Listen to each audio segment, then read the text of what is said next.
Paraglider gang.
For real.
For real.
What?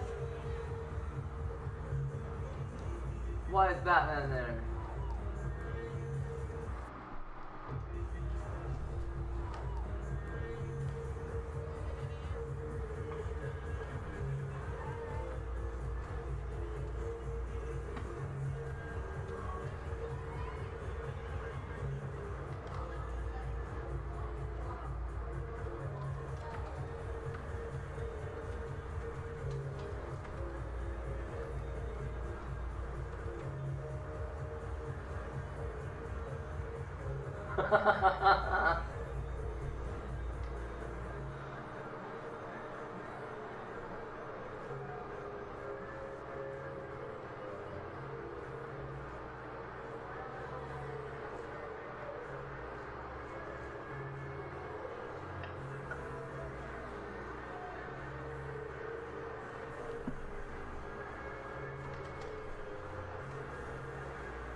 He's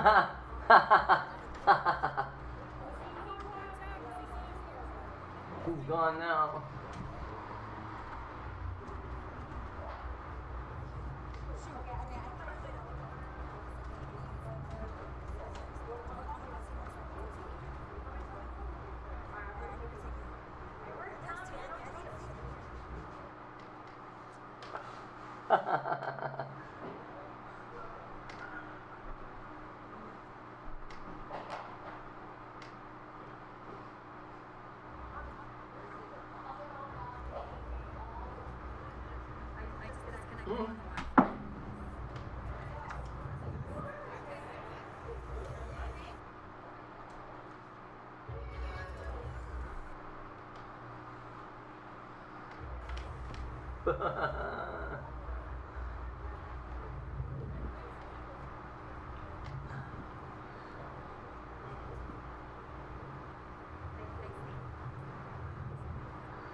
Whoa! Whoa!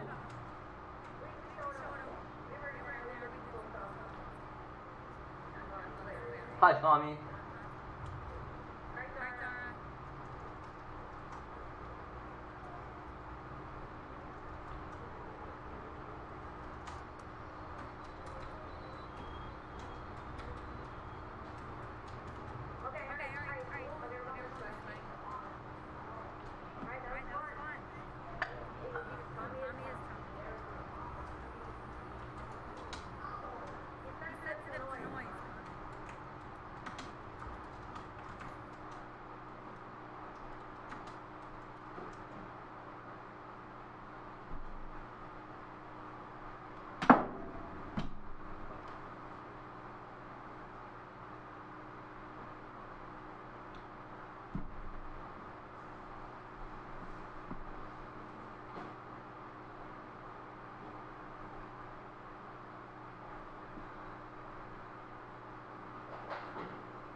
Yeah.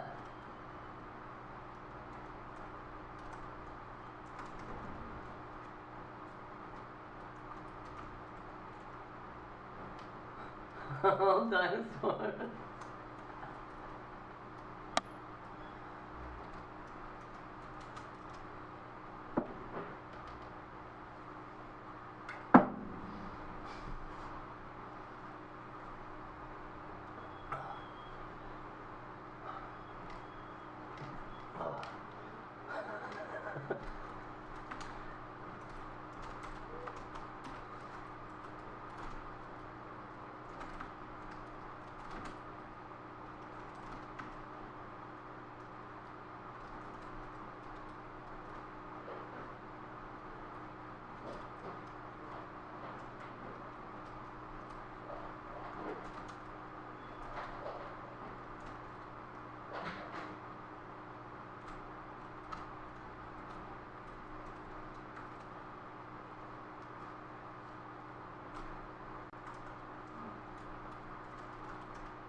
Aw.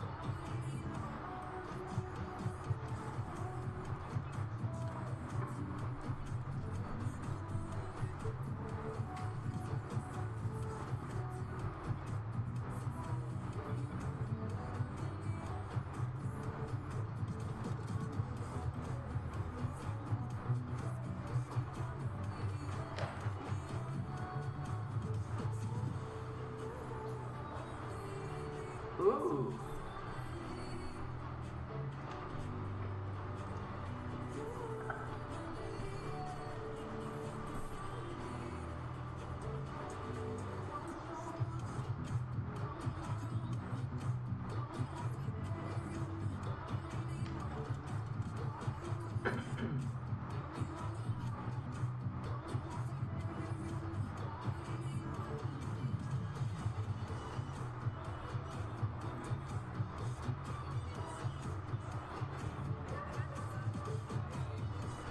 Ooh.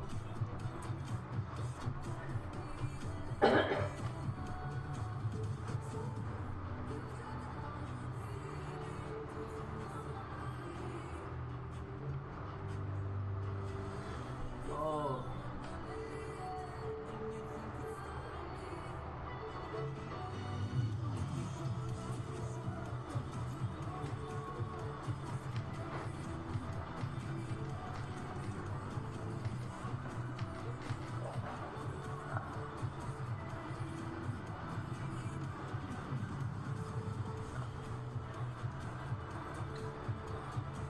Aw. Thank you.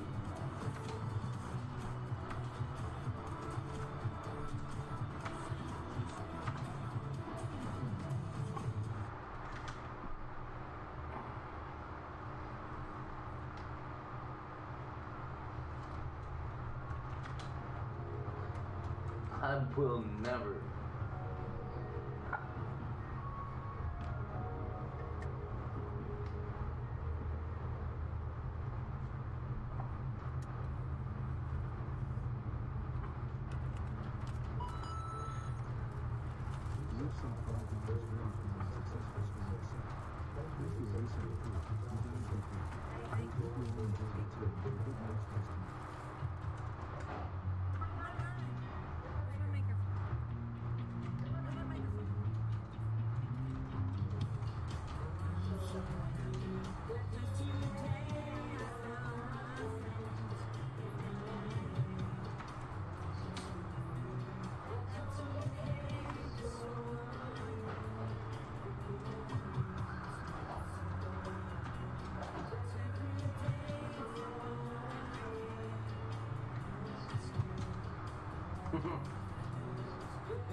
Thank you.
Whoa!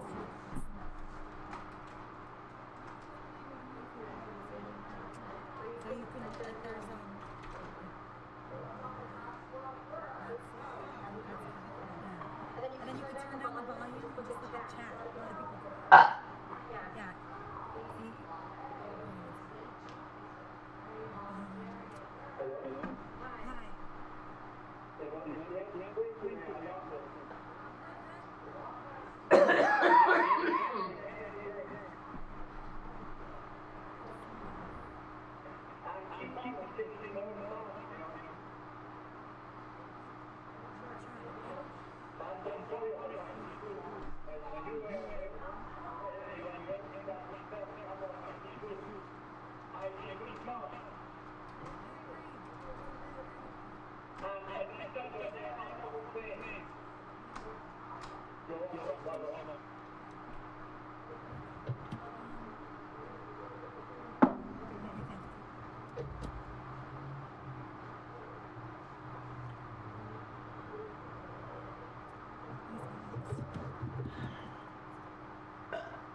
Yeah, I feel like we showed a lot of different things.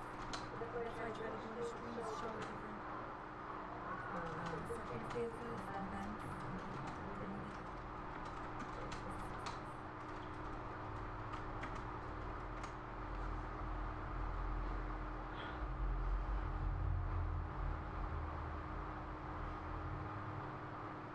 Tony, call in. Sounds like you're thinking interesting thoughts.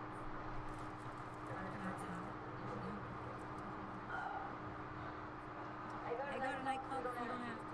Who wants to? Who wants to? Although, that one was cool because I got the non outfit. And I like the glasses.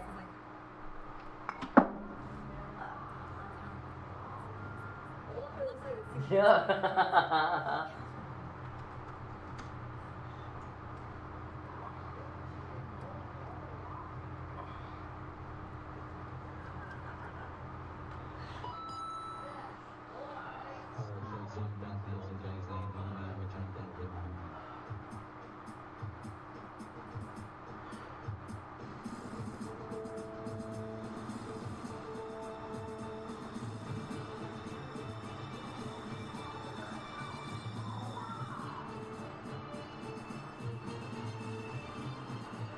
Ha ha ha ha ha ha.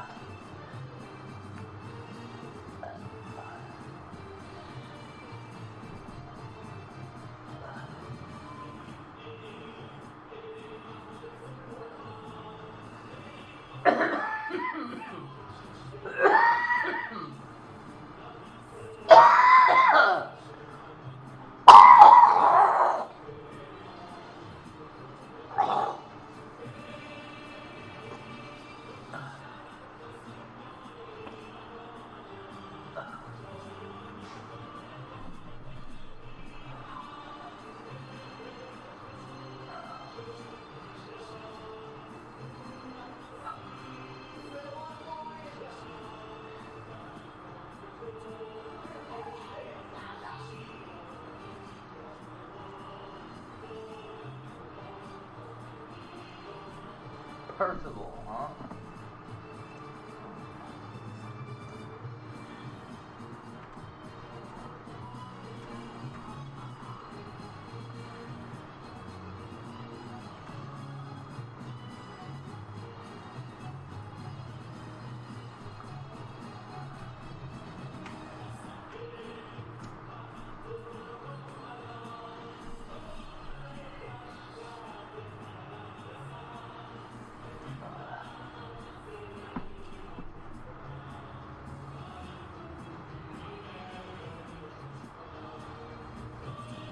What next to the round table?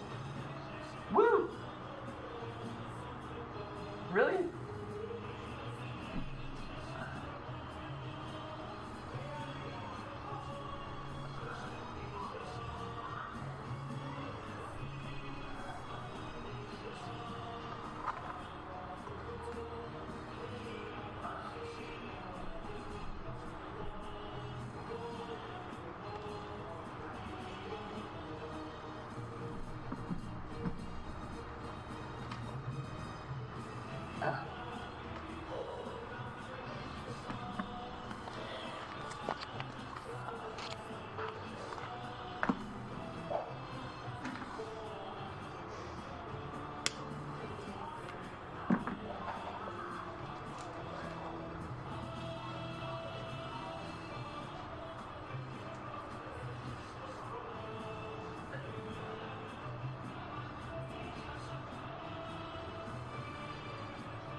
Is that okay?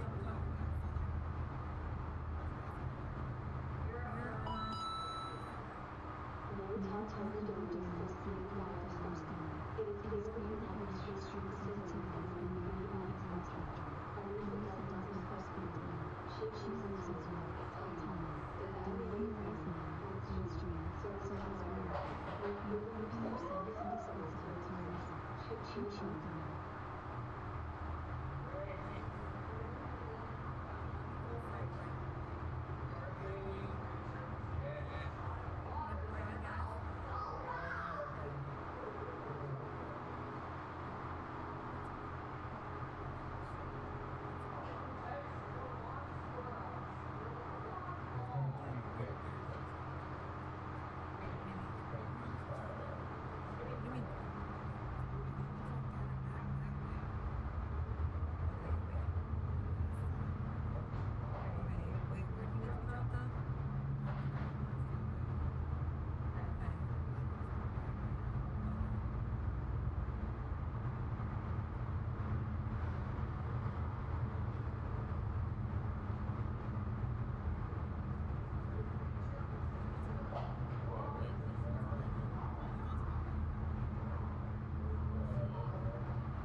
I love Tom.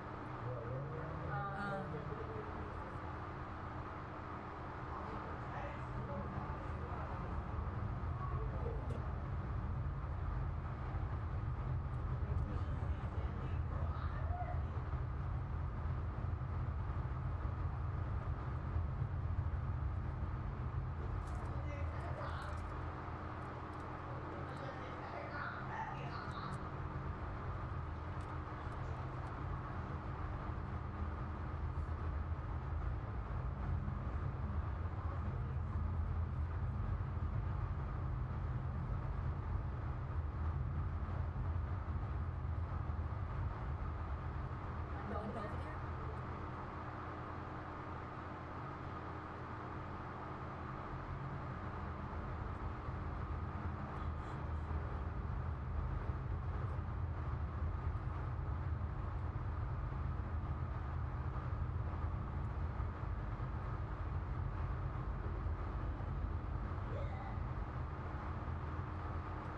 Charlie's coming over. Yeah, what Charlie? What?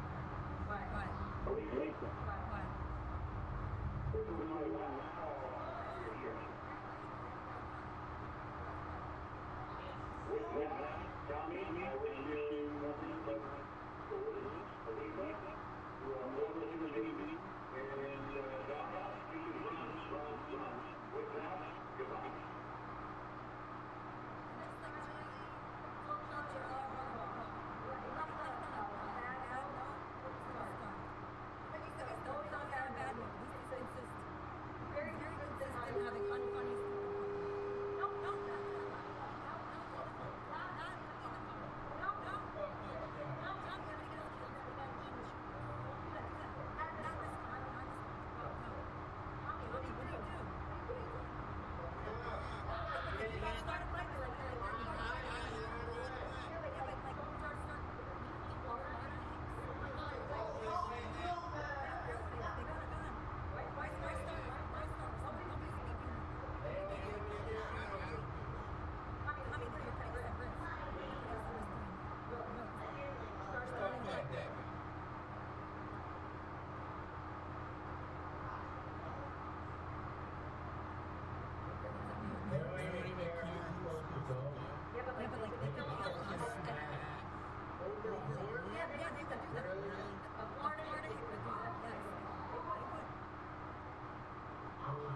ball tricks.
Holy shit.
You will care.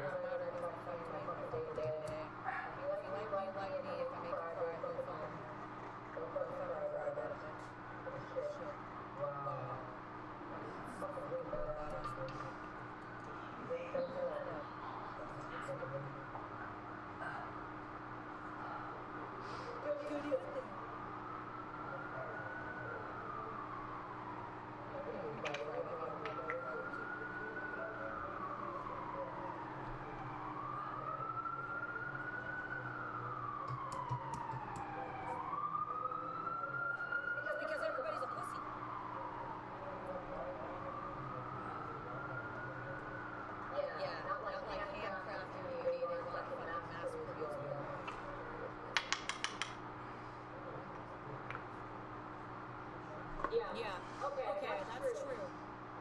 Yeah, it is. You shouldn't be worried about what other people think about it in general. Fuck people's opinions. They're just people are shitty to you because they're fucking pissed off about their own shitty lives.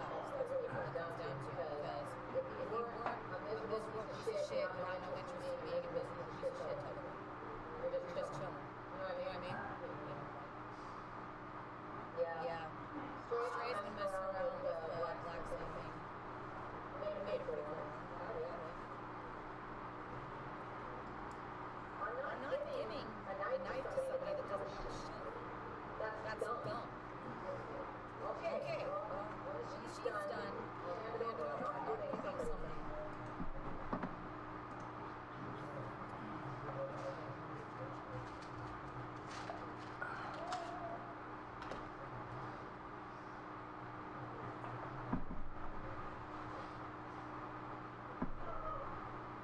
This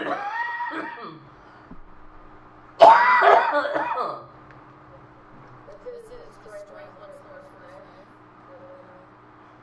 Nice. It's got a little feather. It's got like a handle has a thing. Dude. Like this? Oh yeah. I like it. It's a chainsaw badass. You like it? You like it. Jen likes it, okay? He's gonna make me one too. He likes it. Everybody likes it. Making stuff is cool.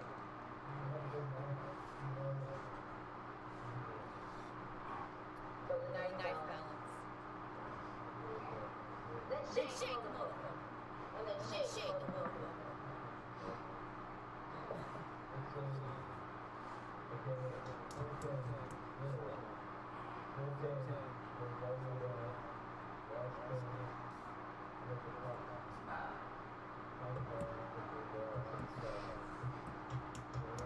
Fuck yeah. Imagine thinking somebody was attractive that literally is such a terrible mother that they lost custody of Who? Oh yeah, Rip. on screen instead of cooking and trying everything they can to get their fucking precious child. I'd rather fucking an ex literally. But keep on with the shit. Backwards hard. Ooh. That is not the goal. Like the person. Sorry. Dual soul. Yeah, motherfucker. I'm proud of you.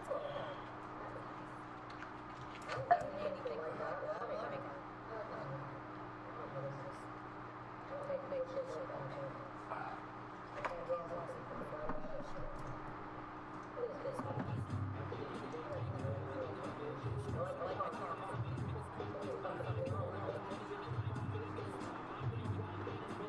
Let's go.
about, you want some marinara sauce on the pizza?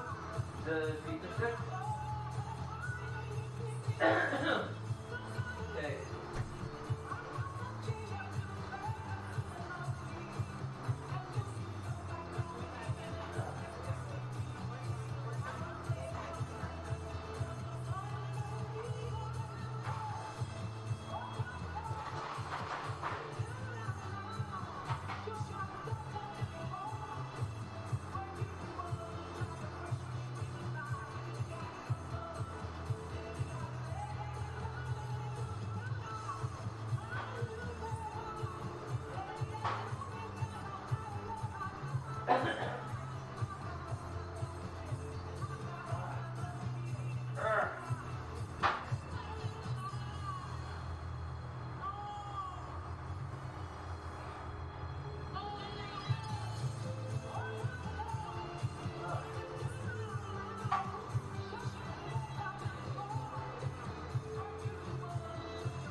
You want pizza sauce on them, or you want me to heat it up and give you something to dip it in?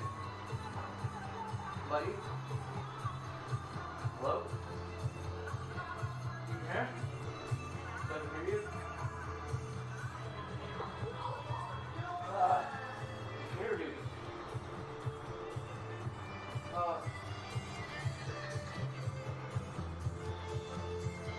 Which one? You want pizza sauce on them, or in a bowl beside them so we can dip it? On them? You want it on there?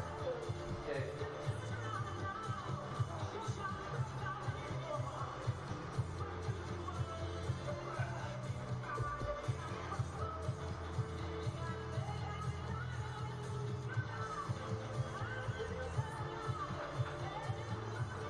Are you sure?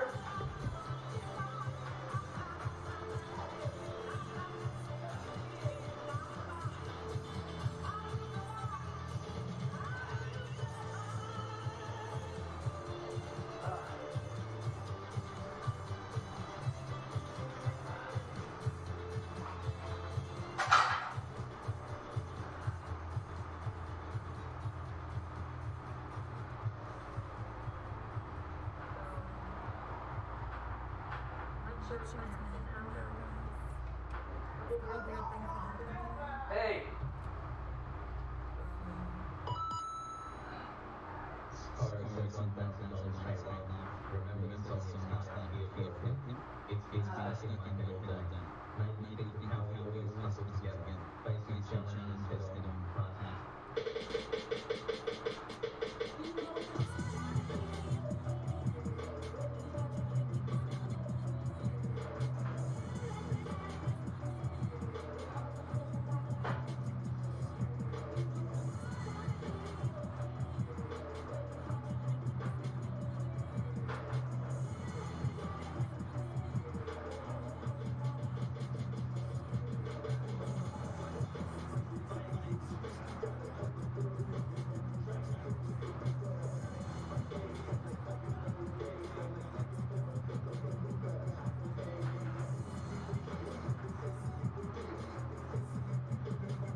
Hey.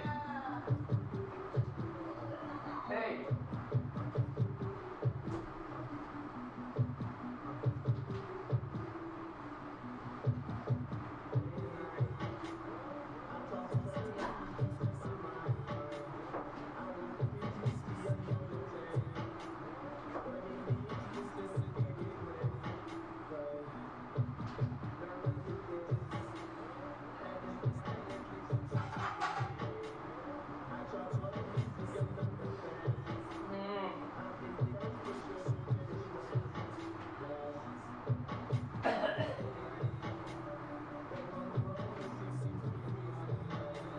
Anything else going on?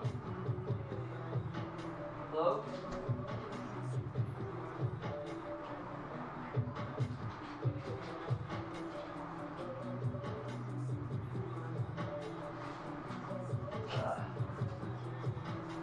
But you do want pizza sauce on them, right? Or no?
Rick, if you don't like it, you have to watch. I never even noticed it before. First time I noticed it. Did anybody notice? Thank you. What's happening? What's going on now? It's nice to see. Don't want my voice back. I like today. Bye. I like Dar. I like her. I didn't like that she tried to pay for money on the street. I didn't like that she tried to pay for money in the car. I didn't like that her father took a picture of cash her father's house. I like being in it. Besides that, I like her.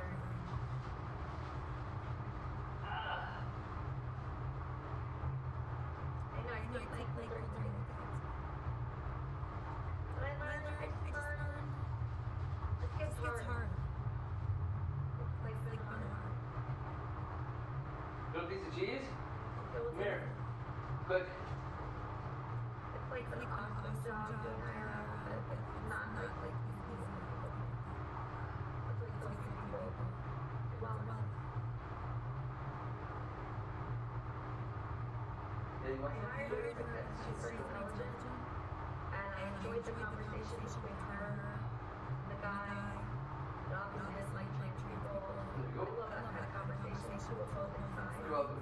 It's favorite to showcase. So I really love that. And we're gonna run into that if I have her.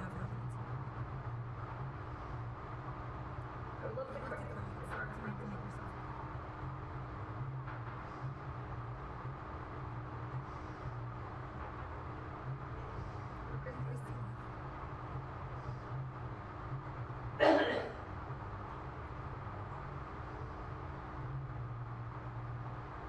I'm a little sick.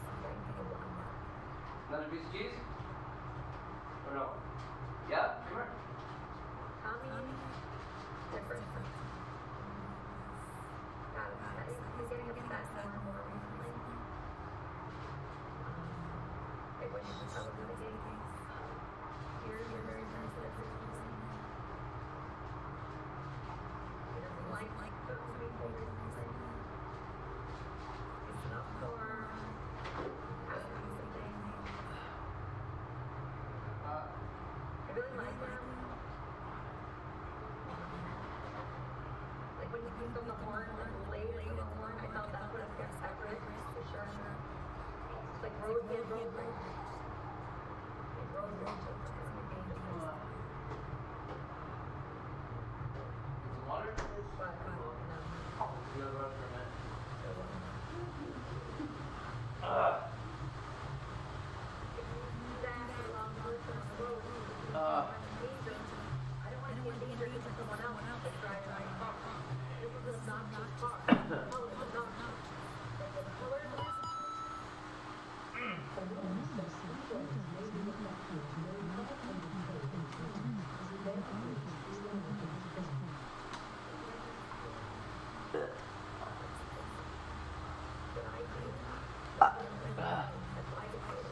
I can talk.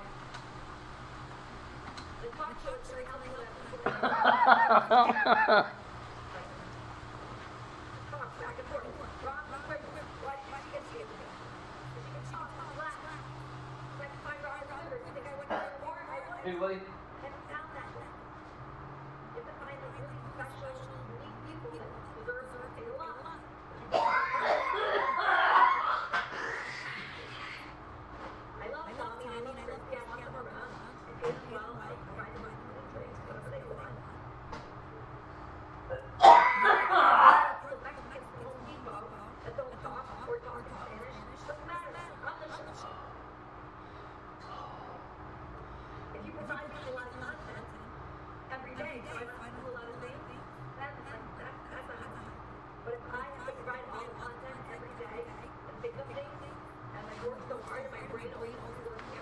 Ugh.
person, do any action, I think you need to be passionate about that action. Because otherwise you're gonna suck. So the reason why I suck is because I'm passionate, I believe in it, and I want to please my audience. I've not seen that before. That's why I knew when I watched when you released the concepts and I watched live streamers, I said, these people, they don't realize they're business. They don't appreciate it. They don't appreciate what this is. I appreciate what this is. I appreciate the blessing. It's like a blessing from God to be able to entertain people every day. Like whenever I choose to. Like when you choose 4 p.m. to get up, plan a stream, pay people, find people you like. And I like Christy, I like Tom. And I like it. I enjoy it. I enjoy taking them out to eat. I enjoy saying, hey, this is the job. I'm fucking for a few hours all day. Like that is like such a tremendous fun. So it's all a blessing. I realize that. I know that. I appreciate it. I appreciate you guys. What an incredible gift it's been. And how it came into my life all through God. Because when I was working in my office, I thought, oh, you know, I'm not going to be creative ever again. I'm never going to get that opportunity. I'm getting older. It might be over for me. You know, I'll do my podcast, I did that. Not that many people cared about it. But then, like, IRL fell into my lap. And I said, wow, you can be, like, creative all day long, as much as you want. And that is the best. That's the best. So, you know, it's been incredible for me. Meeting you guys, a lot of you I saw before I started streaming. I remember seeing a Sydney hat before, you know, Edward Kim, people like that. Obviously, King. Who?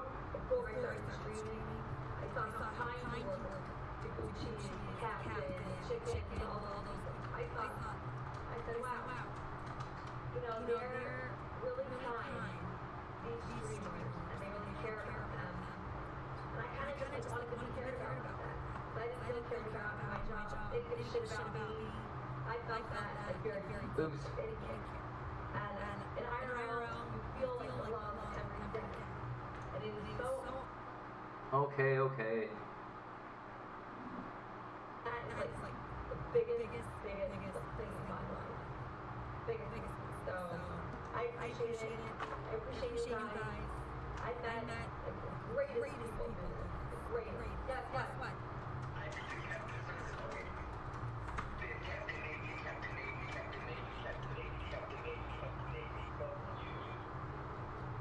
Maybe. That's fine. I don't care. I don't care that you say that. I want to have this stream. So what? Like, I'm gonna be like hurt by that. That's just stupid. I enjoyed being on Captain Stream. It was fun. It was amazing. I'll never forget the first day we met the Gucci and Captain. It was so awesome. I was like, Gucci, man. Her eyes were so blue looking at me.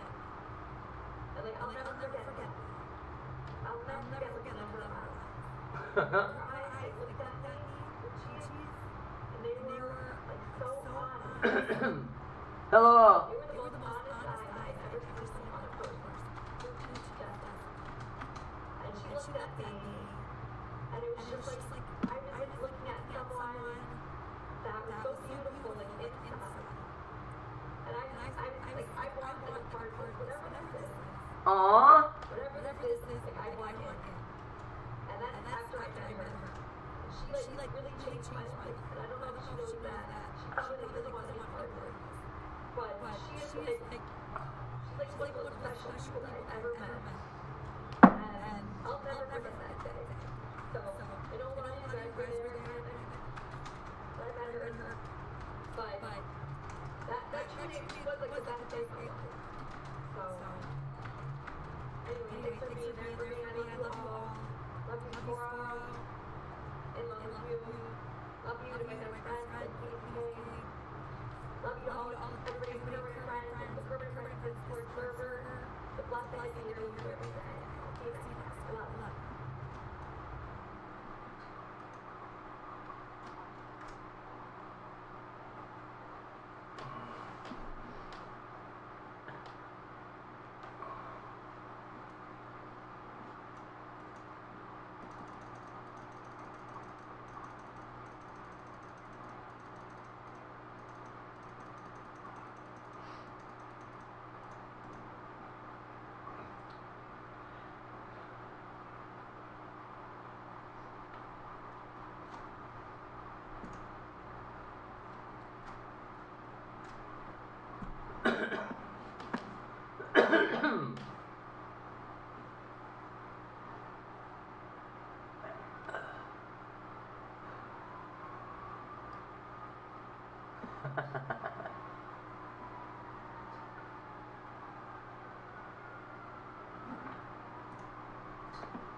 Ow.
In this video, we're going to learn what had really happened some 12,000 years ago, which changed the course of human history forever. In my previous videos, I've already pointed out that many ancient civilizations talk about great flood which ended the pre-existing civilizations, we set the planet with the vegetation stopped up how the great city of New York Ow. the Aztecs said they came from a long city at the end of the day. We're familiar with the account of biblical flood and local Genesis. The first discussion point is that all of these events seem to happen at the same time all around the world in 1872. published an article which shocked everyone. This theory is known as the cataclysmic solstice hypothesis, which suggested that a geographic solstice is 500 BC as planned in some In this video, we're going to learn what had really happened some 12,000 years ago, which changed the course of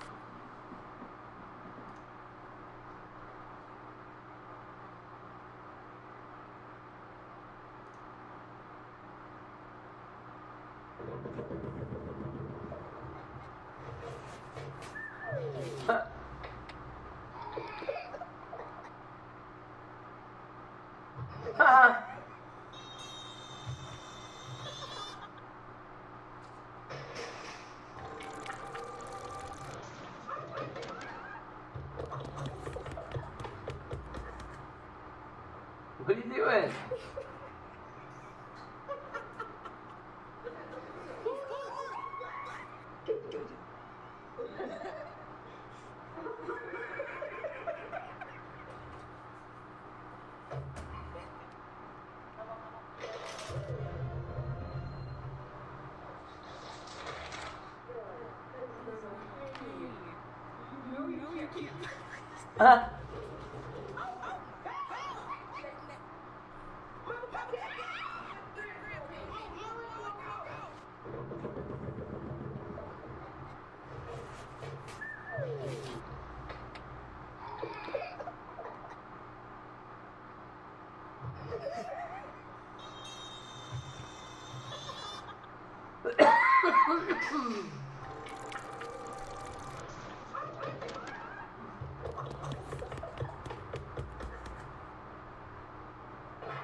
Hey, Ty.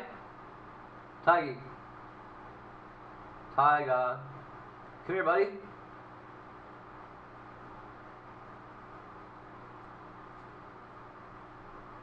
I'm gonna see if you think this is funny, okay? Okay. Ready? Come on. Hold the chair. Did you see that? Sit down. Oh, look, your cat's getting a bath. You don't want to watch? No. Why? No. Okay, well, I'm gonna.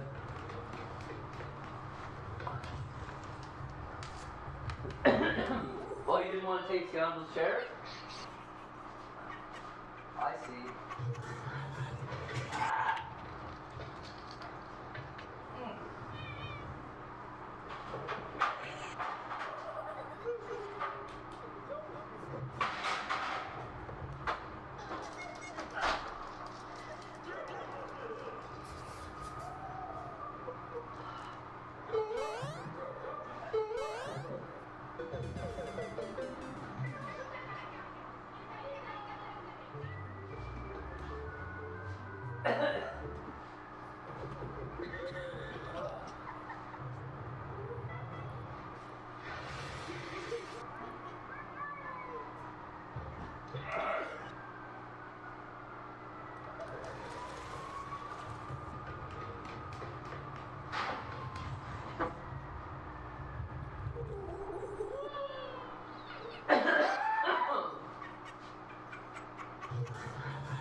Haha.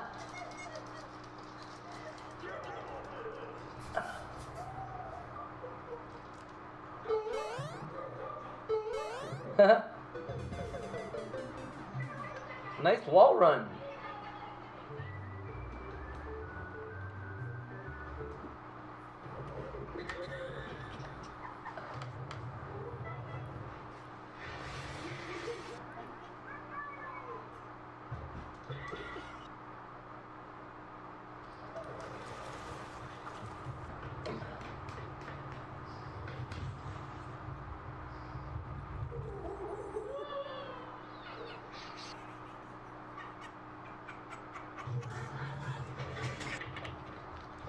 Whoa.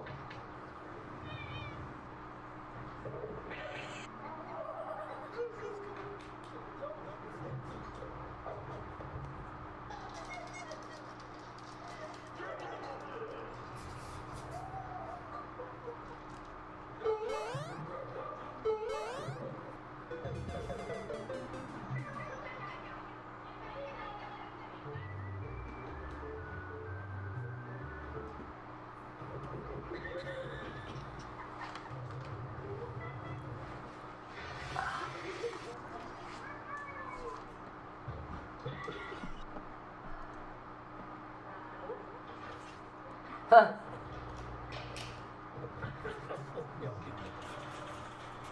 Oh.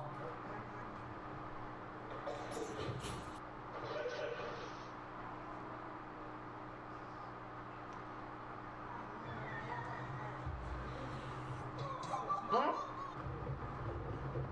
What is wrong with him?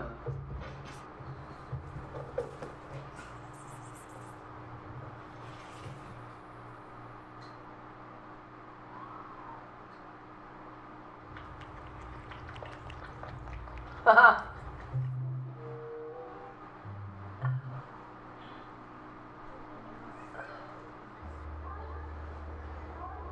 Aw? Aw? The cat said dog. What? Stop it.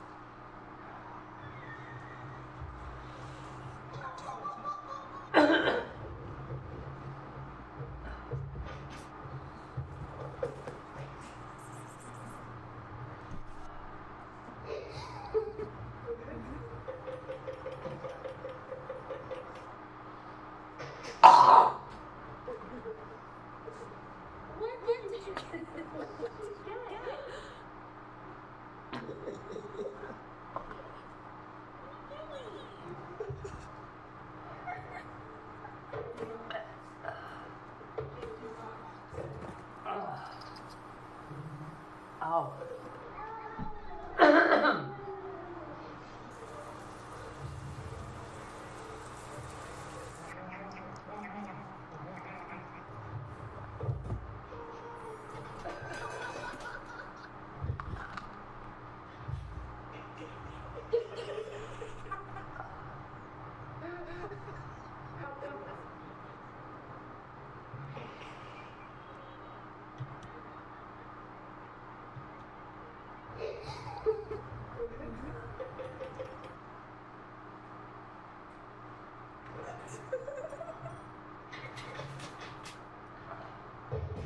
Huh.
Hey, grab some more coffee, okay? Is that it? Macaroni? What? Because all our pots are broken.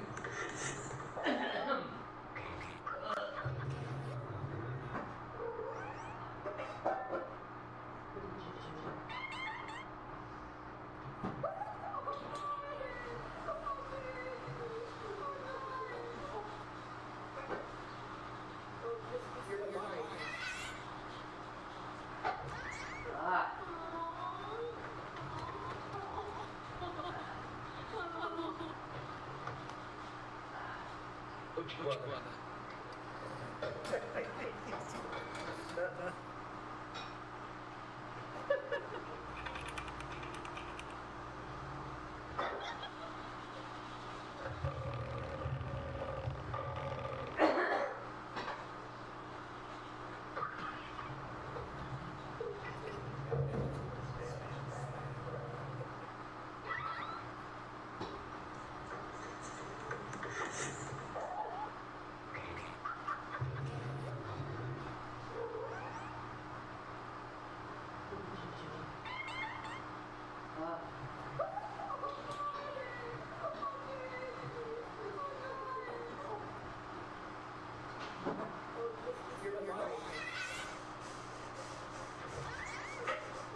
Oh man.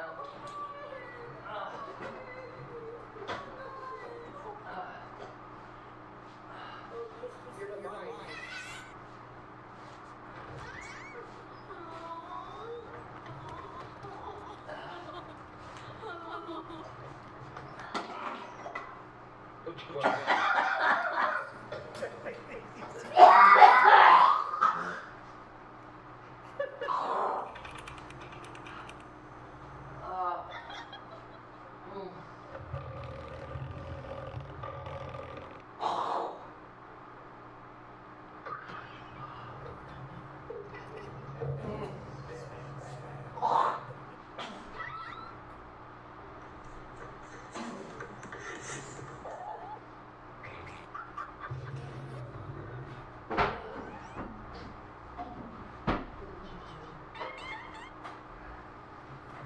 Almost, eh?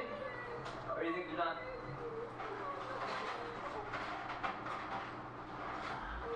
Or do another couple minutes? Huh?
Got it, losers. No Wendy, huh? Wow. Big shot.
What does that even mean?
Trying to figure out how to add people.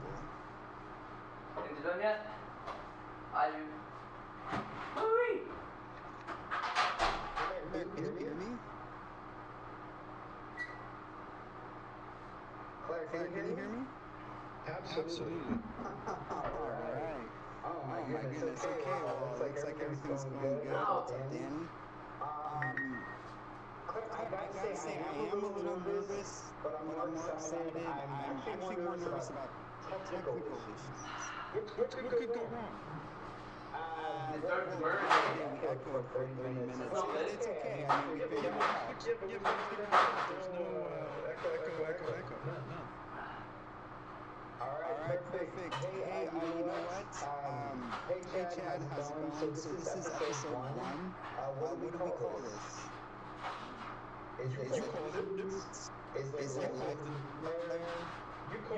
Dipshit Hour featuring Claire Jersey, episode 1, EO1. But the name of that episode. You can name it later. Okay, Claire, you know what? So I asked people to ask questions. I didn't know I was going to get this many. My handprints from writing, I wrote down 10 plus questions from 10 Just a quick point of order. Do you got an opener? You're going to do an opener? I'm not sure you have an opener. Someone wanted me to play this song. I don't know if it's going to work or not, but I'm going to try, okay?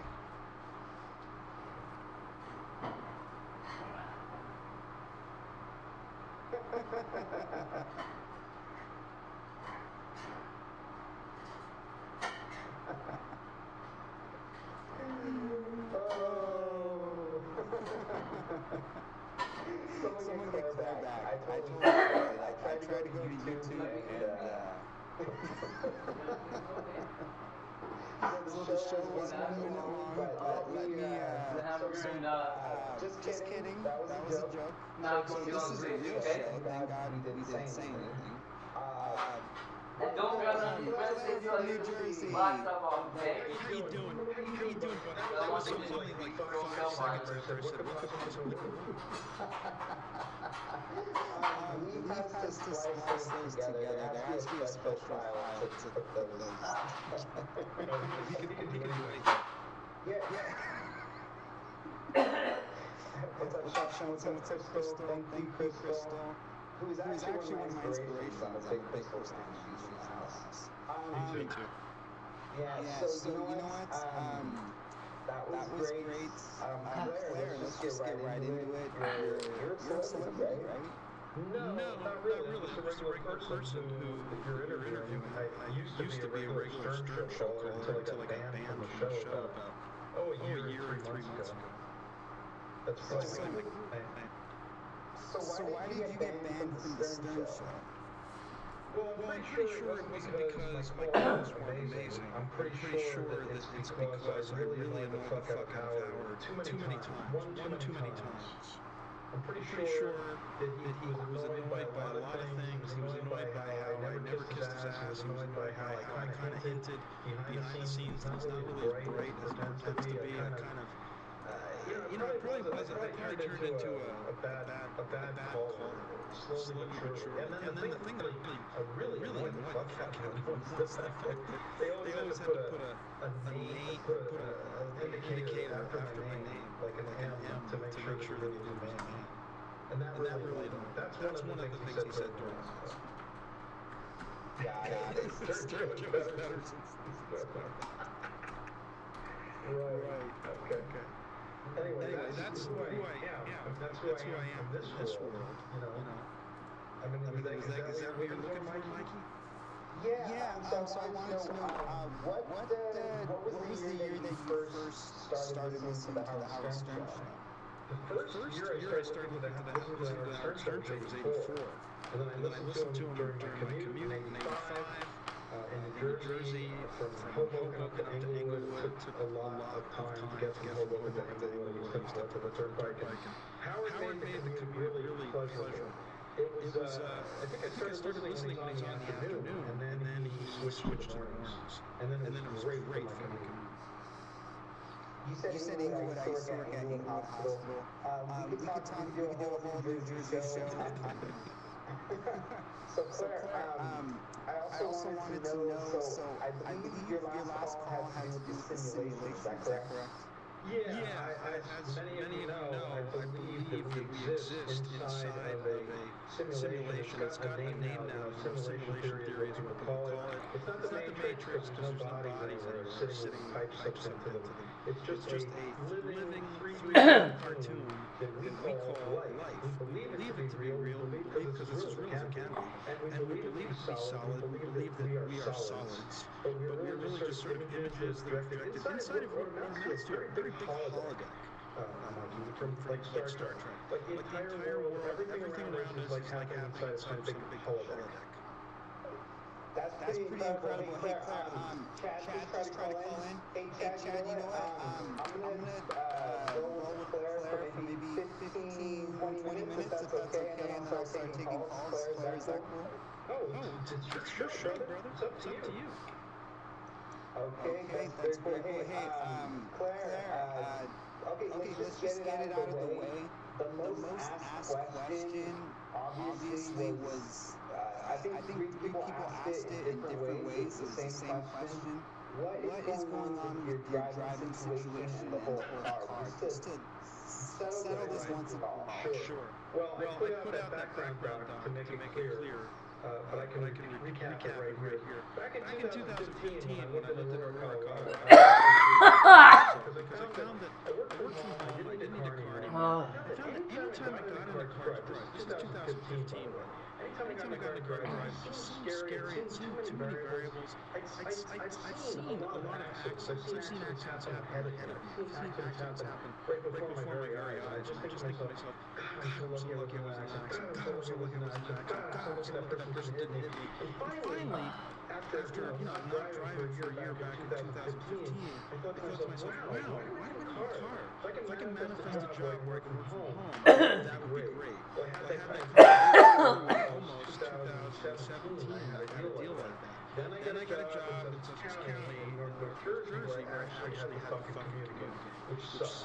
I was on all these old country roads that you would normally think were wonderful, calm, peaceful, look at the woods, and look at the too many variables. Deer, lots of deer.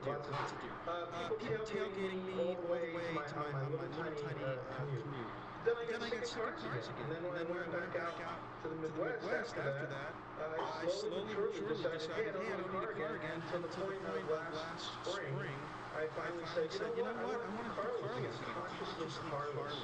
It's a dangerous thing to do. If you don't have to drive a car, it's a much safer life without driving your car. But if you have to drive a car, I understand. Most people have to drive. I don't have to drive. And I would refer anybody back to that background that I provided, Mike, you read. I know you read the whole thing. Forza read the whole thing. So Forza read the whole thing. That's So anyway, driving is a dangerous act.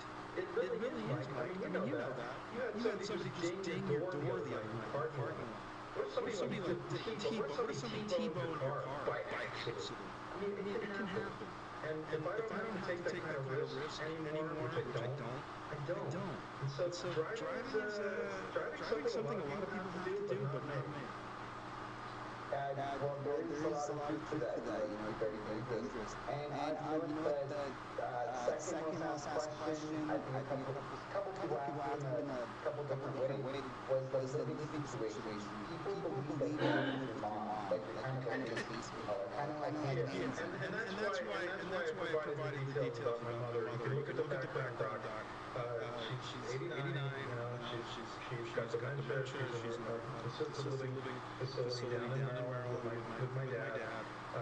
They're very happy, they're good people, but yeah, there's no living with them. And I put all the details about my living situation in the background doc. I'm living with my friend RNA for quite some time. She's got me on a lease just to keep her, you know, just for legal purposes for her. It's a 33 square foot house, a little 26 acres, and it is my home base. It has been my home base since 2016. You know, perfect segue. I'm looking at my notes. Claire, so your home base is where right now? Well, I mean, I put it up there, but you know, it's Northwest Jersey. That's my home base. Home base, and you've lived all over the country. You've lived in Kansas, Colorado. I've lived in a bunch of places, but I've lived in them multiple times. Like, for instance, I've lived in Boulder in Colorado multiple times. I've lived in Arizona, Sedona, Arizona, actually, multiple times. I've lived in multiple different addresses in New Jersey. I've lived in Florida for a time. So I've lived in a lot of places, but since 2016, since post this showing, since post when I went out to Beaver Sweetheart and Life's Love back in the fall of 2016, and she said, you can work on your show, you can do your G2K show, I make money, and I love you, and I'm very, very busy, and it was hard. And then when I came back, that's when Renee got a lot of space. And you're one of two people I would love to do so. It's a deal like that. And it's perfect for me because in the meantime, over the past 3 years, I had to be somewhere else, like earlier this year, to do some work. You know, she just kind of doesn't sweat it, and I can come there to her place. You know what? That's another good segue. So RNA, wait, just so I know, look in the comments, you have to address Frank. Frank doesn't realize this is actually an interview, or he's actually interviewed by questions. I think he expected more like entertainment or something. Is that right, Frank? I didn't mean to overflow, but Frank was concerned we weren't, you know, this is like you're doing an interview. So, you know, that's what this is. That's for you. It's not a floor show, Frank. There's not going to be any naked chicks dancing around. This is an interview. Sorry. It's okay. And Crystal, I just want to say that, like, the chat, I would love to respond to you guys, but if I hit any buttons, it's just fuck it up again. So Claire, I have my binder open. On one side, it's my serious questions that I wrote. On the other side, it's the questions. I kind of flip back to both. You can do whatever you like. This is your show. This is the Dipshit Hour, E01. It's your show. You do whatever you want, brother. Okay, I'll just ask you, I'll just go kind of random and just cross them out. Tricep wants to know, do you even lift, bro? No, I should though. And actually, I'm going to start that either next month or in January. It's finally time. My 60s are going to be the healthiest decade of my life. I'm going to be the healthiest I've ever been in my entire life during my 60s. And that's coming up soon. So not yet, but I will.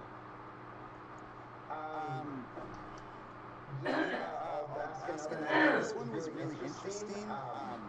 I'll keep her anonymous because she did say she wanted to give her name. I'm not even sure what this means, but it sounds very interesting. Someone sent me the question. So I want to know why he thinks I don't know about the cult with my pet cat was a gift from Heyman, the demon king of magic, aka witch, and Right. That's true. All right. Well, that's from Crimson. She wrote that question, and it's okay. You didn't tell me it was from Crimson, but that's from Crimson. And the reason why I don't think she knows. See, about 3 years ago, I thought, based on a couple things she said, I thought, wow, this woman knows all about the goetic demons, and you should look that up if you're curious. The goetic, G-O-E-T-I-C demons. There's 72 of them. There are 72 goetic demons, and they all have different things going on. I happen to identify with one called Paimon, which is spelled P-A-I-M-O-N. In fact, on YouTube and other places, and Facebook, I used to be called Jimmy Local Paimon. And I was sort of like a local version of Paimon. You can look it up. Then, as I dug a little deeper, not much deeper, into Crimson, it was clear that she was just sort of like a dime store magician, really didn't have the level of occult knowledge that I'm used to with a lot of people that I've interacted with in the OTO. You should look up what the OTO is, the OTO Occult Society that was started by Crowley way back when. And that is how you pronounce her name. The name, it's not Crowley, it's Crowley. So yeah, I just, the more I dug, the less I got interested in it. And it was me getting all excited again about somebody and thinking, wow, this person knows all about the stuff that I care about. And it turned out that based on my assessment, she did, which is okay. Not everybody knows anything. People don't know this sort of secret knowledge. But she had way less secret knowledge than I thought originally. Does that answer? Yeah, it does. And I was listening to a podcast, Kleenex, and he was concerned at one point that you could put a curse on him. Did you put a curse on Kleenex? No, my dear friend RNA put a curse on him. She jokingly put a curse on him. I mean, she's a very powerful Wichita person, and he was very abusive to her after one of the Kleenex shows. I wish we could have recorded this phone call between him and her, because it was hilarious. She just pummeled him into the ground. Because Kleenex was actually going to stay with us. He was actually going to become a potential housemate of us. Because there's plenty of rooms, there's plenty of places for Kleenex to be here. And he kind of rubbed RNA the wrong way, and the rest is history. Kleenex didn't get to Why do you think it's so hard for you to let people in? Because I know you have this rule that is called no new characters. Oh, no new characters. Good for you. You're doing your homework. Hashtag no new characters. There's several caveats to that, Mike, that I want to just really list really quickly.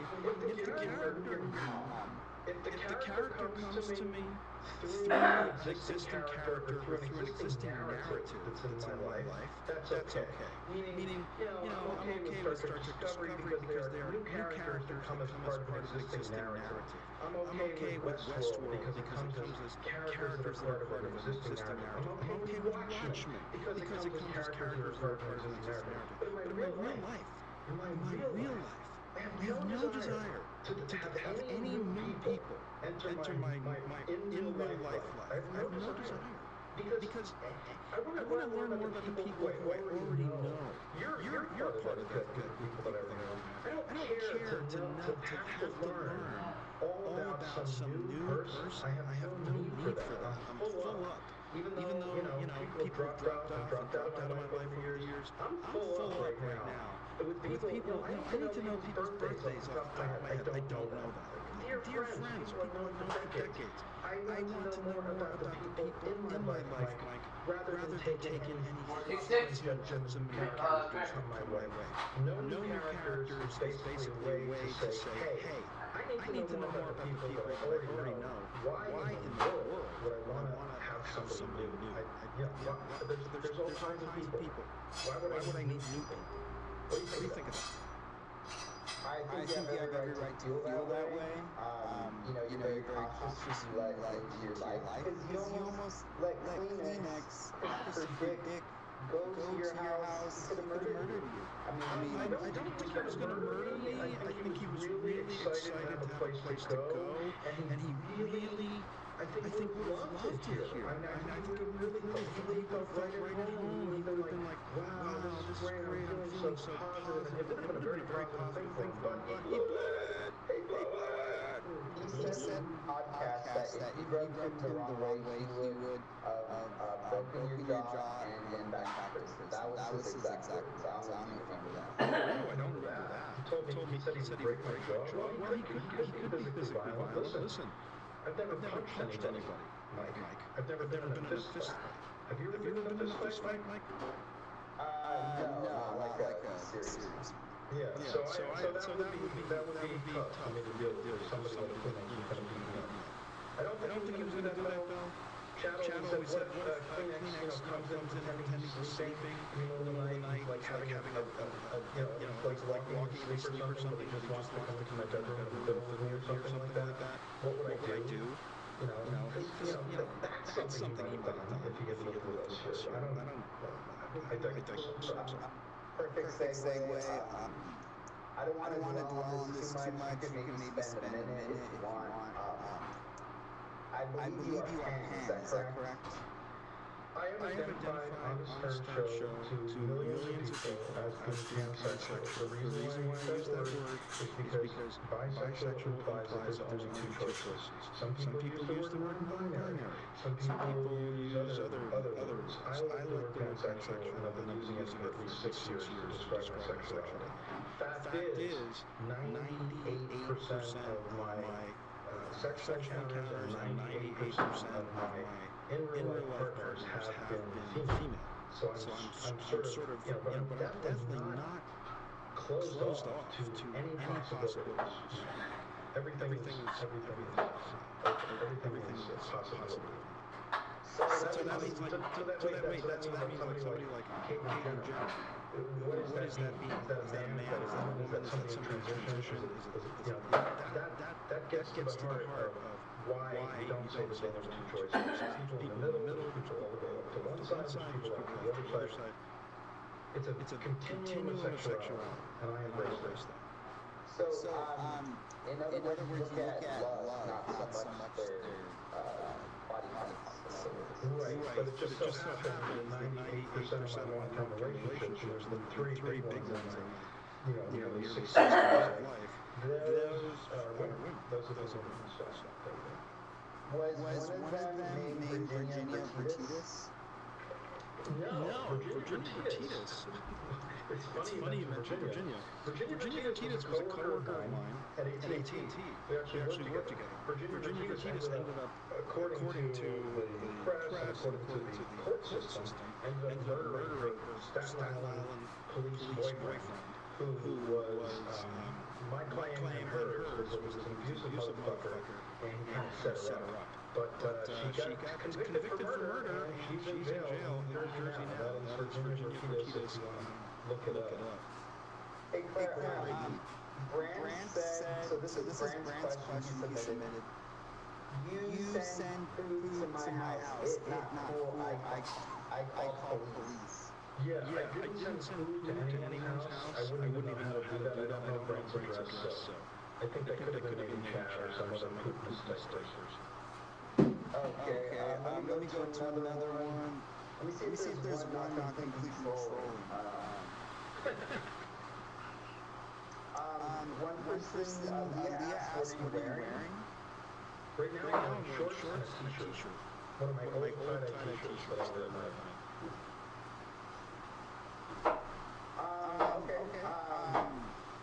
Arthur, I think this is Kleenex's imaginary friend Arthur says, what was the huge blowout in late February with your friend's dad?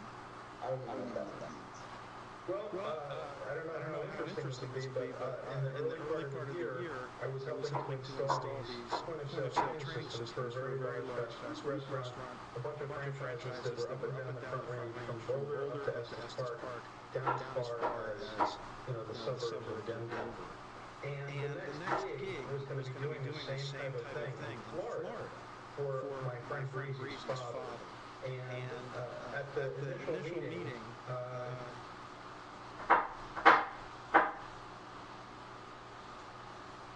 all these people, these franchise managers, all these store managers and everybody, and he felt that I was sort of undermining him.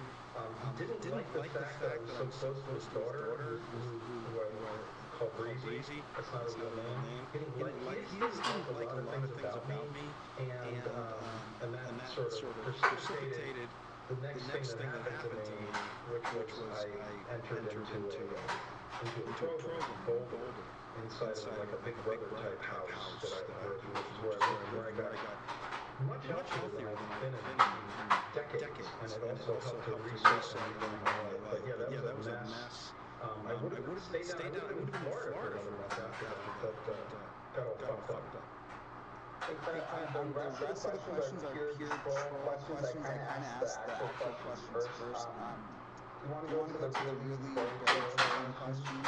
You know something? I just as a courtesy to Forza, and as a courtesy to everyone, it's a question I'll answer. It's a question that I say out of bounds or no comment. I'll just say no comment. Okay, Danny, this one's kind of funny. I actually want to know the answer. Danny wants to know, do you use a vibrator on your taint? If so, what brand do you recommend? I haven't done that in a long time, Danny, but there's all kinds of things up there, and on the taint and elsewhere. Have you ever tried that, Dan? I mean, it's kind of intense. I should think of it as a sex organ, not as a shit factory. Okay, so we're almost at the halfway point. I kind of want to open up the phones if anyone wants to call in. Right, I think Chad was going to come in. I think we had an idea Chad would come in. Is he still up for that?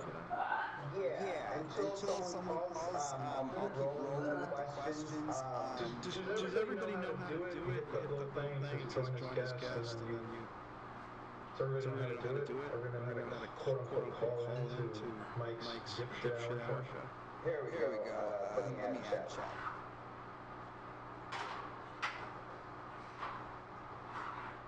And now, Chad, I'm Dak. Yo, hey, Claire. Chad. I can hear you really well. It's really good audio.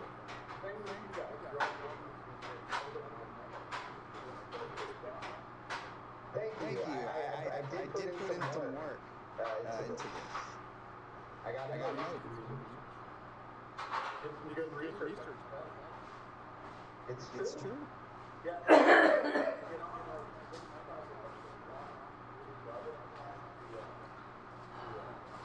Go, Kitty.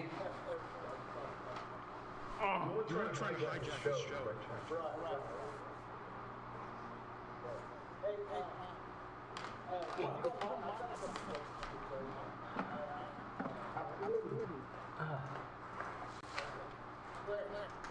Yes, sir.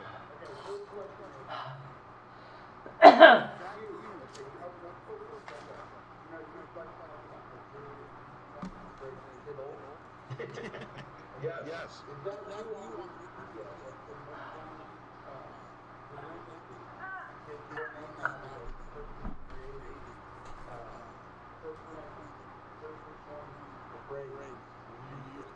The phrase, Chad, just so you know, the God's honest truth. The phrase was coined.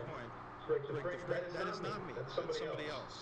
That is not me. I know what you're talking about. I think I know what you're talking about. But hold on.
It is tragic.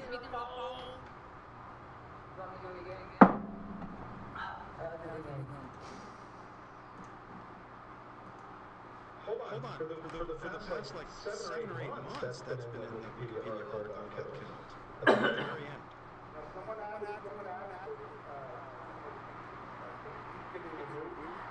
No, it's actually, Chad, it's been in there. Oh, hey, Sid. No, that's old. That's what was happening.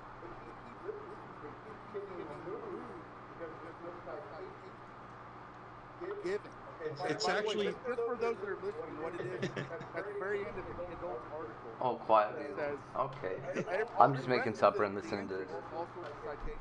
Yeah, you're right. At the very end, someone added on No, the term not was really. first used in 1982. Yeah, that's correct. That's correct. Duck lips. Duck lips, baby. Duck lips. Citation, and so Wikipedia keeps removing it because, obviously they need citations.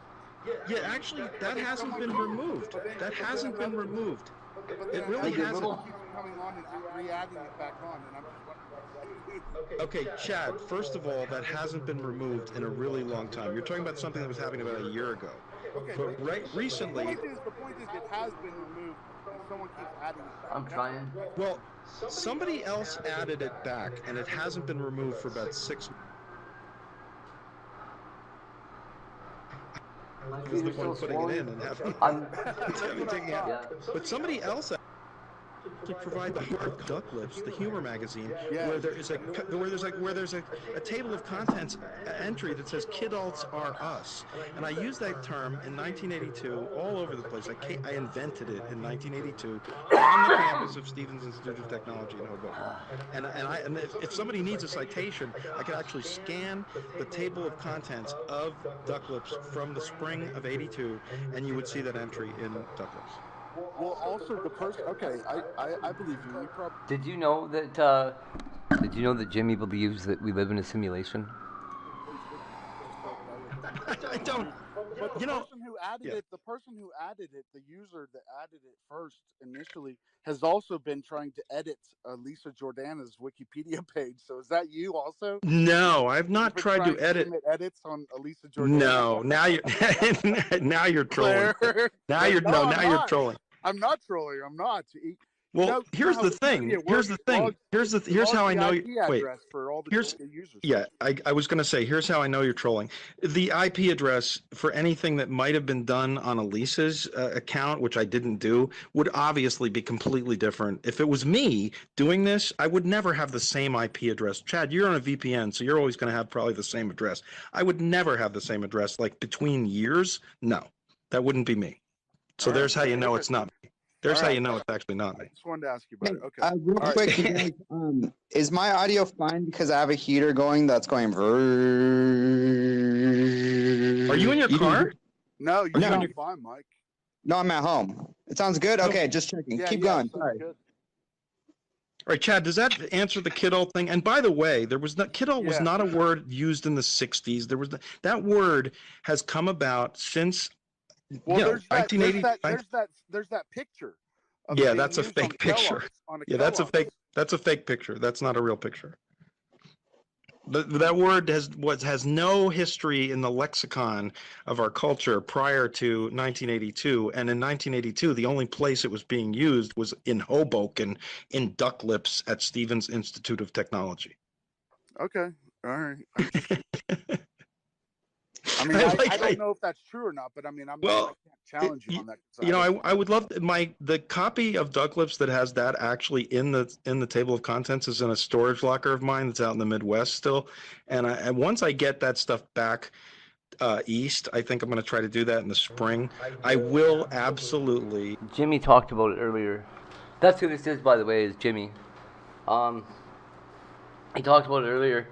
He said that we live in a simulation. We don't have bodies. It's like the Matrix, but without suits or wires. And that our whole world is just a big holodeck. I think I understand why he was capable of doing the horrible things he was, because he doesn't believe other people exist even. I don't think. Yeah. scan the page so you can see it, and so you can see when the issue came out, and so you can see that it was actually a word that I invented. Okay. Yeah, you should do that, so that way Wikipedia doesn't keep taking that. And now he's inventing words. citation on it. Hey, by the way, Mike, can I say real quick? Honest Frank is really upset that you picked Claire as the first celebrity guest. Right. He feels like he should have been the first guest. Right. He feels he would have been much more entertaining and much more. I don't know what he feels. I told him. I explained to him that Mike made the decision. He went with who he felt would be the bigger draw, and that was Claire. Well, Chad, you know what? Let's just tell Claire that I had asked a couple people. You were one of the people I asked, do you want to be guest number one? And you said, why don't you go with this person or Claire? And I was like, wow, Claire. I thought it was going to be a great fit. Yeah, I agree. Claire's a great You can do Frank. Frank's got to have his turn. Frank will have his turn. Hey, Claire. Yeah, I told him maybe week 8 you might be able to fit him in. Hey, Claire, I want to know, I'm going to throw out some names, and I just want your stream of consciousness. I just want to hear your thoughts, okay? Sure. What do you think of Danny from LA? I think Danny's... Who is that? I think, Chad says, who's that? I think Danny's more bisexual than he gives himself credit for. I think Danny would be very apt to explore something with the right person. Ew. He doesn't want to admit that to himself. Chad, is there ever going to be a reconciliation between you and Danny from LA? I don't know who that is, so I can't reconcile with someone who I don't know who it is. So you're not familiar with that character. That's correct. Hey, Claire, what do you think about Chad? Listen, I've gone over the past 5 years. I have had so many different feelings about Chad. Right now, I think he's probably, if I knew him in real life, I'd probably have him in the top 5% of the people who I think are smart and funny and sharp and clever, just because over the years, even though, he trolled hard and especially when I was, trying to live with Miss Schoen, he trolled her really hard. She cried over the stuff that he did to her. She couldn't believe the things that he had published. And then the two of them went at it on G2KU and privately to me, she's like, I had no idea that when I invited you here and told you could do this show in my house, I had no idea that somebody was going to, throw me under the bus and make fun of me. She was very hurt. He was. But she turned out to be a rat fink. She turned out to be about her, right? Chad was right. He was also on SJC's stream. Hashtag Chad was right. And she turned out to be one of the biggest destabilizing influences in my 50s. It took a long time to recover from that woman. And finally, I'd say about maybe 2.5 years ago, I finally had some clarity on what happened. And it wasn't my fault. And, I'm kind of over it at this point. And in fact, I'll tell you this, when I found out that Dan, the guy who she cheated on me with, who was the ex-husband of Nikki, Dan the man. Dan the man. When I found out from Nikki that Dan was like lobbying hard to come back to Nikki because he was like, oh, this is a nightmare. Laura is psychotic. Why would I want to be? He's saying this to Nikki, and he's on bended knee begging Nikki. And Nikki shared this with me in confidence. She shared that fact with me. So what I did is I took a phone number that I knew they didn't. I just got, because this kind of makes me giggle. I took a phone number that I knew they didn't have, that they hadn't blocked yet, and I sent a text to Laura, who is Miss Schoen. Her person name was out anyway. And I sent a text to her and I said, guess what? Dan is on bended knee begging for Nikki to take him back. And then I sent the text to him too. And man, he should see the text that he sent back to me. He's like, oh, I'll beat the shit out of you. He's very threatening. He couldn't believe that I blew his cover. And Nikki was mad at me for sharing that. But you know what? That proves that I'm kind of over the Laura thing, over the Miss Schoen thing. I actually felt bad for her that Dan was trying to weasel out of the relationship that she started 3 years ago with him.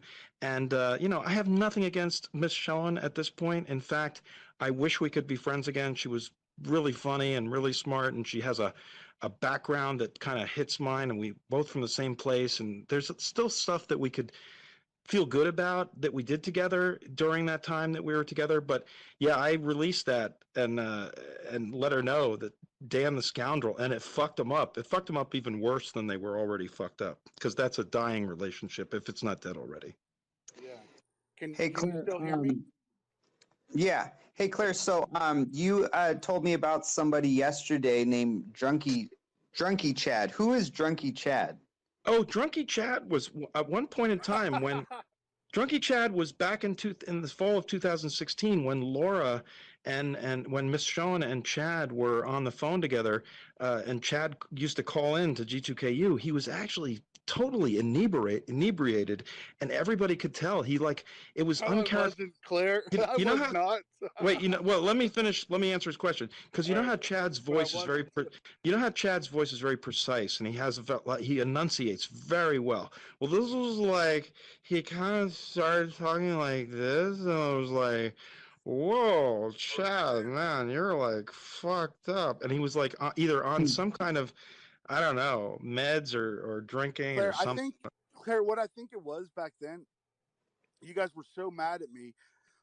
And I'm not saying that there wasn't an instance where I might have slurred something, but I think you were so mad at me that you were just looking for any little thing that you could latch onto to try to spin it.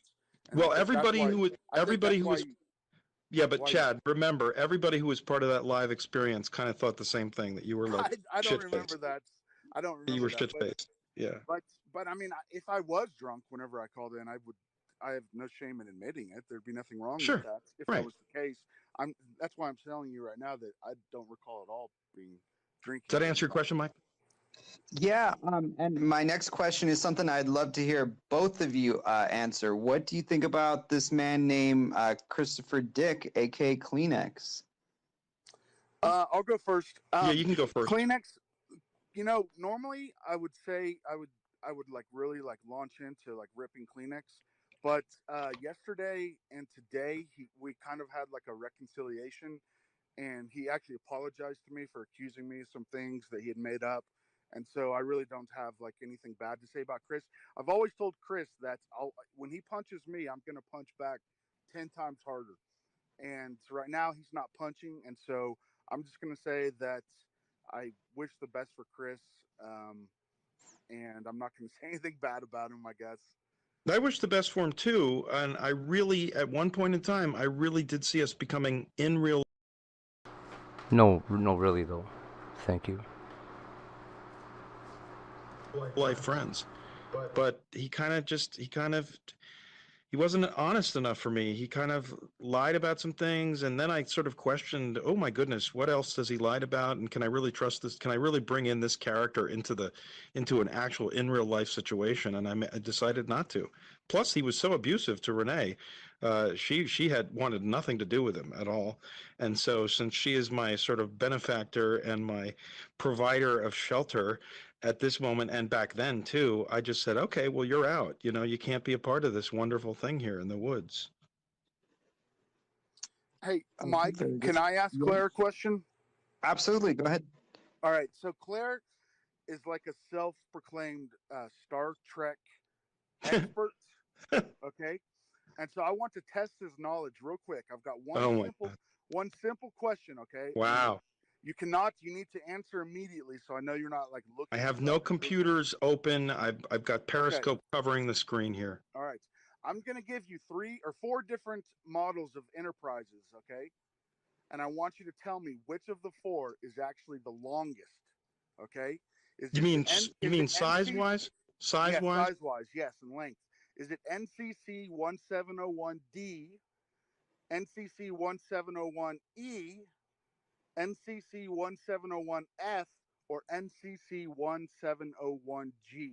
Which of those models is actually the longest of all the Star Trek Star Well, ships? it's a trick question because there's no F and there's no G in actual canon. There's no F, there's no G in canon, right? Okay. Right, Dad? I guess not in canon. Okay, then just tell me which one's longer, D or E? E. No, wait. I don't know if there's is there an E in canon? I don't think there's an E in canon, is there? D. Yes. There is. Which movie? Just answer the question, Claire. You're stalling. No, I'm saying I don't think there's Which an one E. is longer? I don't think there's an E. I think the answer is D. Because the other ones Wrong, don't exist. Claire. NCC 1701E is 685 meters long. NCC 1701D is only 642 meters long. Chad, there's no movie or Star Trek show with E. There's no E. Star Trek X. I'm disappointed. Chad, there's no E. Where does E? From a book or something, or from a non-canon source? What is E? There's no E. The fact that you even have to ask where it's from makes there's no really E, Chad. There's no E. Actually, the fact that I knew that all the other letters were not canon except for D, actually is a good sign, I think. But that was a weak question. I thought you were going to come up with something better than that. Well, I suspect you'd see it. You're claiming it's a weak question because you got it wrong. No, I think you mixed in canon with like books and stuff, memory beta with memory alpha, that kind of thing. Well, hey, Clem. Real quick, Bush wants to know: did you still want to go swimming with him at Disney World? Repeat the question because I didn't hear you. Broke up in the very. Mush wants to know: do you still want to go swimming with him at Disney World? Listen, one of my favorite places to smoke pot in the world is on the beach at the Polynesian at Disney World. And when they put in these new bungalows at the Polynesian, luckily they didn't screw up that beach. It's the coolest place to just hang out at night. You got the castle off across Bay Lake. You got the Contemporary, and it's a beautiful place to just hang out. And then there's tons of awesome pools that are like shaped like mountains and all kinds of tunnels and things. Absolutely, at some point in time, just like Chad and I are going to meet in Vegas for some kind of Star Trek thing or something like that, Mush and I will have an in real life adventure at Disney World. Oh, Claire, just to let you know, the NCC 1701E. Yeah, what was that from? In the film Star Trek First Contact, Star Trek Insurrection, and Star Trek Nemesis. Okay, so I stand corrected. E is the longest. Yep. But I knew the other ones weren't canon. F and G. I get credit for that. Partial credit. Hey, Claire, next question. I don't know if this has any significance, but Mike Koff wants to know what is 6 times 13? 6 times 13 would be a 9. Put the 3 up there. 99. Oh, is it 99? 13 times, say it again? 6 times 13. I don't know. Is there 13 times 13 times 6 or 13 times 9? 13 times 6. 13 times 6. So you got 13. You got 6 times 3, which is 24. You put the 2 up there, so it's 84. I thought you said I didn't hear what you said. It's 78. What are you talking about, Claire? 6 times 13 is 78. 6 times 3 is 18. 6 times 3 is 18. Hold on. 6 times 3 is 18. Right? Carry the 1, 78. You're right. Ask me more math questions. Okay. From the do another multiplication one. 9 times 7. 72. Okay. 63. 63. Claire, what's going on, man? 63. Claire, this is your multiplication table. 63. Go ahead. Well, the nines are hard. The reason I asked 9 times 7 was because Howard asked Eric the Midget that one. It took him like 20 minutes. Yeah, it's 63. I mean, come on. Claire, does your medication? Claire, I'm not even trying to knock you, but does your medication sometimes like affect your Well, let me just say this. I'm definitely I took all my meds at about 9:45. I'm not trying to make an excuse, but I'm definitely ready to practically fall asleep in about 13 minutes, but that's okay. I'm not gonna, it's just, I'm also a little nervous. And so I can't do a lot of things in my head right now, but 9 times 7 is 63. Hey, Chad, you know what? So this is the Dipshit Hour. We're actually going to be wrapping it up, believe it or not, in the next 10, 11, 12 minutes. I'll hop off so you can bring on someone else, okay? Do more multiplication. Do more All right. multiplication. Hey, Claire, Mike, you guys, it's a great show, Mike. I'm looking Do forward more to your other multiplication. episodes. Chad, ask me a multiplication question. Come on, I want to redeem myself. Have Mike ask you. I'm going to hop I want to off. redeem myself. He can bring on other guests. Chad, if you want, I mean, I want to interview you for an hour for the next show. I don't think I'd be a good guest. I think you'd be great. I We don't think just I would. for 25 minutes probably. Maybe. We'll talk about it, Mike. But anyway, good job, guys, tonight. Talk to you later, Claire. Thank you, Chad. Love you, Chad. Love you too, Claire. All right, bye-bye. Claire, what is 7 times 1? 7. Okay, Claire, see, don't you love the fact that it's an hour? We're almost done, you know? No, I feel like listen, we're almost done. People zone out after 45 minutes to an hour, so Right. we're just going to give them a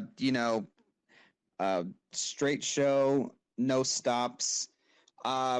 Let's see. I think I'm done with the troll side of the questions. Baloney wants to know, if you're afraid of driving, why is it that you can take Ubers? Well, if I'm in a pinch and I have no way to get somewhere and I have to get there, I'll have to suck it up and let somebody else do the driving for me. I go through my whole story about how unsafe driving is and how I hate driving and how I'm scared of driving. I always say that to the Uber driver, but that's definitely something that I have to do sometimes because, that's something I have to do. So I do it. I don't like it. I don't like to do it, but sometimes I have to. Understood. And Pasta wants to know, who the hell do you think you are? I'm somebody who Mike's wanted to interview tonight. That's all. I'm, just a guy from New Jersey, guy from Northwest Jersey native. Yeah, Mark, go ahead and call. We have about 10 more minutes. Feel free. The lines are open. We're kind of wrapping it up. Claire, do you still talk to Dina? I do. I talked to Dina the other night. And what did she have to say? I listened to a couple of her shows that she did with Kleenex and Friends. I always thought she was great. I always said she should have been on the show more. I think she was only on 2 episodes. Yeah, she was only on 2 episodes. I'm going to see her probably in 2 weeks. We're going to do a sleepover. Very cool. I'd love to get her on the phone. On the air right now, we have Mark from New York. Is that right? Yeah, I mean, right. That's me. I don't see him up as a guest. Oh, there he is. Mark, are you from Long Island? Yes. Are you from the same place that Joey Boots was from? Yes. Dear God, do I know a lot of stuff about you people. Sorry, I don't know if that was creepy. You know what? Because on a Joey Boots podcast, you called in and said, I think you said that. I remember that call. Okay. Yeah, So go ahead and ask Claire or whatever you want to ask. Yes, I know actually where Joey Boots is from, yes. I do have a question for you, Claire. Sure, Mark. Okay, because I know you're a big Stern fan. Who would you say No deserves to be kidding. in the Artie chair if you had to pick? What are the choices?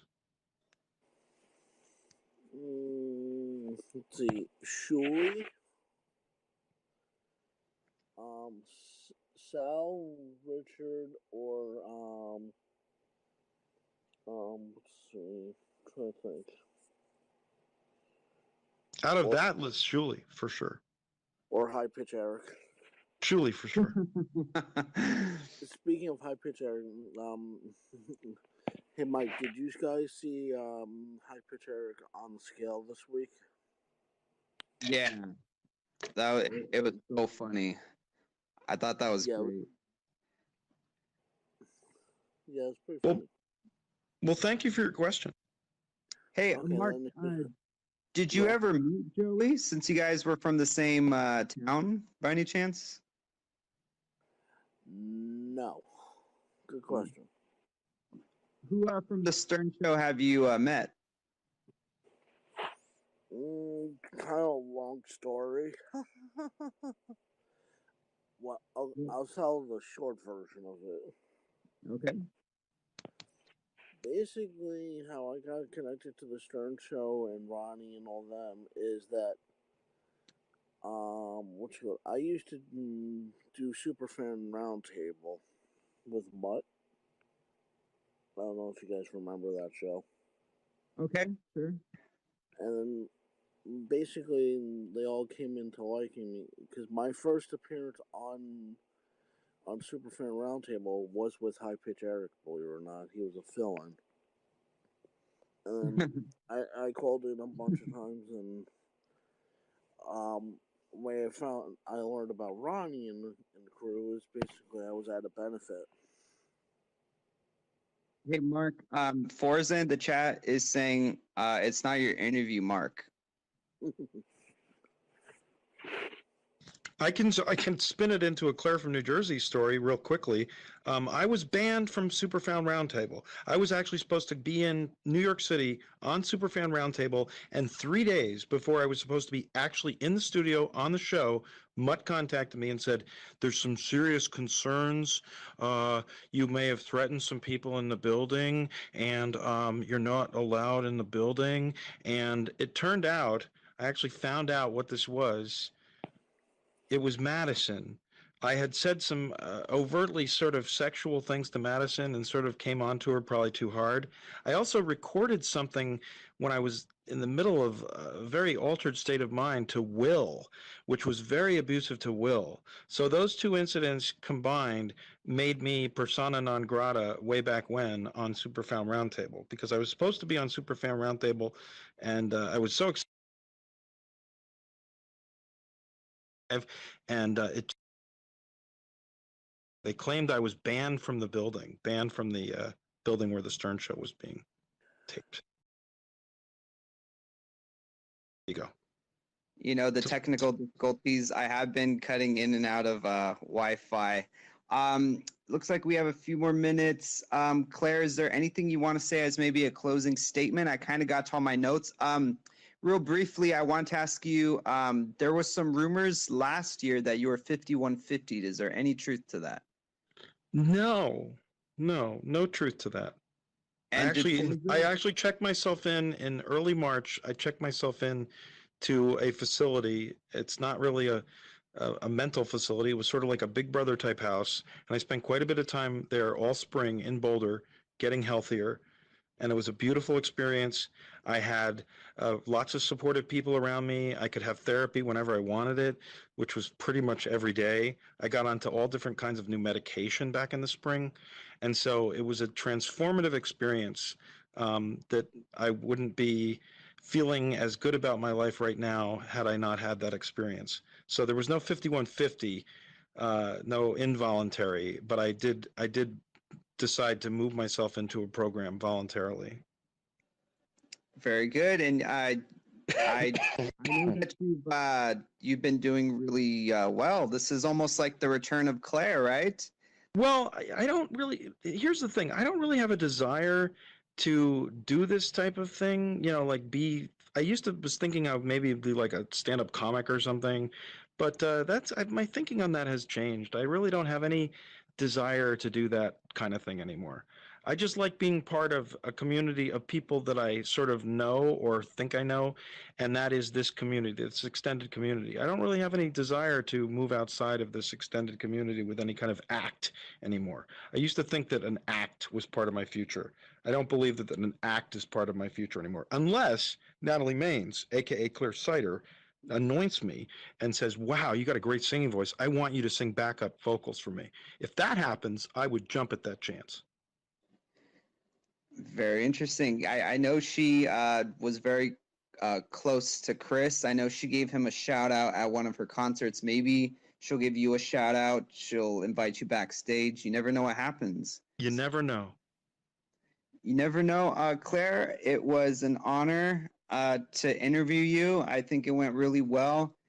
This is the return of Claire. A lot of people were really excited. A lot of people submitted questions. I thought it went great. And did we get to all the questions that Forza might have had?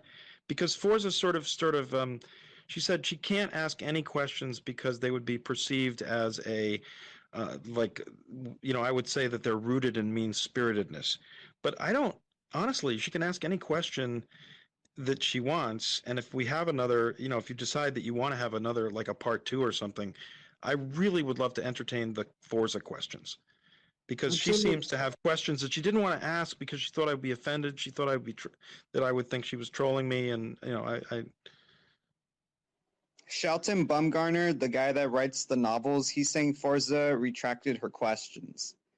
Right. She retracted her questions because she felt that if she asked any question at all, I would think she was trolling me or being mean-spirited. But I don't think that's the case now. If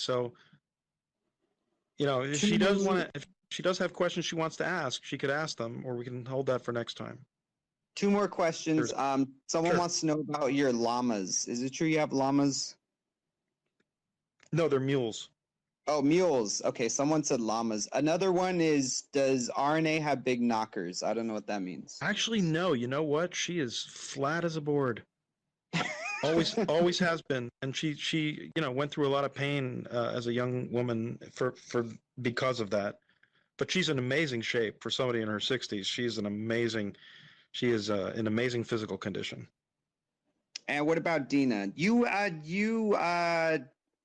Let me see if I have this correctly, just off the top of my head. You were dating Dina at one point, is that correct? No, I was never dating Dina. Dina and I are best friends, and Dina has huge tracts of land. Oh, okay. And she's down in Florida, is that right? Or is it New York? Well, I don't know what she shared about where she is, so I won't comment on that. Okay. But it's not Florida or New York. This was great. I have a Claire trivia question if you want to hear it. Sure. Life is a 3-legged marsupial indigenous to what 2 places? Oh, you know what? I have to tell you something. I actually meant to do this in the beginning, Mike. I got to tell you something. That Life is a Suitcase was actually written, and I'm spilling the beans right now, was actually written as a collaboration between myself and the 2 other editors of Duck Lips. So I did not write that all by myself. I wrote that, and I'm telling you this right now, and I plan to tell you at some point during the show. I wrote that in conjunction with the 2 other editors of Duck Lips. We wrote that together. And I'll give a shout out to John and Mark, not using their last names, but they were also science and engineering students at Stevens. We had funding to do Duck Lips, and that Life is a Suitcase is something we came up with, the 3 of us together.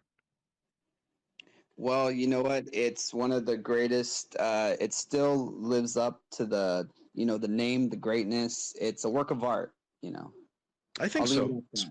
Some of our best work. It's, only literary geniuses could write something like that. And we will always have Life as a Suitcase. All right, Claire, we're wrapping it up. Thank you so much. I can't thank you enough. I'm going to let you go. I know you have to go to sleep. It's over there. It's 11 o'clock in New Jersey. Yeah, great first show, but I would suggest that you don't need a part 2 with me. You can do me like maybe a few episodes down the road. I would say, get your next guest for your next show, and then put me, and I can be like a chat. I could ask questions or something. But I would go with somebody else next. I think we had a good run here. I think this was good. We got a lot of stuff out on the table. But I think that for your next show, you probably should choose somebody else. Maybe Honest Frank. Maybe it's Frank's time. Yeah, he said that he wanted to be a part of the show. All right, Claire, thank you so much. It was a great first show. All right, you take care. Have a good night. Congratulations. All right, thanks. Bye. All right, see ya. Bye. I'm going to see if I could turn this off without fucking it up. How do I end this? Thank you, everybody, for tuning in. It was a great first show, and I'm going to press stop broadcast. Thank you very much. Have a good night.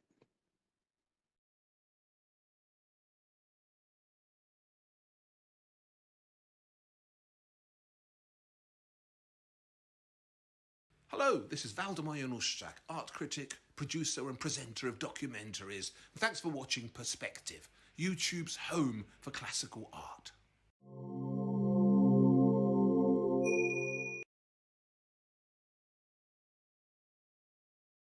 I am live.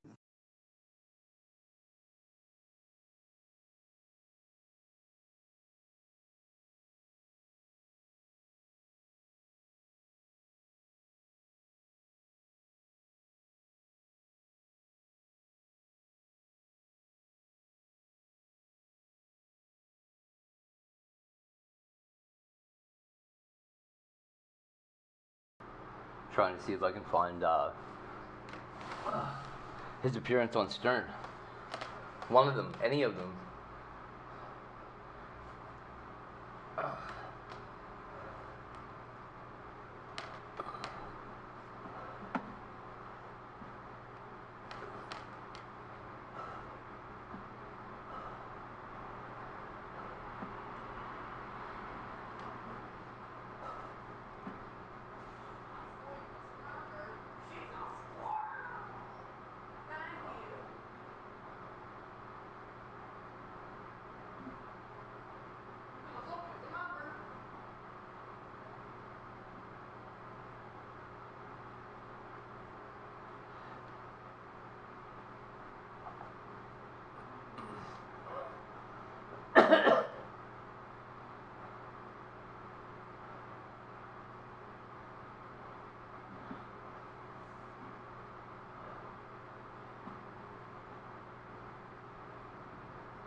I don't think I ever saw this. Don't mind me, don't be sad about this.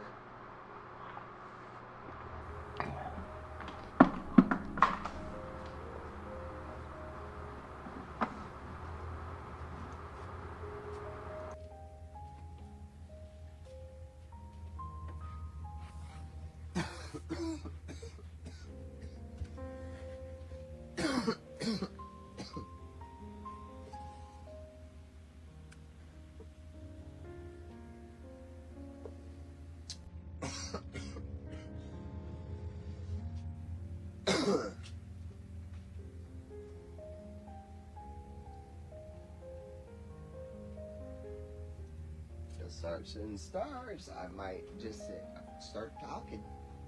Yeah, no, I'm just kidding. How y'all doing?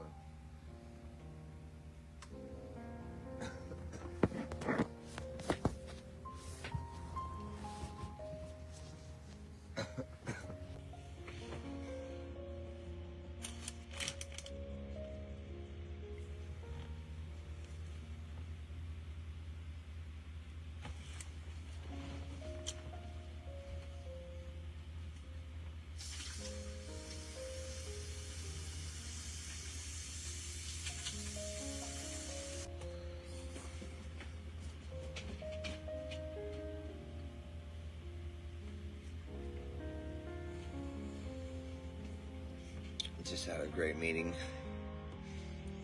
with the TV show that I'm going to be doing. So, yeah, your boys are going into TV. Ain't that right, Yodi? Oh, hell yeah. We can't give y'all too much, but give them the vague rundown, Yodi. They're making a TV show about you, man. Touch on mental awareness. That's all they need to know. There you go. This isn't Neumann Tat. Yeah, this is the TLM. Someone asked me, is that Neumann Tat? Hell yeah. I just gotta get it fixed. I mean, what's wrong with the bottom part? It just looks like a lawn chair. Those foldable lawn chairs. I mean, somebody. He never finished it though. He never finished it though. It just gotta be finished. Yeah. Got a little... And then I gotta spread it out, and I'm going up to the shoulders, and I'm doing the whole back too. So yes, I've been in TV before. I've been in Seventh Heaven. I've been Sabrina the Teenage Witch. I did Lizzie Magudo. Wait, what? Lizzie Magudo. What the hell is it? Lizzie Magudo. No, wait. No, wait. Hold on, bro. Are you not saying her name right on purpose? Yeah. Because I'm like, because she used to hate it. Oh, man. When she was little. She used to hate when people called her Lizzie Magudo. Oh, my God. Because I'm like, she was a cutie. Bro, I remember we were together so long ago, bro, that we watched Finding Nemo in the movie theater together. That's crazy. Lizzie Magudo. That's crazy. Because I'm like, bro, I think I know what you're talking about. I'm not sure. That's crazy. Thank you for the stars, guys. 500. Let's break 1,000. Break 1,000. 500 viewers. If the more you guys hit the hearts, the more. So heart. Blast them. What's up, England? How are you? You guys like my new piece around my neck? Yeah, you see how I did this? I got 50 bands around my neck right now. Actually, wait, 55. Yeah, for fun. No, it's not Lizzie McGuire, it's Lizzie Magudo. Lizzie Magudo.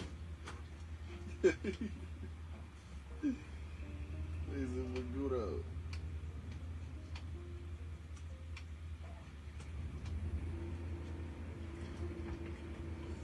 Generator is on.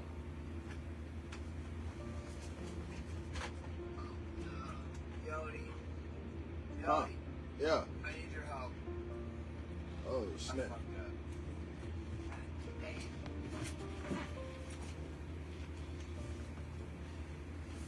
Grab me paper towels, please. Got the phone too. Because I turned it off and I didn't let it cool down enough when we started driving. So this is the best way. This is the only way you can do it.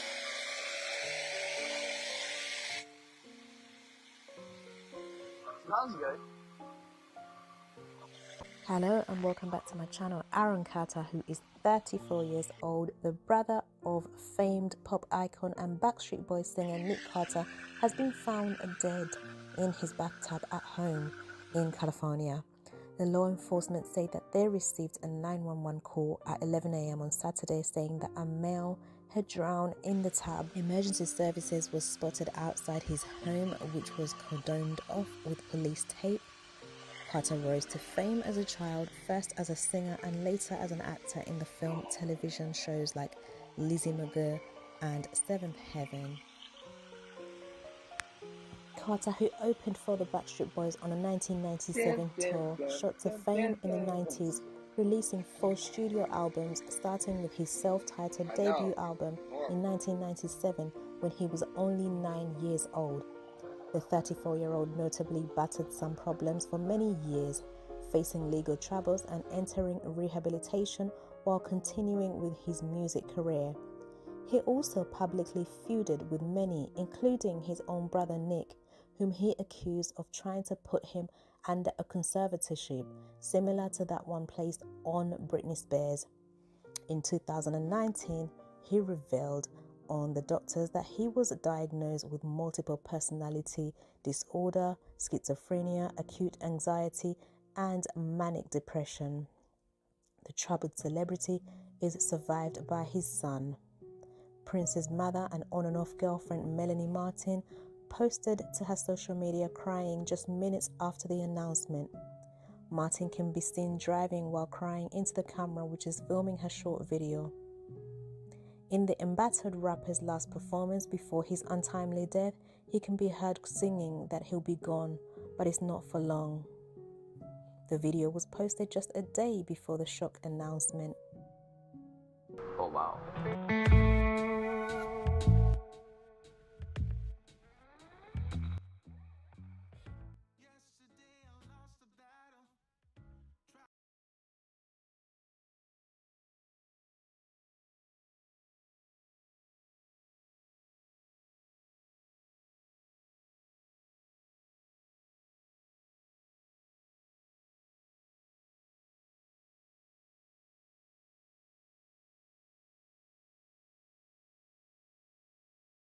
Your voice is not appropriate for voiceover, so if next time that you think that you're going to do a voiceover for someone, please don't do it, because your voiceover is shitty. You have a stupid fucking voice. Okay. All Don't right. even try. Did you call VP 911? This is Bling Mud. I gotta tell you something, you're fucking done to me. Don't try to be nice to me ever again, you asshole. Buffy. I'm talking to Buffy now, not you, faggot. I'm talking to Buffy right now. Buffy, we're done, man. Buffy, we're done.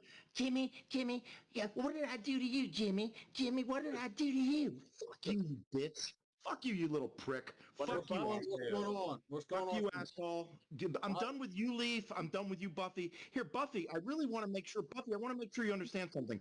Buffy, never say anything nice to me again. Never try to be nice to me. Never Don't pretend tell to be me nice what to me. do. No. Don't tell me what No. to do. I'll tell you what to do, because here's what you're going to do. You're never going to try to be fake nice to me again, asshole. Now Buffy, recording. you fucking prick. Dude, you're a prick.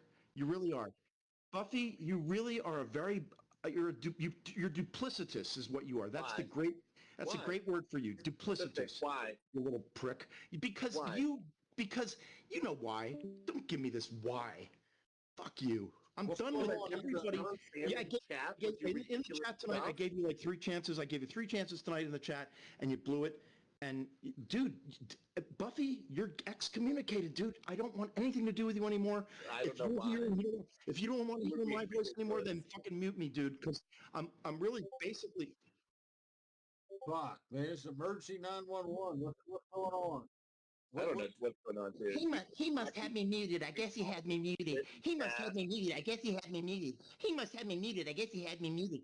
Fuck you. God, Because you're a prick, you little freak. You're the. Explain why everything. Go back and review everything you put in the chat today, you bitch. Fuck you, man. I'm done with you. Done with you, Leaf. Done with you. Done with you, Leaf. I gave you millions of chances over the past several years. You showed your true colors to me tonight, and I'm fucking done with you. Same thing with you, Buffy. What I do? Your voice is so fucking annoying. Don't make voiceovers. Don't ever use it for a voiceover. Do not ever think that you can do voiceovers, Leaf. Leaf, you can't do voiceovers. Don't try to do voiceovers. Your voiceovers sound stupid. Your voiceovers sound weak and pathetic. Your voiceovers are shitty. Don't ever do voiceovers, Leaf. Your voice is not right for voiceover. Just admit that, will you? You have a bad voice for voiceover. Well, there's plenty of people that have way better voices for voiceovers than you. Okay, so don't even try. Don't even try to do a voiceover ever again. Your voice is weak and pathetic, and your accent sucks. It's shitty. It's so weak and fucked up. But that's not why I'm here tonight, folks. That's not why I'm here tonight. That's not why I'm here tonight. That ain't why I'm here tonight. I'm here tonight to call out you little prick, Leaf, and you, Buffy. You two are dead to me, dudes. You're done.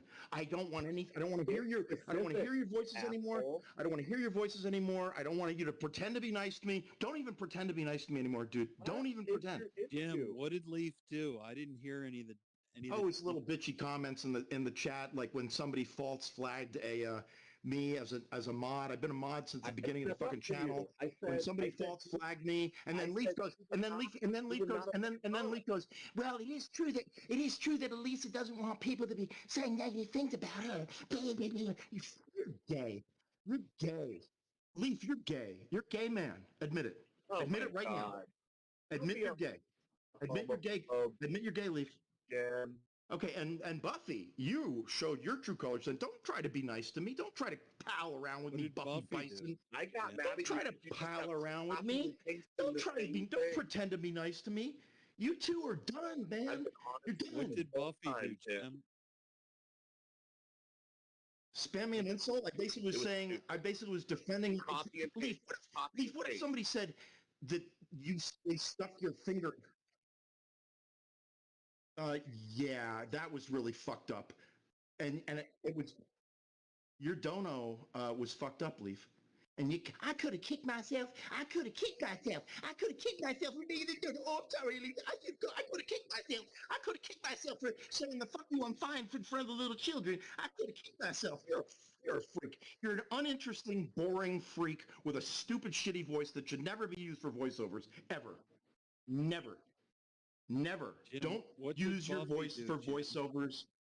Don't use your voice for voiceovers ever again in any promos for anything for anybody, not just Elisa. Don't. I just want to make sure you're not doing this for other people. Don't say, "Oh, I could make that, and I could do a voiceover. I could make that, and I could do a voiceover for you." Don't even try. Just stop. Stop. And Buffy, I don't know what I ever did to you. I've always been kind of nice to you, but you, man, Buffy, you fucking piece of shit. If you can't hear me, tell him. I stuck up for you in chat. Oh my God, he did nothing. He did nothing tonight. He did nothing tonight. Think about all the stuff you guys said about me tonight, you pricks. Yeah. Yeah, think about you're it, pricks. You're a lazy Think about the spammer, things that you were you're a saying fear about the butthole thing. Think about all the stuff you guys said tonight. Think about it. Listen, that was Think about what you said. I said allegedly. I You didn't even say God, butthole. your You voice said is so butt fucking annoying. Your voice sucks. Oh, I hate it. I loathe it. I can't do anything about my voice. I can't do anything about my voice, Andy. Oh my gosh. Fucking suck. Dude, you Buffy, don't try to be nice to me. Don't even call me Jim. I don't even want you to call me Jim. I don't even want you to call me Jim, Buffy. I'm done with you. You're fake nice, and I don't do fake nice. You're triggered. No, I'm not triggered. I'm basically calling a spade a spade. Do you understand that term? I'm calling you out right now for not being friendly, for pretending to be friendly, and I'm calling Leaf out for his super simp status. It's fucked up, dude. Oh my God. I'm telling you, you two are just. You were petty. Your projection is heavy tonight, Jimmy. Your projection is heavy. Am I projecting? Am I projecting all the stuff that was said about me in the fucking chat tonight? Dude, first of all, did you notice that I never even commented after I was demodded? I never fucking commented because I didn't want anybody to see me without a wrench. And you guys bought into that. You bought into that, guys. Guess what? I've been supporting Elisa either just as long as you or longer. I said you were not a rogue mod. We said you did wasn't a rogue wrong. mod. She said, we have a rogue mod. We have a rogue mod. And Kelly, God bless Kelly. Kelly, God bless you. Kelly's the only one that said, the chat is trolling you. Edward Kim said, the chat is trolling you. Edward Kim said, the chat is trolling you. But guess who didn't say the chat is trolling you? Well, it is true that Elisa doesn't like it when I'm on. Fuck you, Leaf, you prick, you little bitch. You suck. Fuck you. It doesn't matter anymore because I won't be chatting or watching, bitch. We're done. Oh, Jimmy's hurt. Jimmy's hurt. Jimmy already quit. Don't you realize that I quit last night before all this shit? I resigned. Don't you realize that you cannot talk over me. There's no hope for you to talk over me. Don't even try, you little weakling. You can't even talk over me, weakling. Hey, weakling, you can't talk over me. Fuck you, Leaf, you prick, you little bitch. You suck. You're a little prick. You're a little prick, bitch. You really are. You won't even make it this long. Dude, I don't think you're going to make it to 63. I'm really pretty fucking sure you're not because you're going to kill yourself because somebody's going to say, oh, guess what, Leaf, I don't really like you.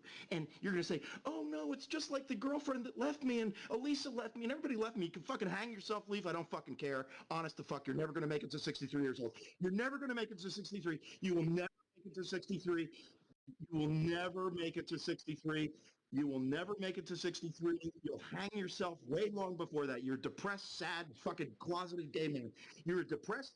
Bye, bitch, you little prick. Bye, bitch. Bye, bitch. Bye, bitch. Bye, bitch. Fuck you. Bye, bitch. Fuck you. Bye, bitch. Little prick. Are Jesus you mad Christ, that I he added up sucks. the calories to your lunch today? Is that why I'm an asshole? No, because that was fun. What you did to me in the chat tonight was unforgivable. All the shit you said about me in the chat tonight, I watched it. I said, okay, there's strike one. And then I waited, and I said, okay, there's strike two. And I waited, and then I said, okay, there's strike three. He's excommunicated. Do you know what it means to be excommunicated? Here's what it means to be excommunicated from my life. Here's what it means. Here's what it means. You don't get to pal around with me or pretend you're friendly to me anymore. We're done. You're done, and you're done. The two of you are done. Now, if you want, I'm not going to mute you. I won't mute you. I will not mute you. I don't block people anymore. You have a little bit of diabetic retinopathy, and you weren't seeing clearly because I said everything directly to you. I said you were copying and pasting far too much. What else did I say?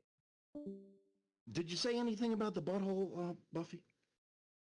I in here. I said, fuck you, you prick. You're not a friend of mine. You're not even. You don't even. I pretended for a while that it was okay that you make me friendly. Don't throw away friendships. Like what? Oh my God! No, you two are done. Done. Excommunication. That means done. That means done. Maybe someday I'll say, oh, I'll give them mercy and grace and forgive you. But right now, I could care less if you got hit by a fucking back truck. Honest to fuck. I don't care. I really don't care. That's not nice. That's not nice. You're a closeted gay man who is so depressed he's going to hang himself someday because you're so fucking... Why don't you just come out of the fucking closet? Come out of the closet. Please hang yourself, you fucking prick. Go away. I don't like you. Sorry. Listen, when people do this to me, I used to be like, oh, you know what? Give him another chance. Give him another chance. So I came up with a new rule. You do it 3 times. You fuck me over 3 times. Then that's excommunication, which means I don't like you anymore. I'd rather not hear your voice anymore, but I'll hear it. I'll have to. I'm not blocking anybody anymore. Leaf. What did you say about the butthole stuff? What did you say about the butthole stuff, Leaf? I said. Oh man, you're. There's no. You two are done, and anybody else that wants to, like still pretend or actually be my friend. Right now, I'm very happy with Kelly because Kelly's the only one that stuck up and said, "Wait a second, you're being." I'll be your friend. Not true. Kelly stuck up. I'll never stop being your friend, Jimmy. I know you're gold. I love you. I never have anything bad to say about you. You're not talented enough to be like Gonzo. Sorry, freak. You have no talent. Your talent is to make clips that aren't even that good. What? Can I ask you a question? Why don't you have a standardized font that you use for all your fucking clips? Why has every fucking clip got a different font? That looks really messy and fucked up. Sorry. I'm telling you, it's fucked up. It's stupid. Why don't you use the same font? Why don't you have a unique font for all your clips? Why has every single clip got a different fucking font? That looks really messy and fucked up. I mean, I've said that to you before, and I said it nicely. I said, hey, maybe there should be like a standard font that you use instead of every single clip's got like a different font. That's stupid, dude. That's a bad choice. But you make bad choices. That's what you do. You're Leaf. Jeff. I guess your name is Jeff. Apparently your name is Jeff. No, I just saw what they said. I saw what they said. I don't have different. Hey, prick! I don't have different IDs. I have one ID. It's Jim Jalon. I have one ID. It's Jim Jalon. And guess what? You'll never see that name in the chat anymore unless somebody mods me again. You'll not see me making any comments on Elisa's streams. And gotta tell you guys, after tonight, oh my God, I'm so glad I resigned before all this happened. Imagine if I hadn't resigned before all this happened. Imagine how I'd be feeling right now. Imagine if I hadn't taken a stand for myself yesterday, all during the day, and then resign. Your fucking theory is retarded. So what money am I living on right now? Okay, Leaf, let's entertain this stupid theory you have. What money am I living on right now? For the rest of the month, what money am I living on? I don't have Social Security, dick face. I said if we were on medical disability, we had $3,800 a month. If we were on medical SSI disability for our mental problems, we would get $3,800.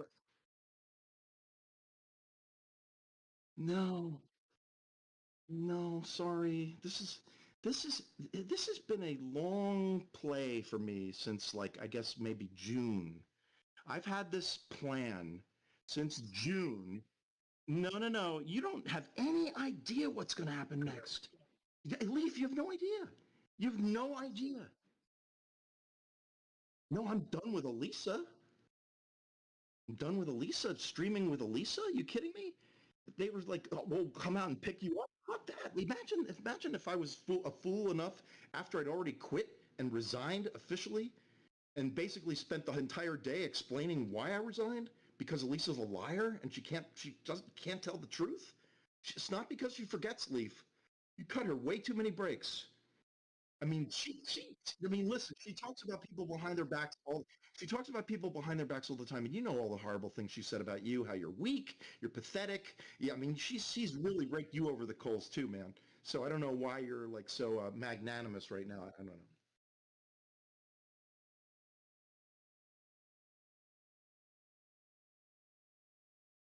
I just had to take a breath. I need you to get specific because I'm having a hard time because I've been pretty transparent with you. Oh my God, don't pretend to be my friend anymore, I put things in chat. This is what I said in Cap, and then I also talked to George about your stand-up deck where you made jokes because on the phone it's really kind of difficult to swipe back to the chat. Can somebody tell me, did somebody give me a timestamp finally for that moment, that incident? Because I figured out where it was because of the shirt I was wearing. And I figured out where it was because it was after we had gone. I just need the timestamp on the video because it is in that the third part of the day video, and all I can think of is that when I was trying to prop myself up on the couch, maybe I put my hand down like in back of her. Unfortunately, I might have put my hand back down, but she didn't say anything. Nothing was registered. I didn't know I did this. So if there's any single person that has any doubt whether this was intentional, hold on a second, stop. If there's any person that has any doubt whether that was intentional or not intentional, if anybody here thinks that this thing could have possibly been intentional, I want you to speak up right now. Anybody. Say it. Put your hand up right now if you think it could have been intentional. Accidental. It could be accidental. It could be accidental. Dude, I want somebody to put... So you're putting your hand up right now. You don't know if that could have been intentional or not intentional. You actually think I would have put my hand down on Lisa's ass, you fucking prick. I want other hands up. Who thinks that that's possible, that was intentional? I got Leaf so far. Who else thinks it could have been intentional? Give me hands. I think it's impossible that it was intentional. Exactly. Thank you, Leah. Thank you for making sense, Leah. Thank you for making complete sense. Thank you for making, once again, Leah, Gonzo, and Kelly, and I'm sure there's other people, would basically say it would be ridiculous if I had done that intentionally. It's crazy to even think that. So, well, I don't know. Accidental. It could be accidental. I don't know if it could be accidental or not. You fucking prick. You're a prick. Well, you're an asshole. I'm really glad about my decision to excommunicate you, Leaf. She said that herself. She said that your finger was up, your middle finger in her ass. Jeff, I love you, Jeff, and now I recognize the troll, but Leaf genuinely says, well, I don't know, it could be 50-50. It might be 50-50. I don't know. I'm not sure. It could have been intentional. Fuck you, you prick. You're a prick. You're a prick if you think that was intentional, and you do. You have in your mind, you're little stupid. Because I was sitting on a couch and my hand wasn't touching her. Generally, my hand wasn't touching her. If I prop myself up on the couch or something and innocently and accidentally something happened like that, I certainly wasn't aware of it. Nobody told me about it at the time. I'm shocked that that's what it was. I'm really shocked that that's what she's talking about since last month. But for you to sit there right now, you little fucking prick, and say, oh, well, it could have been accidental or not. I'm not sure. 50-50. I'm 50-50 on it. I can't make up my mind whether Jimmy's a fucking sick predator or whether he just made an accidental goof with his hand on a fucking couch. Leaf, you suck. You're an asshole. I'm so glad that you're out and done. I don't know why you're here. Why? I guess Leaf sometime. No, you're already out. You've been excommunicated. You don't understand it. Not fair. What's not fair is you saying that maybe it was intentional, you retard. Holy shit. Leaf, you suck. Leaf, I'll give you another chance. I'll ask the question again. Leaf, do you think that it was most likely unintentional, whatever this thing was? I want you to say, I think it was most likely unintentional, just like Leah said. I want you to say that and believe it. If you can't say it and believe it, we're done. Come on, Leaf. You can't say it. You can't say, I don't want to lie, because maybe you intended to stick your hand down her asshole while you were sitting there, in the beginning of the stream, dude, we were sitting there for hours, like an hour and a half.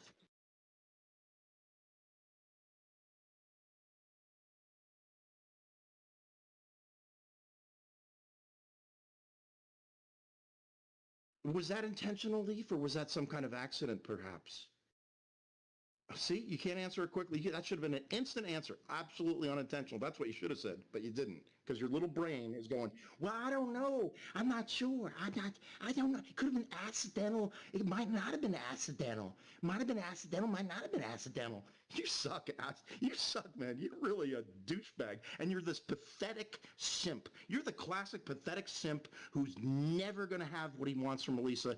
And, you know, if anybody should be worried about anybody fucking with her, it's you fucking with her, dude, because eventually she'll turn on you again, and that's when it's going to be a choice you're going to have to make. Either you hang yourself or you go kill Elisa. That's what you'll do, you freak. You're a fucking piece of work. Holy shit, you suck. Oh, my God. I honestly, I don't care. I know you're trolling right now, but I don't fucking care about your life at all. Not one bit. Fuck you. You haven't been nice to me, you little bitch. Fuck you, prick. Oh, you're a douche. You're a closeted gay man who is never going to get the return on his investment from Elisa, and eventually you'll either kill her or hang yourself in your fucking stupid place where you live. Fuck you. Fuck you. Fuck you. No, no. Fuck you. You're an asshole. You're not a supporter of mine. I will never forgive you for what you've done tonight. That's going to be really hard for me to do because I don't live anywhere near. I will. By September, I'll be firmly entrenched in my wonderful new community that is not here. You've missed all the details from today. I'm not going to repeat that. Semi-Safe Space got the details this afternoon. I'm not going to repeat it for you, you little prick. I explained everything. There's a timetable. I'm moving up to my new place on Sunday. I'm not going to re-explain it for you. Leaf, I'm not going to explain it for you. No. We already talked about this afternoon. I gave everybody the details. Gave everybody the details this afternoon. You're not getting a special recap just for a little accidental leaf. Accidental leaf. Yeah, you're fucked up, dude. You're a mess. You're not good. You're not a good person. You really aren't. So, no, I'm not your. I want nothing to do with you. And same thing goes for Buffy. You two are pretend friends. I forgive you. You're upset. I understand the broken heart. You two are pretend friends. No, because I'll be firmly entrenched up in Stewart, which is not a place that's like easily like gotten to. West Palm Beach is like going to be an afterthought. When I lived in Stewart, I stayed in Stewart. The only time I would go down to West Palm Beach is to pick people up at the airport and bring them back up to Stewart. I actually feel, how I say I feel safe in West Palm Beach. I feel infinitely 100 times safer in this community that I've been experiencing for 35 years. This is where I belong. Stewart's where I belong. This was a little stop-off point. And I had to explain this to my brother earlier tonight. I said, God works in mysterious ways. He brought me here to meet somebody that would eventually bring me back to Stewart, where we have family ties. We got people that we know. I mean, there's people that I could go to church tomorrow. I could go to church on Sunday at St. Mary's in Stewart and see a bunch of friends of my parents because it happened. What? You're even your little makeup jokes aren't funny, dude. You're boring. You're very not. You're not creative in a way that excites me in any way, and I don't think you're really excited, Lisa, at all. St. Mary's Episcopal Church in Stewart. It's the only Episcopal church in Stewart. What time is their service? I'm not going to be there on Sunday. I'm moving on Sunday. I'm moving to my new Airbnb on Sunday. I finally lined up the key. I'm not going to recap things for Leaf. You guys heard the story this afternoon. I gave details to Kelly. We talked about Leaf, my business is none of your business. You've already gotten so much free information and details that you don't even deserve, dude. You don't deserve that level of detail about my life, you prick. You really don't. Well, I guess I do, but guess what? I'm not going to re-explain things for you, you little fucking prick. I'm not gonna. Oh, God. You're so duplicitous. You and Buffy, you're both... I don't know. In this world where I can say that Leah is my friend, and I can definitely say Gonzo's my friend, Kelly I think is my friend. I'm pretty sure she's my friend. I could also say I think Forza, after many back and forth with Forza, I could say Forza's my friend. I mean, those four people, I could say really do care about me, genuinely care about me. I could say that. I don't know who else I can say that. I may be forgetting somebody right now. Let me see. No, Wanban I think cares. No, Wanban definitely cares about me. Let me see who else is in here. Not you, you little prick. Who his victims are. Baloney certainly doesn't care about me. But yeah, Forza. I tagged you so much tonight, Jim, and you ignored me. I don't know what the fuck your problem is. You what tonight? I tagged you so much tonight. At a certain point, I decided that it wasn't worth creating separate answers for other people. At a certain point tonight, I decided, you know what? I have one thing to say. How fucking ridiculous. This is the most insane thing she's ever insisted was true. This crazy lying cunt says lots of things that are not true, but this is the craziest, most insane thing that she's ever said that isn't true. This is to think that people like actually would think that I'd be sitting on a couch. And then the other thing is, you set it up for her, though. You set it up for her by telling stories about you fisting cows, and then your whole stand-up. That's called me being an open book. That's called me relating stories from my childhood. That's called me being completely transparent and honest. That's called me being transparent and honest. That's called me being gold. That's called me being gold for Elisa's stream the past 10 days. The combination guess what? You served up more gold nuggets. Well, no, I'm done. Okay. Wait, did you miss this yesterday? I resigned because Elisa couldn't be. I resigned because Elisa couldn't be honest about her true feelings about Blade and Ice Poseidon. And when I realized that this woman was never going to back me up on maybe other things that I might need her to be honest about, that's when I said to myself, wait a second, this lying cunt is never going to be honest when I really needed to be honest. And why would I put my eggs in that basket anymore? I took them out. I put them in the basket because guess what? She actually apologized for the stuff in July. She personally apologized to me for the stuff in July. And we had moved past the stuff in July.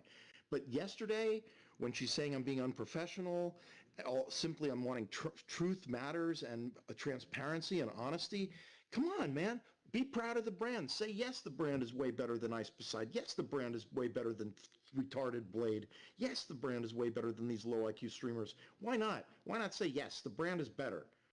I mean, that's what I explained over and over and over again, and she considered that to be completely unprofessional. What's unprofessional is walking down a sidewalk, because trust me, I've done this with her, and walking past people eating their dinner with some fucking rap song going, nigga, nigga, nigga, nigga. No, that one wasn't on, but the N-word was being blasted while they're walking down the sidewalk in front of people. Talk about unprofessional. That's literally a nuisance. Somebody is going to say, lady, you can't do this anymore because you disrupt people's meals, you disrupt people's businesses, you disrupt people's children's business, you disrupt all kinds of things, lady, with your big blasting speaker.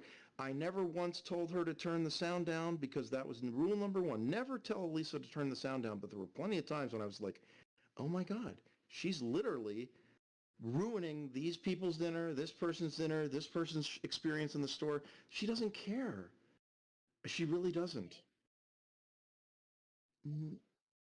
I hate your voice. Oh my God. It sucks. It really does. Why don't you lower can you make it lower? Like high pitch when high pitch talks lower. Can you do that? Can you make it lower? Try it.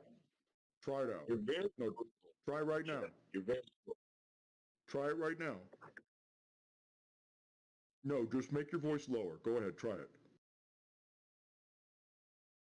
No, just try. Make your voice lower. Just talk in your normal, stupid, annoying voice and make it lower. Not all of us have huffed nitrous for 5 years straight. We can't do that with our vocal cords.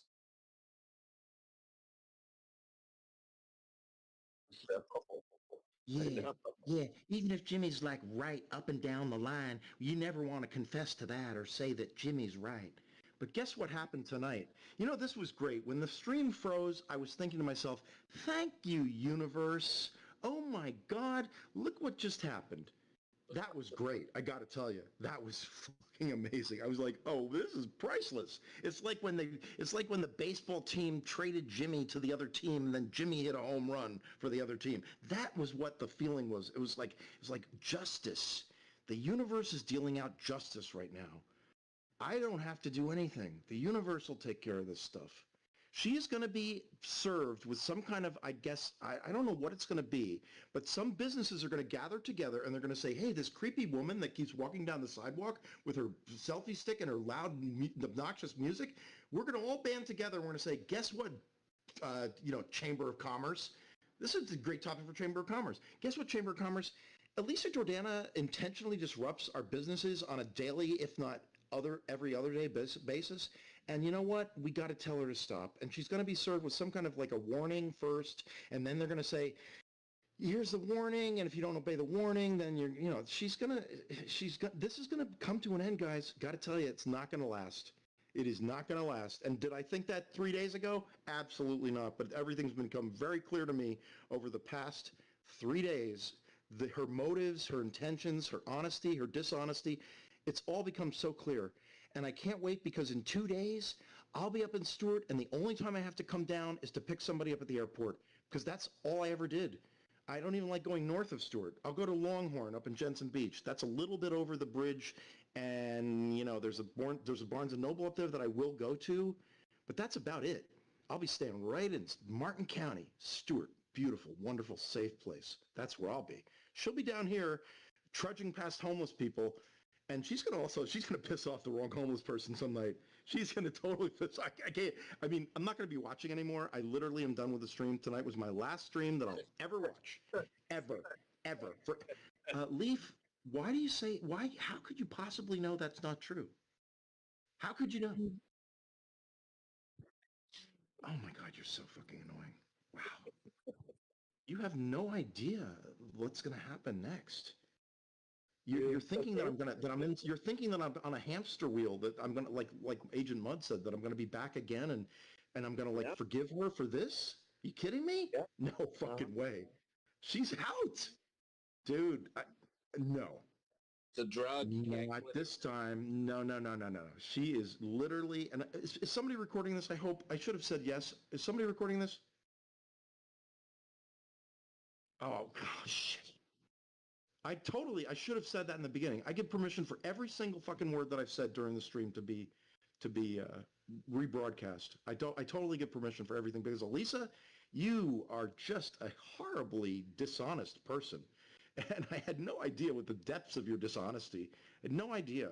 And the way you flip on people, you know, I give people chances. See, I'm a little different than Elisa. Elisa literally, like, you know, she just, like with Joni the other night, I mean, with me tonight, you know, be like Lala and Jimmy. And Lala, I don't know what you're up to, but I'm pretty sure that it's not going to end well between you and Elisa. Lala, I think you know that. It's not going to end well. I don't know if she started her after show yet, but she wanted me to call in. Lala wants me to call into her after show. So I might. I've got her number, and so I might call in, but I don't think I will, actually. I sent Lala a nice little note about the 111 experience, because not revealing her telephone number, but her telephone number has 3 ones in it, and I thought that was very interesting. And when I got her number, I said, hey, you know what? This is a little weird, because I have this lifelong connection to 111, and here's the story. It's on the web archive, the Wayback Machine, and you can check it out. It's kind of tied into the Trinity, other things like that. So that's where I took my conversation with Lala tonight offline. I took it to the 111 experience. Nothing to do with this, but Lala, I think, is setting up Elisa. I really believe this is what's happening. Lala is very smart, smarter than Elisa. I mean, come on, everybody's smarter than Elisa. Lala is setting her up for something. I don't know what it is. I would watch just to see that happen, because Lala's eventually gonna say, "You cunt." I mean, she probably won't say cunt, because she's, you know, been baptized and she's holy and Christian. No, I'm torn only to see Lala. Like, I want to see Lala blow up on Elisa, because that's definitely the next thing that's going to happen. But it might take too long. And plus, I am meeting Wanban tomorrow morning at Subculture at 10 o'clock to have coffee. And you missed that news this afternoon too, Leaf. But Wanban and I are meeting tomorrow morning. He's going to stream it on StreamYard and YouTube, and we're going to have some nice coffee. And that's going to be fun. I'm coming down just for Wanban. I'm coming downtown tomorrow morning. We're going to have a nice little coffee session for an hour and a half or so.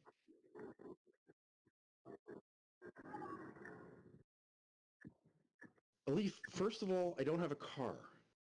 So any Uber rides between Stewart and West Palm Beach are like $100, and I always give a huge tip. So I don't think I'm going to be doing that a lot. There's nothing to come down to West Palm Beach for. West Palm Beach is filled with way more crime than where I'm going to be living. West Palm Beach is a nightmare compared to where I'm going to be living. There's no homeless people in Stewart.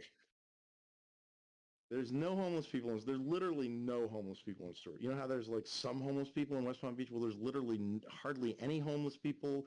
They keep them out on some camp somewhere off south of Stewart somewhere. They're in a camp somewhere. Jimmy, just a heads up, underground chat saying that there's going to be a protest against you tomorrow morning. There's going to be people with signs out there that said Jimmy sucks. Jimmy Groper. Yeah. Jimmy Butthole Surfer.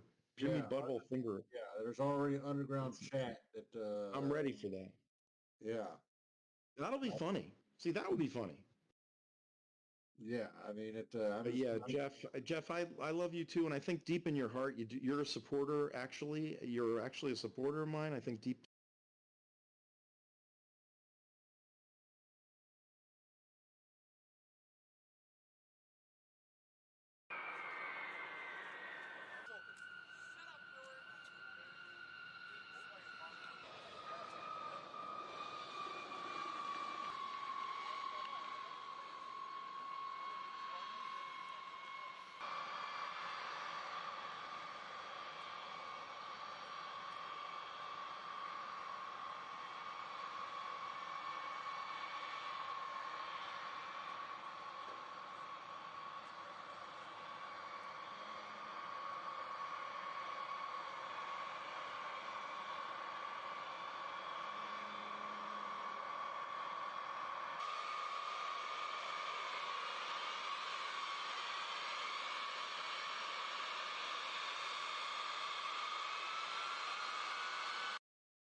And then I have guys who are trying to destroy me.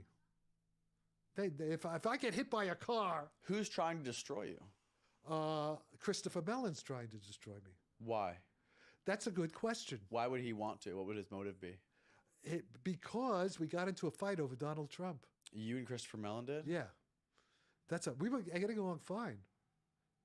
He was going to come up we were going to do a thing at the Bohemian Grove on UFOs. He was going to come. You and him were going to go to Bohemian Grove? Well, I invited him. We were going to have a thing there, okay?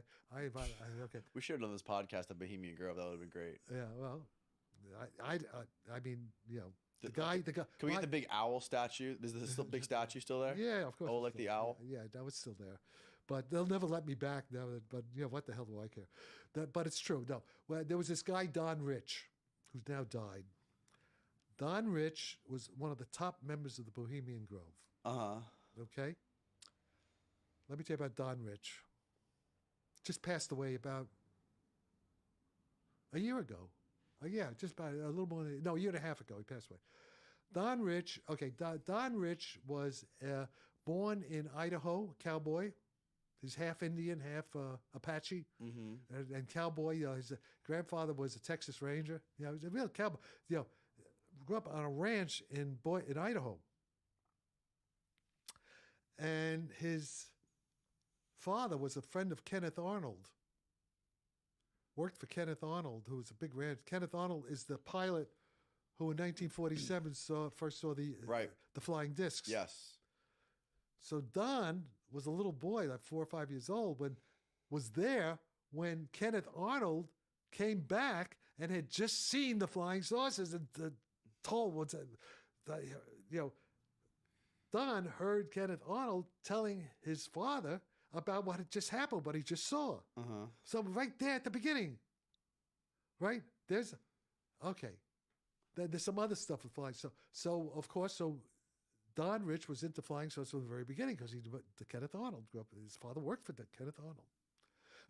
Okay, so Don, about my age, maybe 2 years younger than me. He would have been about 82 now. So Don goes into the Marines and becomes a tank commander. Sees some action, I guess, I don't know, in South America. Maybe when they were, I forget where it was. Not Grenada. I think it was something else.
And with that, the 2022 season comes to an end. Good night. When she was just a girl, she expected the world. And with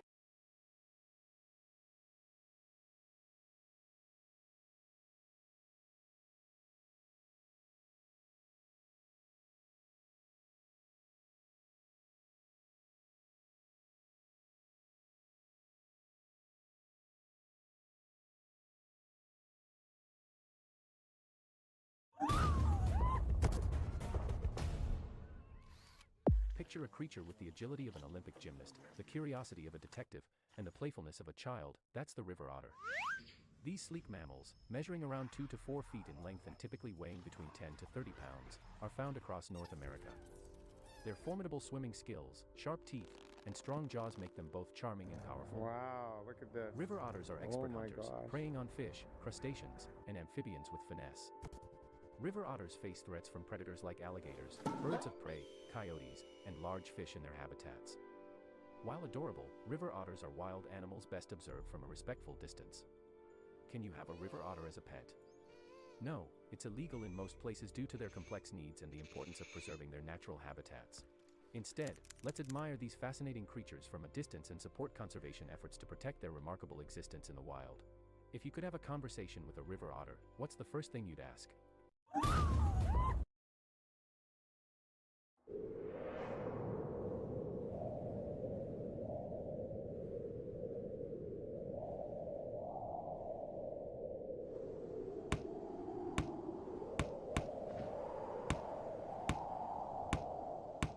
In breathtaking mountain heights, witness ibex, the gravity-defying champions, mastering inhospitable terrain with astonishing agility.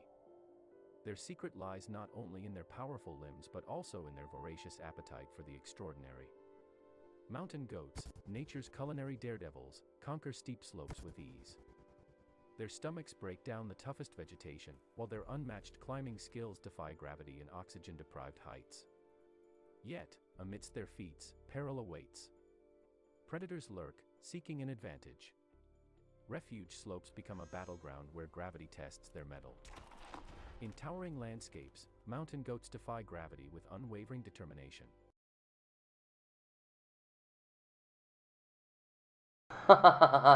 Watch that. Holy fuck.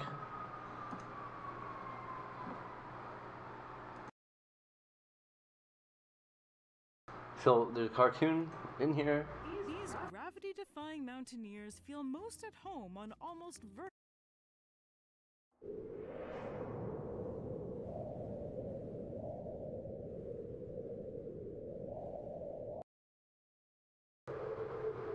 So those guys are jumping. There's a cartoon. Breathtaking mountain heights, fitness ibex, the gravity-defying champions, mastering inhospitable terrain with astonishing agility. Their secret lies not only in their powerful limbs, but also in their voracious appetite for the extraordinary. Mountain goats. Okay, so there's one right there. Nature. Extraordinary daredevil.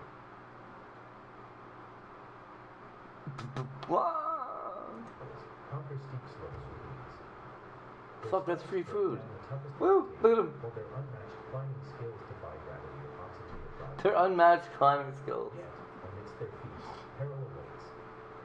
Predators lurk, seeking an advantage. Refuge slopes become a battleground where gravity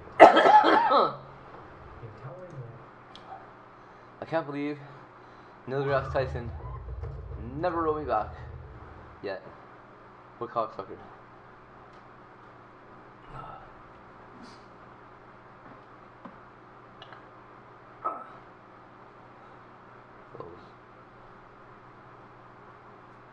A flashlight, a saw. That was the worst saw on earth.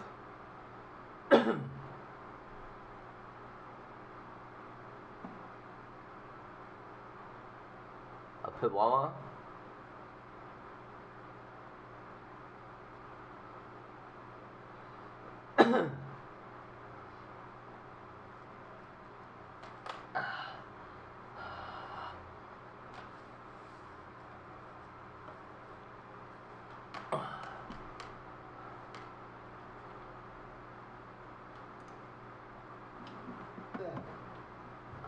It can become an Ready to dive in? Let's get started. Okay. Do you have that special kitchen tool at home ideal for slicing eggs? It's not solely designed for that. It can become an indispensable kitchen tool for you. Not just for eggs. It can also a variety of other foods. Effortlessly it creates butter portions. What a waste.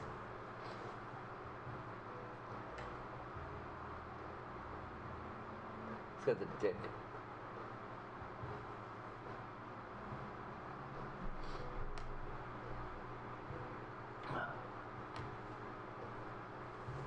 Or slices sausage. Why you just grab a knife, bro?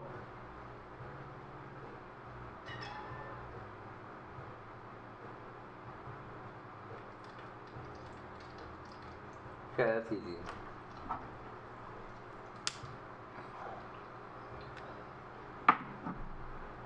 And just look at how efficiently it handled mozzarella. Who cares? Why is Truly a useful gadget.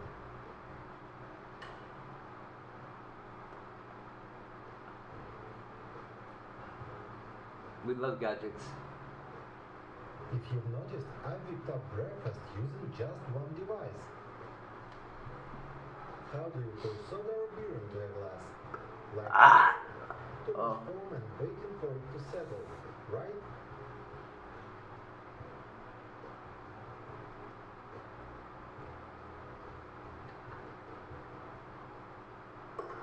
There's a trick. I suggest a much simpler and convenient method. Just tilt the can like this over the glass, and in seconds the liquid flows neatly into it. Give it a try.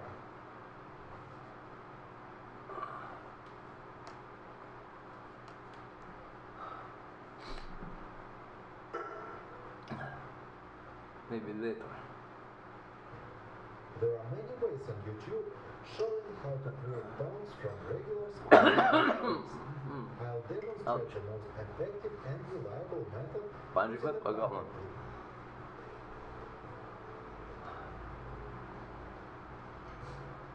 Oh yeah.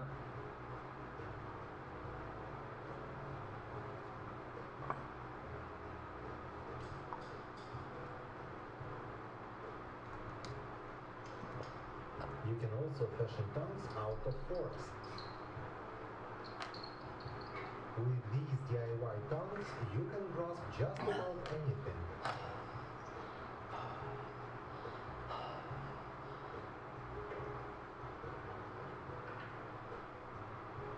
This is a typical way everyone squeezes juice out of a lemon. Doing it this way, I managed to get 47 grams.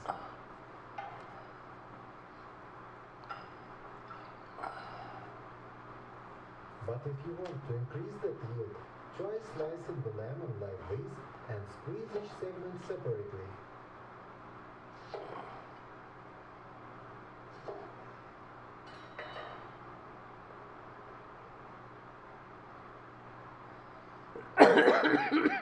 By doing so, I managed to extract almost double the amount, a full 84 grams. Nobody believes, but it really works. When I was in Prague, I tasted the famous Czech dessert Trdeny. Now I'll attempt to recreate it in my kitchen. Take a chunk of yeast dough and roll it into a snake-like shape or roll. The essential part now is to shape it. You can use any tubular object, a soda can, a chips canister, or a rolling pin. I choose the rolling pin. I wrap it in foil and wind the dough around.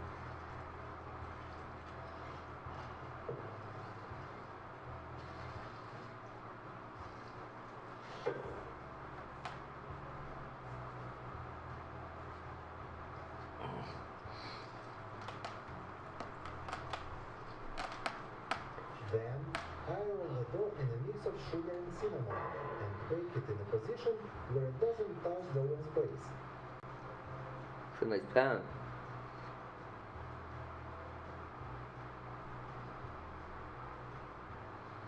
Once baked, the golden balls are perfectly crispy, Excuse with me. a hint of sugar and cinnamon aromas wafting Ah. through.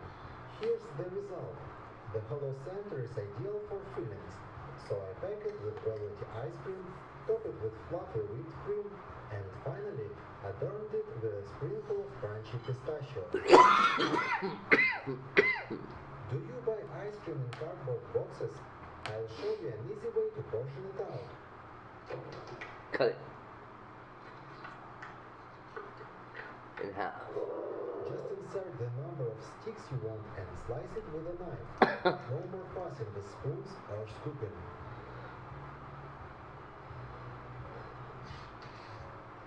Spoons or scoop it.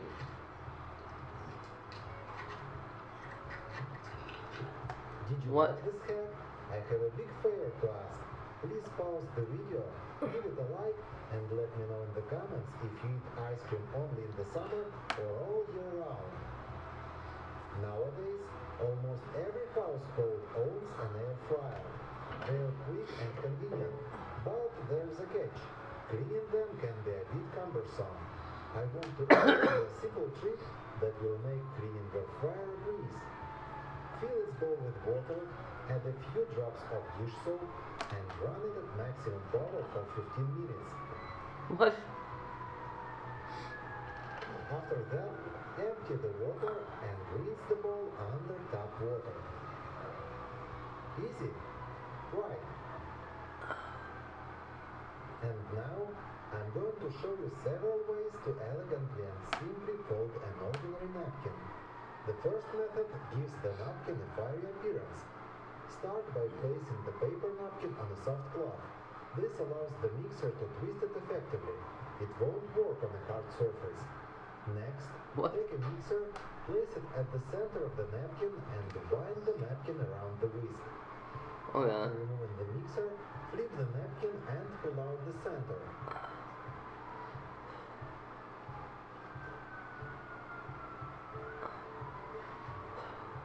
The resulting napkin fold, reminiscent of a flame, can then be placed in a glass for table setting.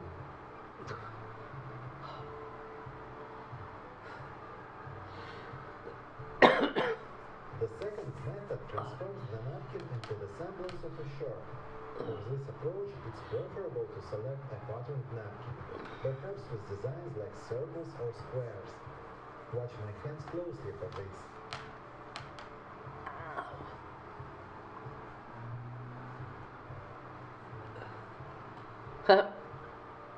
It already looks like a shirt.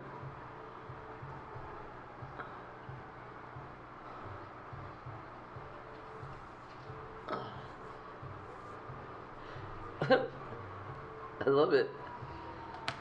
To fine-fold the napkins, you just need to place a step on your forearm. Press down with your palm and start twisting as I demonstrate. What?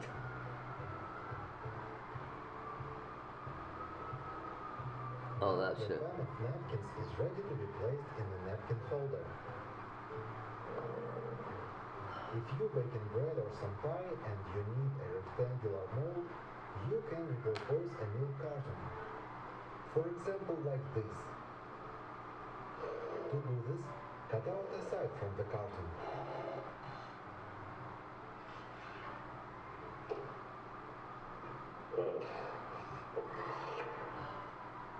Remove the plastic spout to ensure it doesn't melt in the oven.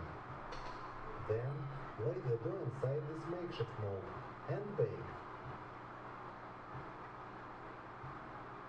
Here's how my rectangular loaf turned out.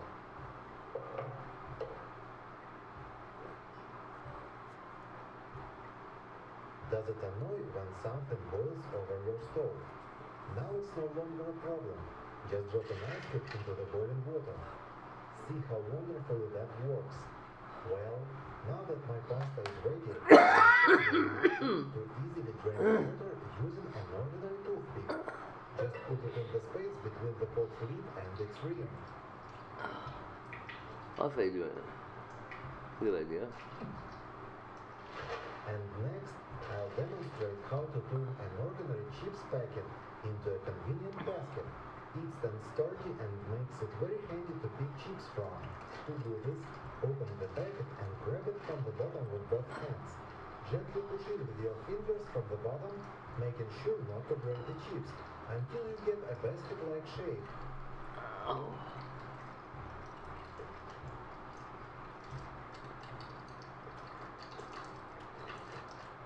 Here's the result. See how it stands firm and how easy it is to pick from. Do you use tomato paste in these kinds of sachets? Watch how you can easily squeeze out every last drop from the packet. It's incredibly convenient and works with anything in these soft sachets.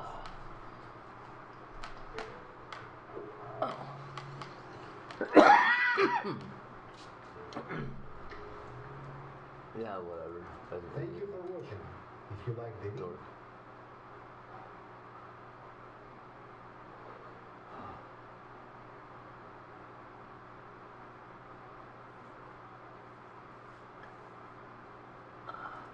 Ow!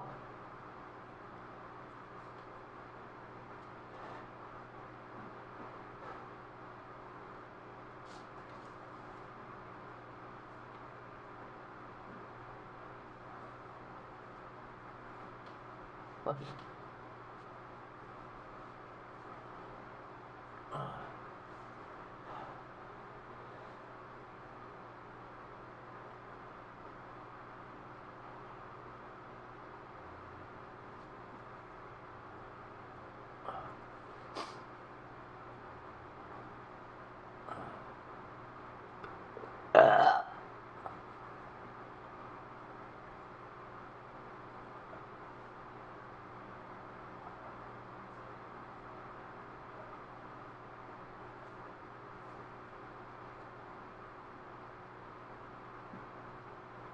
Holy fuck.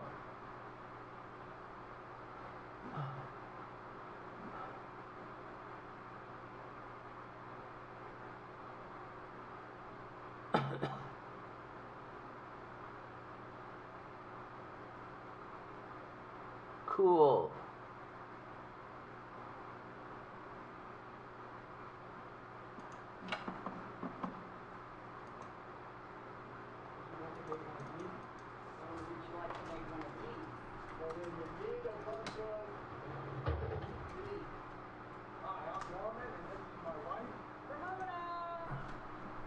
We're Creepy Crafty Creations. Creepy Crafty Creations. Stupid Coffee Creations. That's our grandson, LJ. We love making haunted house and Halloween drops. So come join us and have some fun.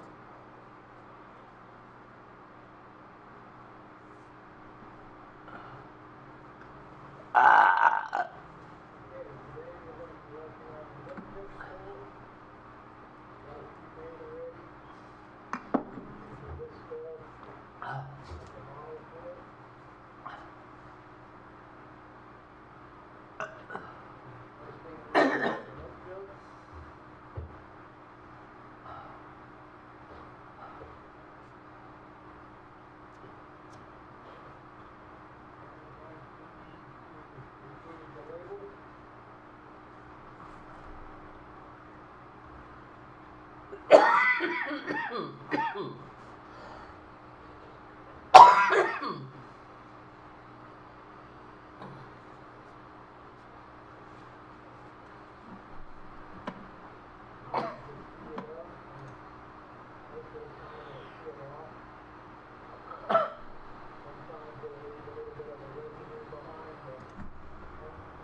Oh, okay.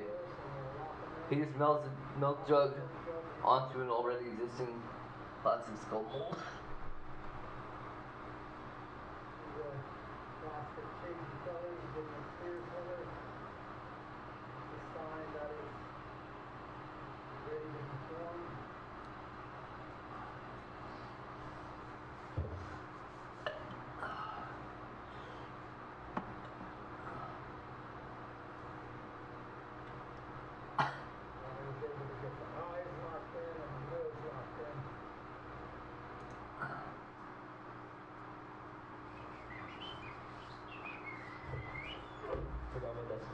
ficando mais gasta, porque eu só vou fazer o sketch. É um desses baldes aqui, eu vou usar provavelmente. Holy fuck. Aqui. Foi o presente do Bruno Prosa. Vou fazer o rascunho com essa aqui na letra.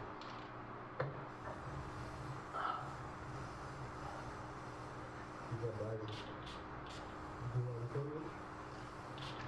Aí agora começar a letra. Deixar ela mais concentrada no meio.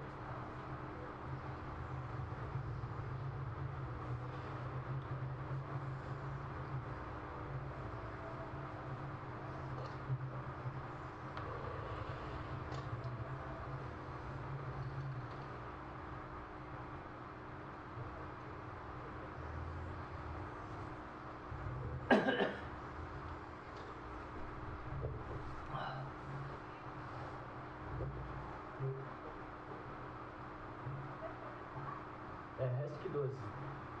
É RESK-12. Ficou legal. O paredão assim grandão é bom pra trabalhar. Quando é mais esticado assim pra letra é perfeito. Não, eu passo por tudo na real. Agora eu tava no Rio Grande do Sul pintando num evento lá.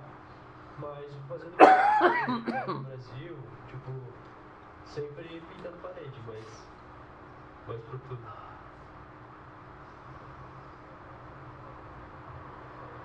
Ah, pode crer.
Pra definir melhor, né? Tirar os traços. E depois vem com esse fundo aqui, né? Limpando mais. Então um pouco mais a letra, né? Vou abaixar um pouco mais a letra pra intercalar melhor entre eles. Tipo aqui não é, enfim. Essa parte que mais passa por fora, né? Eu vou marcar tudo e daí eu tenho uma noção melhor. Já vou mostrar aí o processo e como vai ficar no final. Aí.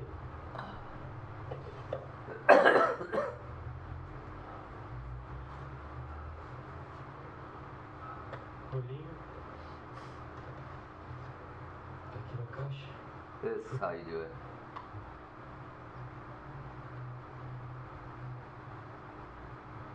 Um salve pro Prosa que fortaleceu aí nossa tinta. Tamo junto.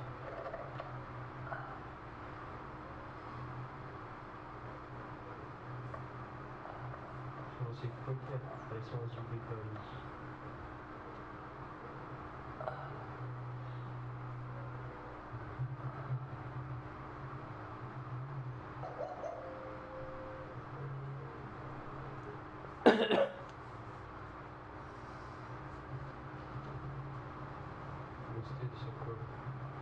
legal que ela é bem clarinha. Meu contorno é mais escuro mesmo, então vai saltar bem. Contraste legal.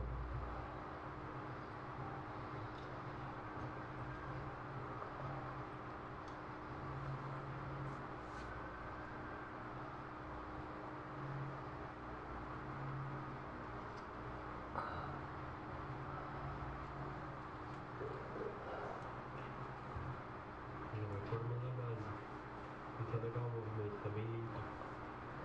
Agora que eu limpei os traços, já dá pra ver melhor. Eu gosto do encaixe. Agora finalizar ali. Aí, o lado direito tá feito.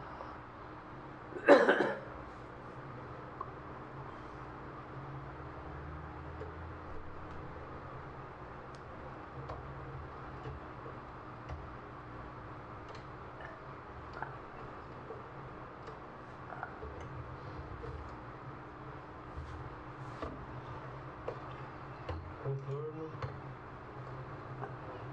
Posso usar essas aqui para fazer as bolinhas embaixo. Posso intercalar entre violeta e amarelo.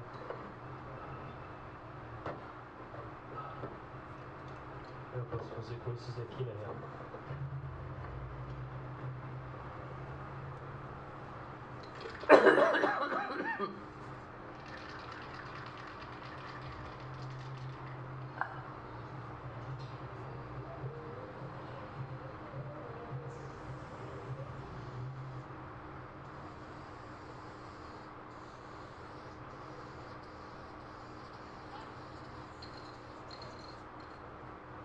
Oi? Tudo bom?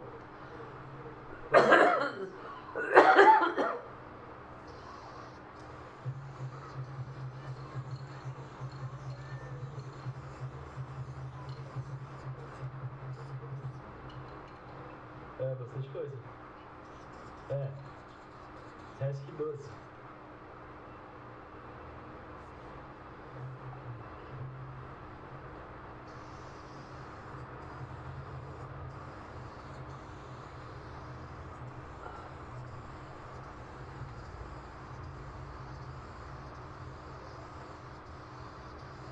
É satisfatório, né?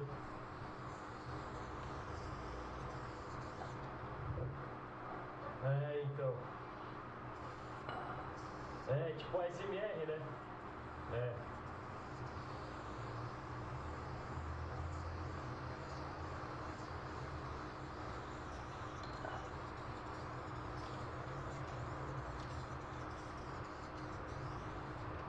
Fazer alguma coisa desse lado aqui também, se for.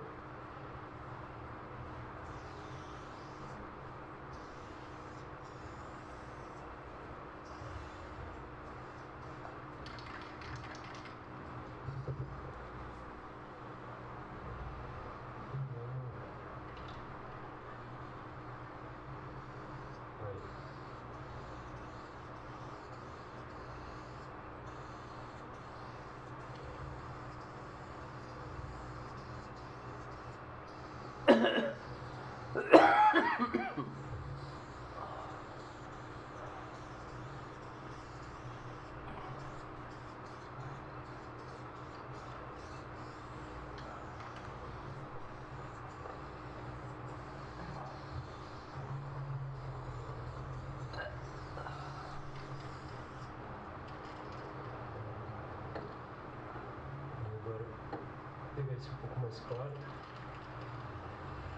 Não, vou chegar com mais escuro primeiro. Show.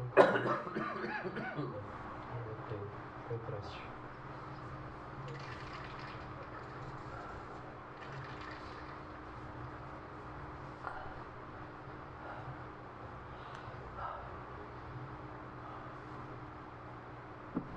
Vou fazer aqui escuro.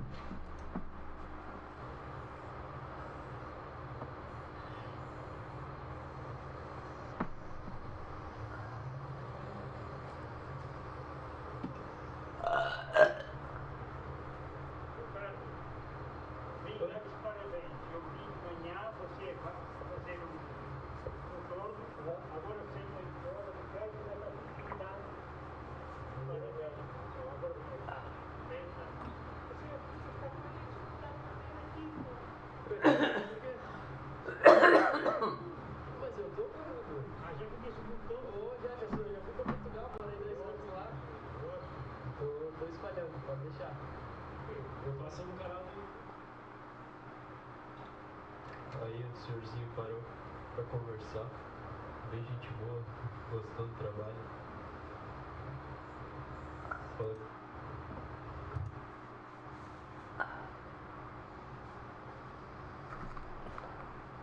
Let's get to what you're done doing here, dude.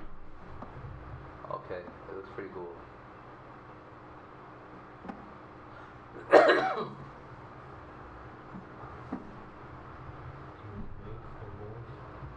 Bastante informação, mas de uma forma que ainda tá fluido o movimento, tá legível a letra.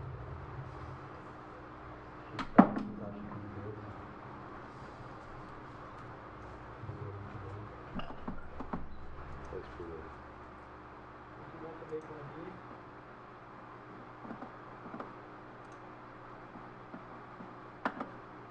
You're blinded. Blinded how?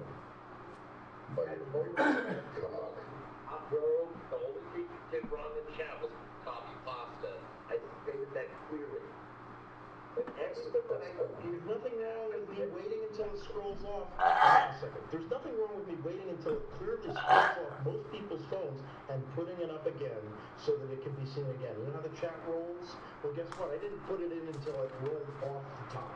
That's when I would put it in again. So that's completely appropriate. There's nothing wrong with that. That's how people get something seen in a chat that's running that fast. And of course Elisa saw it, but of course she didn't mention it.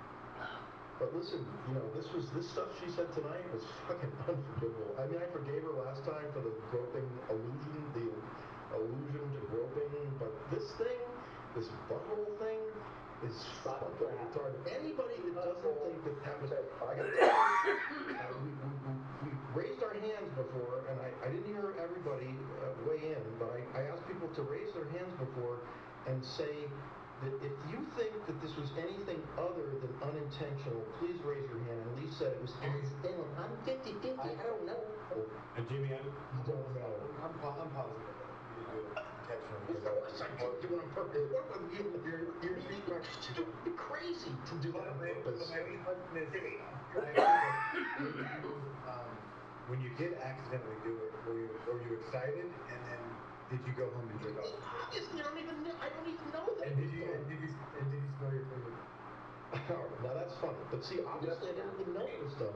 If you look at, I mean, I tried to, I guess somebody has put up the timestamp for me. I'm not going to the chat right now, but I'm guessing somebody's put up the chat, because I'm guessing you can tell that, like, it's not like I'm saying, oh, wow, success, I fingered her asshole. I mean, there's nothing, I'm sure that I'm not, like, registering that kind of, we were talking about callers, we were talking about taking some next callers and getting 3 good callers.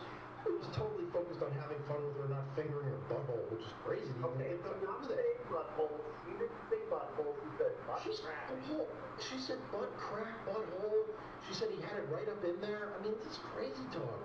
It's insanity. She's lying. I was saying what she lied about me. Kleenex. I know this is fucking shit.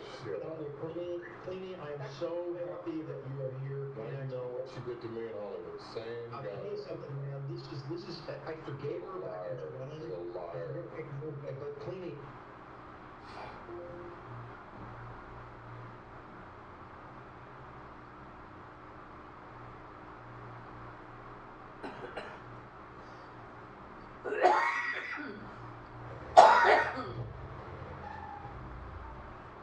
Hello, everybody, and welcome to another episode of Wild Ride with Steve-O. This one is great news for anybody who loves music and super cool people, because we fell in love with this guy. It's the lead singer of Legend and Times. Here we go. Ladies and gentlemen, Jonathan Davis. Yeah, dude. I'd like you to meet my co-host, Scott Randolph. What's going on, Jonathan? Off camera up at the front of the RV, we have Paul Brisky. What's going on, Jonathan? How are you? I'm just chilling. Yeah, dude, I'm super psyched that you agreed to do this. It was, Of course, man. fucking super cool. Are you in LA right now? Fuck no, I live in Vegas, sir. Yeah, dude, born and raised. Yes, sir. can't take it no more. I got out like 10 years ago. I mean, for some people it's great. It's just for me, I was born and raised here. I like more country stuff.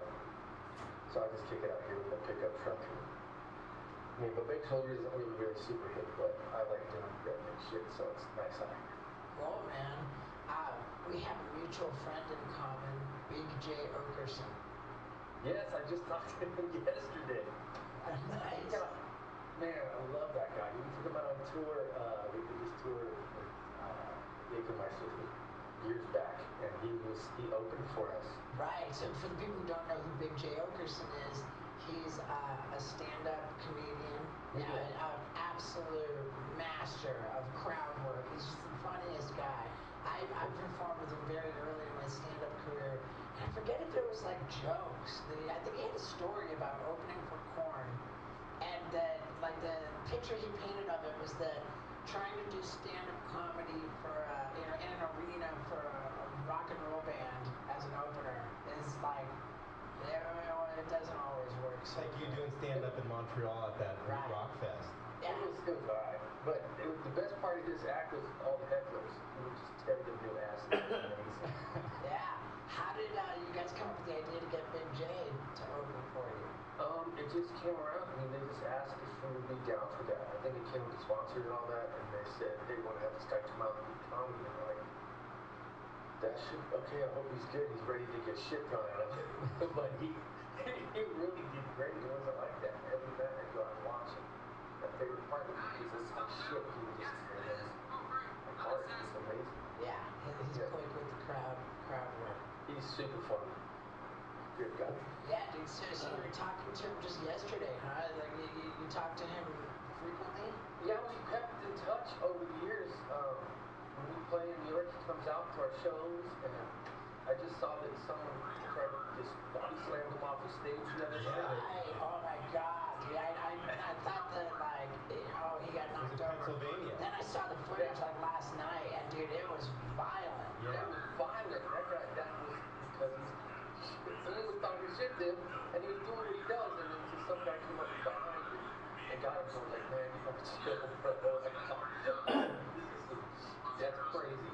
Now he's coming up on stage. He says he's okay, but man, it was hard to fall off that stage. And that was fucked up. So just like chucked him off the stage? No. They grabbed his feet.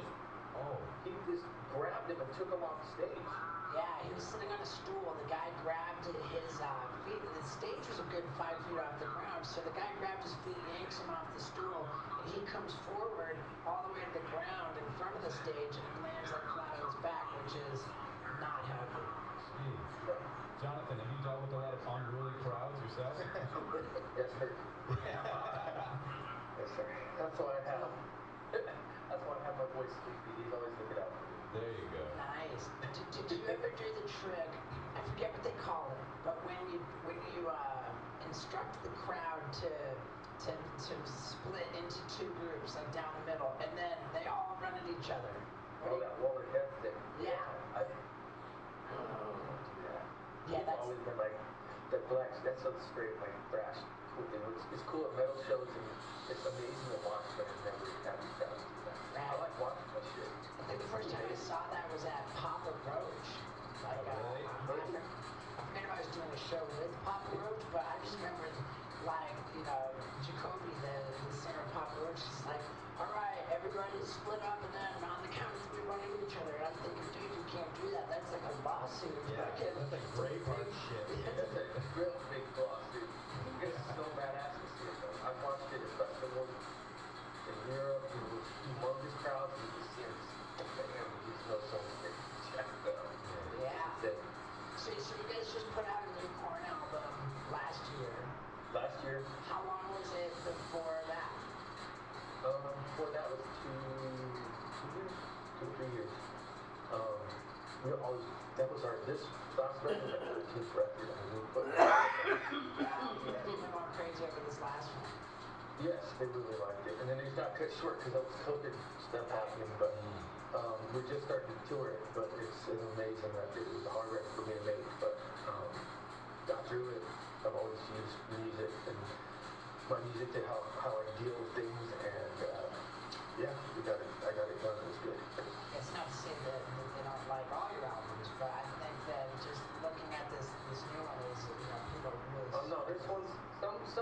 some people get it, and then some people don't. They just, you never know. But this one, people really like. What was so hard about making this album? Just the experiences that you went through?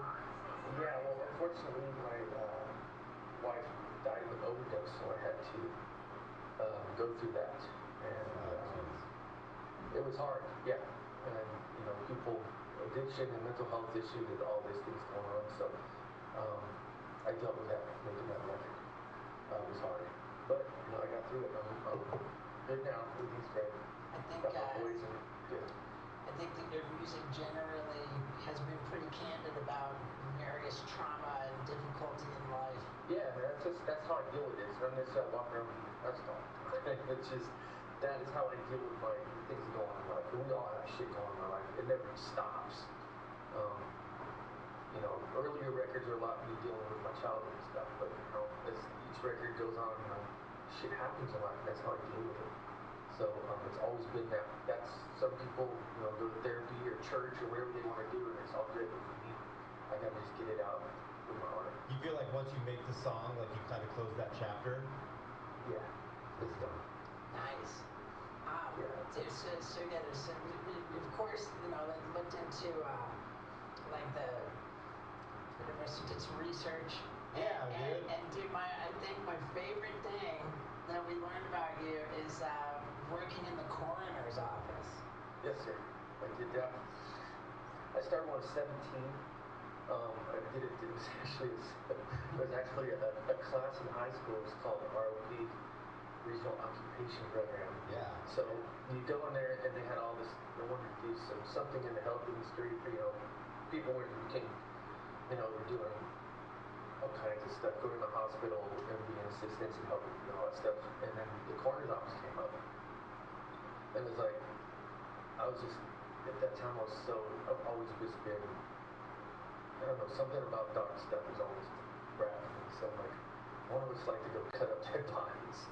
So I did 3 interviews to get in. They had to do a psych background, everything, and I finally got in. And I started doing autopsies at 17. So I did that from 17, 18, and then I went to Frisco and went to San Francisco College of Mortuary Science and became a mortician. Came back here, was an embalmer, and then at night I would go to the coroner's office and I was starting to be an investigator. So I didn't have to get my hands dirty per se do an autopsy. I'd just be an investigator and go investigate, you know, deaths. And then I got the call. And come try out for coroner. And that was it. And I was out. Dude, that's so cool. My first cousin on my mom's side, they say the same story right there. Like he was a super goth, like trench coat kid, and straight up became he went to mortician school. I had a joke in my stand-up that when I was going to clown college, my cousin was going to mortician school, and our mothers were getting hammered debating whose son was a bigger loser. Yeah. And I think that both my cousin's still a funeral director. He loves it. Like something about death just kind of turns him on. You know, I mean, I remember getting a call from him one time. He's like, dude, you know the warning on the soda machine. Like, you know, it says don't tip the machine, like it's got a stick figure of the machine falling on someone. He goes, I got one. He was so excited that's how that person died. That person died that way. That person died like that. What's the most interesting cause of death you came across? Death by typewriter. Wow. How does one die by typewriter? Remember the old school, you guys old enough, you know how they had to pop that thing up? Someone went under and reached under, and it was those old, big-ass, heavy typewriters right down on the head. Just concussion and some bleeding internally and done. So when you cut up a body, how does that work? Do you cut up like the fingers, like you're a mobster, or do you like gut them and take your organs out? Well, no, you start with like there's like a Hawaiian incision. Hawaiian incision. That's what it is. Yeah. And is it true that like dead bodies, like dudes get boners sometimes after they're dead? Or did I just make that up? That's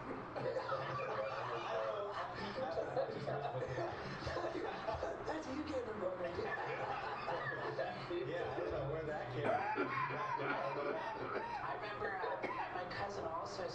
was some movie.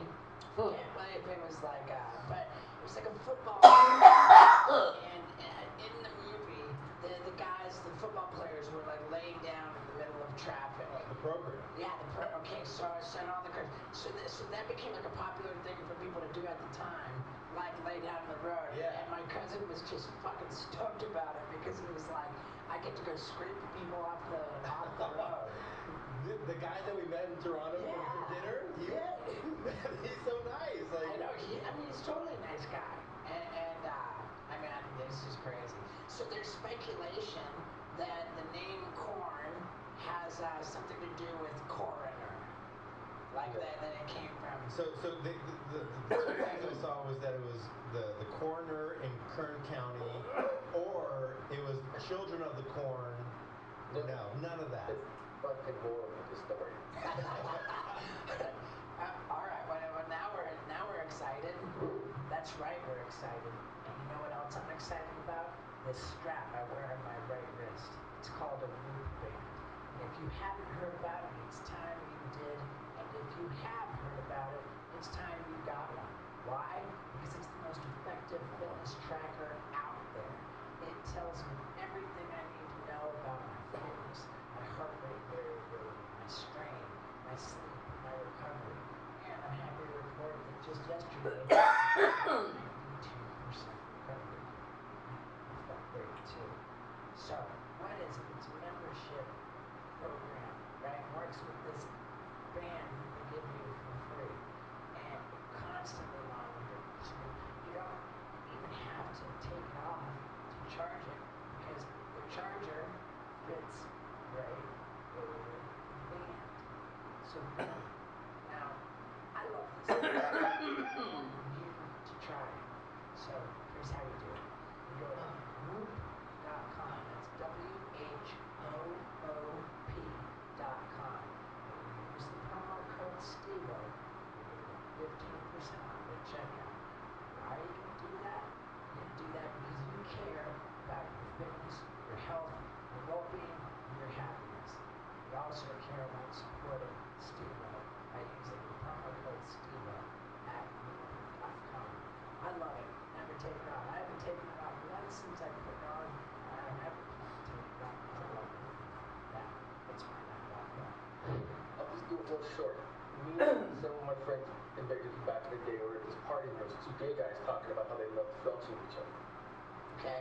And the one dude was talking that he was felching his lover and the guy shit all over his face. He had a corn kernel on his tongue. Okay, got it. So that's how it came about. So people that knew the story, they were there, we just go, corn. And be like, shut up, dude. Oh, God damn, no. That's funny.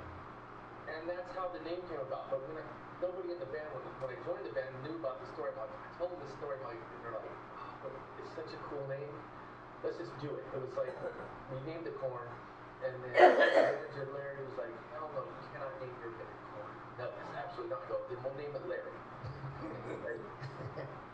I mean, the whole thinking behind it was like, it doesn't matter what you're called. It was like a punk rock thing. It's like, fuck, we're called Corn. Who cares? It isn't. I don't need any mysterious, weird fucking name. We made it like that. It was cool because Philly's like, dude, you gotta write it with a backwards arm like a little kid would write it. So I grabbed the crayon and I did it with my left hand, and that became fucking was done in 2 seconds, and that's become that iconic logo. Wow. And it just that's how it all came together. It was that. Nice. So, yeah, because I mean, I've been asked when I was young, was, oh yeah, it's dark and mysterious, but I was like, fucking Corn's the dumbest name I've ever heard. And but it's cool. That's the charm of it. It's like you care. I love that energy when you're young. You didn't give a fuck about nothing. Even though labels would tell us what to do, we're just like, fuck you. I remember we did a photo shoot for Spin Magazine, and the reason we made that cover, they put us in gorilla suits because when we got there, they wanted us to do some stupid shit like we were moshing in a mosh pit. And we're like, absolutely fucking not, we're not doing this. And it got to the point where we almost got a fist fight with Spin Magazine, with people there, the photographers filming, we're full on Bailey there, we're like, fuck you, and he walked out. And so they put us as gorillas, they superimposed our heads and put us on gorilla suits, and it was pretty funny, but we always would get in trouble like that. Always. What year would that have been? 98, 96, 98. So yes, Because there's times we did did what we wanted and we didn't care who we pissed off or anything. It was amazing. Yeah, dude. So you guys formed in '93. Yeah. That's 27 years ago. Yeah. And we're still doing it. Still doing it. And it's all the same guys? Yeah. Our drummer, the original drummer left 11, 12 years ago, so we got Ray. But he's been with us that long. He's been in the band longer than we did, so it's been the same. And our guitar player had left for 8 years, and then he came back, so he's good. He had to get his life together. And it's been amazing. That's rad. So you hear about like bands, like say for example Motley Crue. The story is that they don't get along with each other. The only time they're ever all together is when they're actually performing on stage. They each have their own separate tour buses. I guess it's pretty common whenever there's a great deal of success and a lot of money gets involved that like things go sideways. Like, did you guys ever have? Well, not really. We all got along pretty well. I mean, we fight. There was times where that's where we would get in fights, but that's just like with brothers. Sure. We hang out with family, shit happens. But we've been very lucky that we all really, we love each other. It's all good. Yeah. It's like, when we got downtime, I'm hanging out with them. It's like, I hang out with you more than my own fucking family. I'll see you guys when we go on tour. And then I go home and do that. But, definitely a blessing. I've seen them on tour. They got to take one guy out, this guy, like, but they got to do it for the greater good because they all got to eat, So right. That's just how it goes. That would be miserable. I don't want to do that kind of situation. I know. Fun out of it. Yeah, you don't seem like the kind of guy that that operates that pretty laid back. Yeah, really laid back. I feel like when I got sober, I've been sober for 12 years now, and Congratulations. Thank you. And I feel like there was when meth would come up, I feel like around meth it was like, oh yeah, like Jonathan Davis, like, hey, well, meth mom. I did. Sometimes things come out of my mouth, like that question, and I think, why did I say that? Why would I say this? I have a favorite sponsor of this show.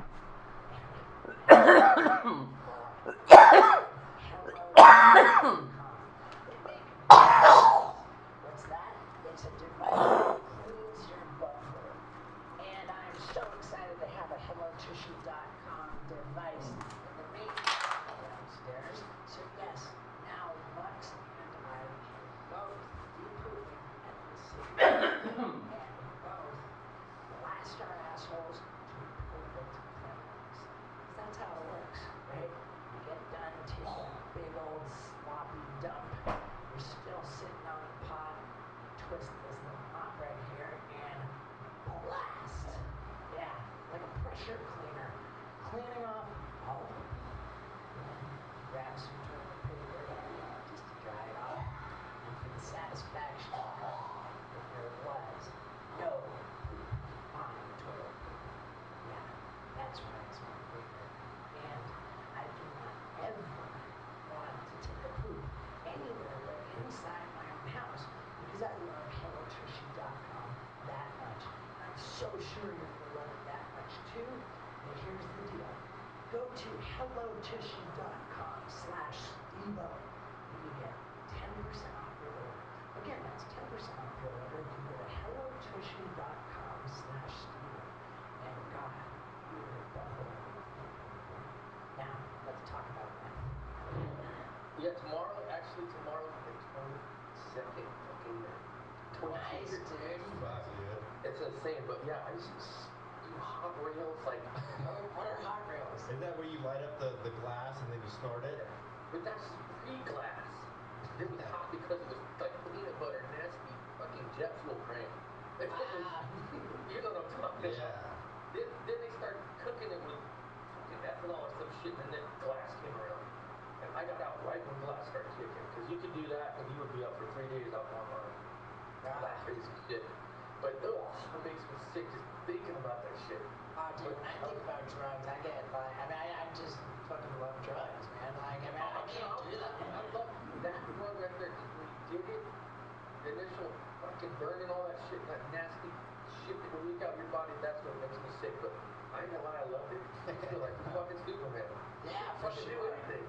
Yeah, it was amazing. I love drink. I love party. I love all that shit. But Did that all start before Korn was blowing up, or was that something that came no, like it with started success? before Korn blew up. Uh-huh. So you were involving bodies doing meth? Tuesday night in Bakersfield.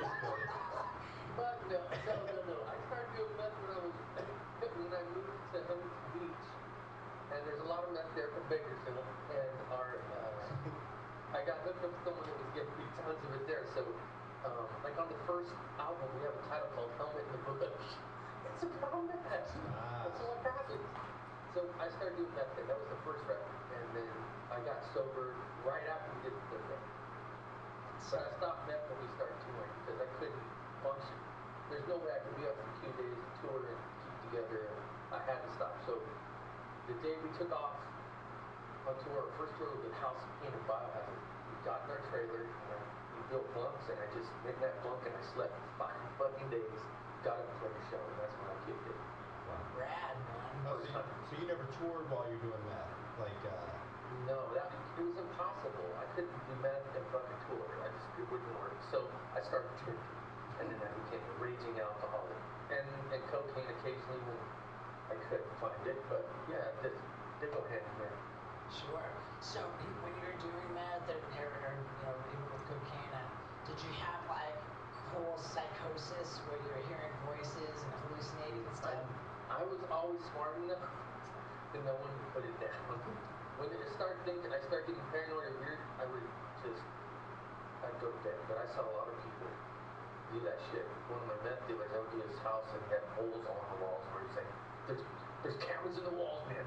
And I start talking to people like, follow me in helicopters. And I could see the agents in the bushes. It's like, oh my God, we need to go to sleep. I never got the weird, crazy psychosis, but I've met a lot of people that did, and that was when it gets scary. Oh yeah, I love psychosis, man. I just. that was the goal for Steve. Yeah, that was like He was just a topper. Yeah, I just had that was what I wanted, and that's why when I think back on drugs, I'm like, that's what I miss. I miss watching the people walk around, my apartment who weren't actually there. Which is awesome. So here's an interesting thing. And then, being a couple guys who have been at it for a considerable amount of time, I noticed that now, I'm at the back end of my 40s over here. Like, right. Jackass came out just about 20 years ago now. And it's been that long? It was October 2000 when it first came out. And I've, not necessarily, I'm not interacting with as many people now, but over, like, say, the last few years, it strikes me how, like, little kids will be excited to see me, I'm just like, I feel like Matthew McConaughey in Dazed and Confused, I get older, they just stay the same age. Same age. Right, do you find that? So I told my kids I was doing this with them, they're like, that's rad, Steve. I go, how the fuck? Yeah, the kids get younger. Yeah. And they stay the same age. And then the Korn show, people would think there's a lot of older people who are older than but there's just kids. There's still kids there. Right. But for me, obviously, the fans that were coming to our shows in the 90s and shit now have kids, and those kids are coming to the shows. So it's kind of a crazy. It's weird. I know what you're talking about. Yeah. So you have the same experience, huh? Yeah, definitely. Yeah. It's cool, man. You always want kids around. They know what they do. They know the youth. Yeah. You got the youth. You're doing something right. Yeah, but how old are your kids? I have a 24-year-old, 24, 13, and 15. Okay. Well, man, I think maybe because I've become pretty active on YouTube. I think that got me in with a lot of kids. Yeah. They know. They watch the old Jackass stuff, and then they watch. They never watch it. It's hard to keep up with those little fuckers. Super rad. What like the big festivals? What was that? We saw something with the Download Festival, and you were going over to England to play the Download Festival, and then you had like some crazy like medical condition where you were bleeding. The platelets or low platelets? What was that? Was called ITP. I got that shit from taking an antibiotic called Taflex. it. At the time, they're like, no, it's not fat lips. But if you go on our website now, you'll see a fine print. May, in rare cases, cause IDP. So I took this stuff a doctor gave me, and I was on the antibiotic, and all of a sudden I started feeling I'm a fever, I feel up to work, and I started seeing bruises pop up on my body. Well, what the fuck? And so I'm whatever. Okay, I got bruises. I go crazy on stage. Fine.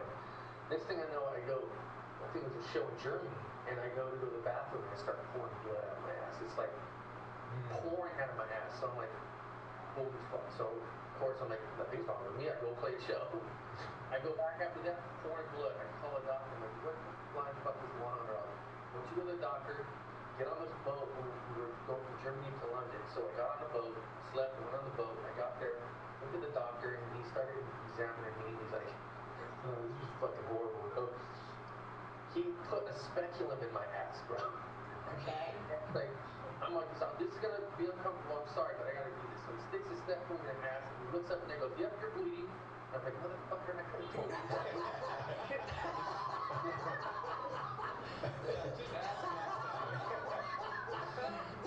The speculum's like the duckbill kind of thing, right? You put it in this so you can.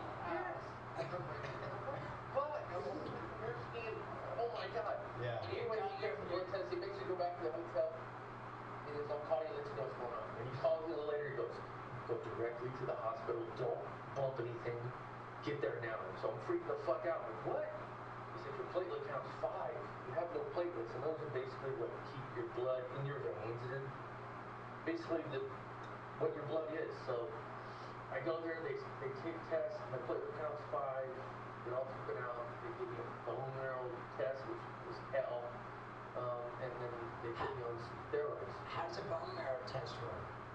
They nail a fucking spike into your hip and stuff the bone marrow out. Wow. That was horrible. But anyways, they put me on this. They said, you have this thing called ITP, your immune system's killing your platelets. I'm like, oh, this is great. So they get my platelet count up to over 100. I was there in the hospital for 3 or 4 days, and then I fly back home. And it took a year for it to normalize, but every so often my platelet count would go up and it'd be good.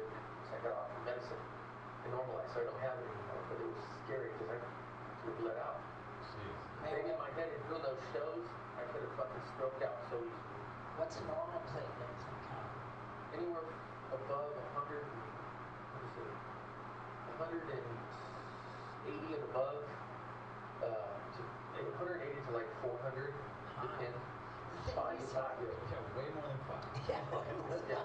The thing we saw said that you were bleeding out of your gums. Like your gums were just pouring blood? My gums would bleed. Anything. If I pinched myself like this, just a little pinch, a bruise would come up. They help line the walls of your veins, I guess they told me, and you just bleed. It's crazy.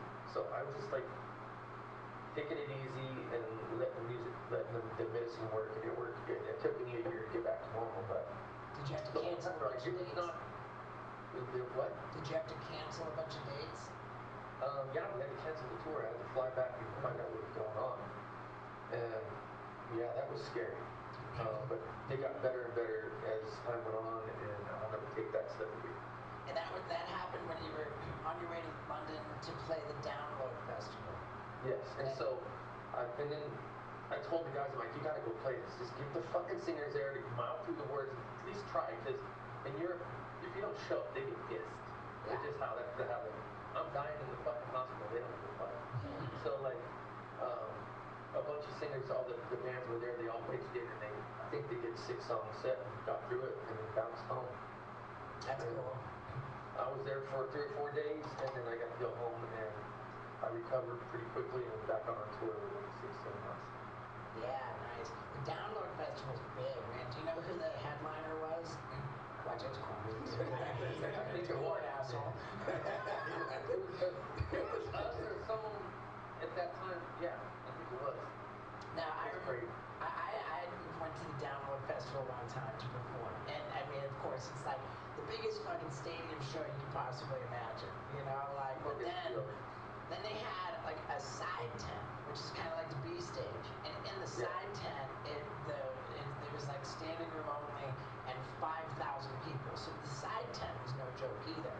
Man, I did a like a stunt set on the fucking side tent, and I had this crazy manager at the time, and he fucking says someone gave us like hundreds of crates of eggs, just like fucking. There was like thousands of eggs, and he's like, I'm like, where I said, I don't know, like I don't know where they came from or what, but we came up with this fucking stupid idea, right?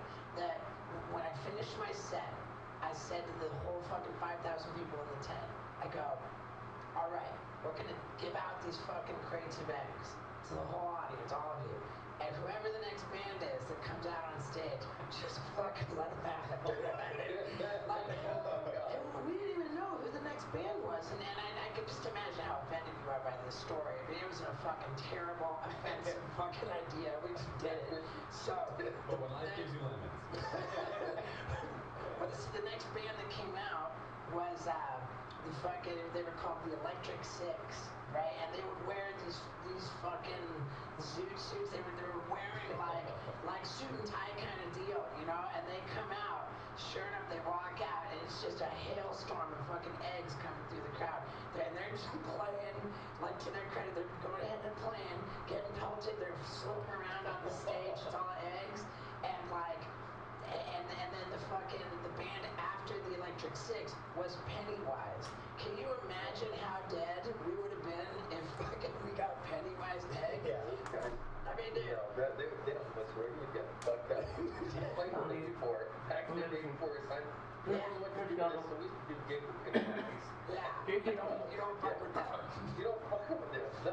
And so now there was like all this trailers in the back. It was like the artist area, and I was sitting there after the show with this chick who I was with, right? And this guy from the Electric Six comes up, and he's like, "What the fuck was that? What'd you do?" And he fucking like throws his beer on me, but he doesn't really get it on me. He gets the beer on the chick I'm sitting next to, and I'm like, "You fucking asshole! You just attacked a girl, dude." So I go tell Chris Pontius, my jackass buddy Chris Pontius, like, "Dude, this fucking guy just threw beer on my girl," and Pontius. Seriously, go, you're not lying, are you? You're telling me the truth. All right, that's it. He changes into a wrestling singlet. Took 6 trailer and fight. He says, "I want to fight all 6 of you." Meanwhile, there's not 6 of them. They're just called the Electric Six. I want to fight all 6 of you. And this guy like opens up a little blind to like look out who's out there. And right when he opens up the blind, Pontius fucking punches through the glass trying to punch the guy. He's all fucking bleeding everywhere. They're fucking like, it was insane. What year was this? Dude, that would have been definitely 2004 or 2003. Either 2000. Ride or die. Yeah, actually it was 2004.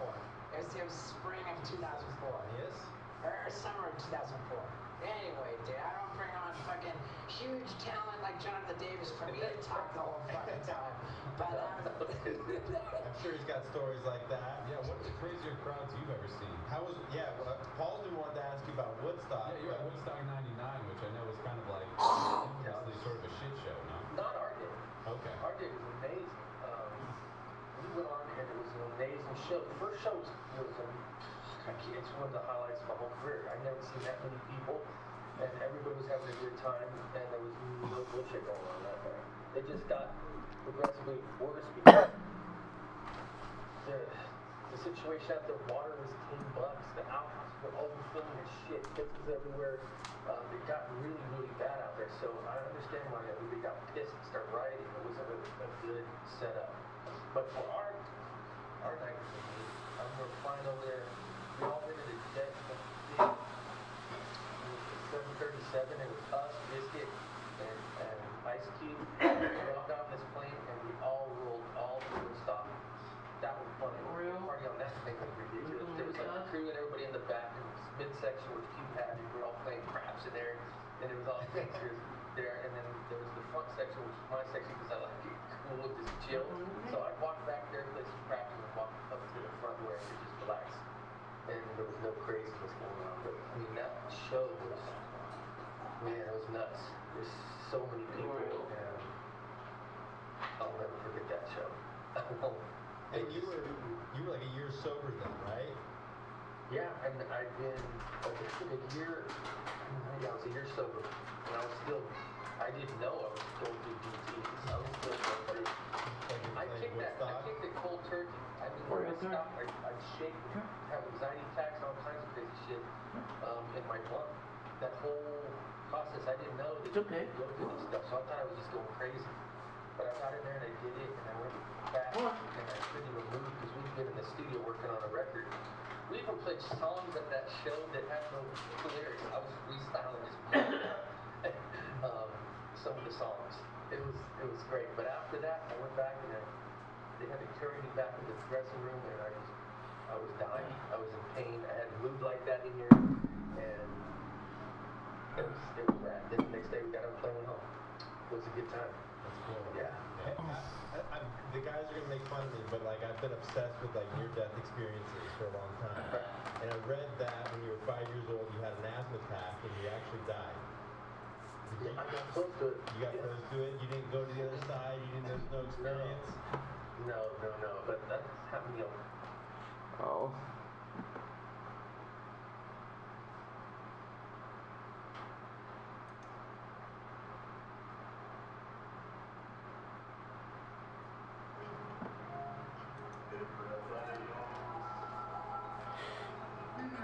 Tom, it's never too late for me to reject people, especially myself. So funny.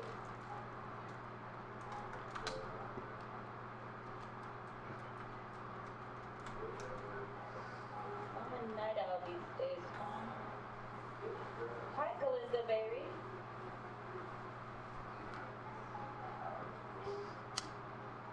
I took a nap, Tom. That's what us old fuckers do. Hello, hey. Good evening, sweetheart.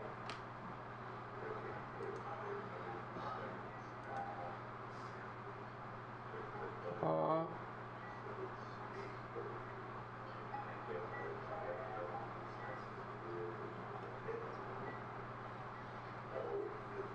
I honestly wasn't sure who would be here. Hey, Freckles boy.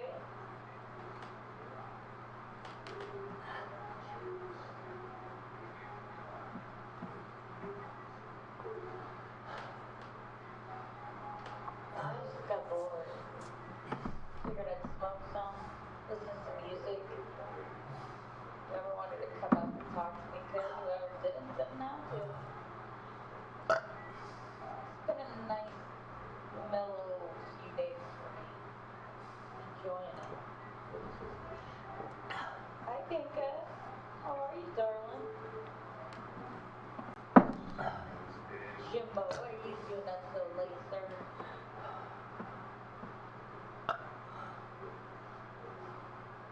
Don't forget to rape and pillage, Derek. No.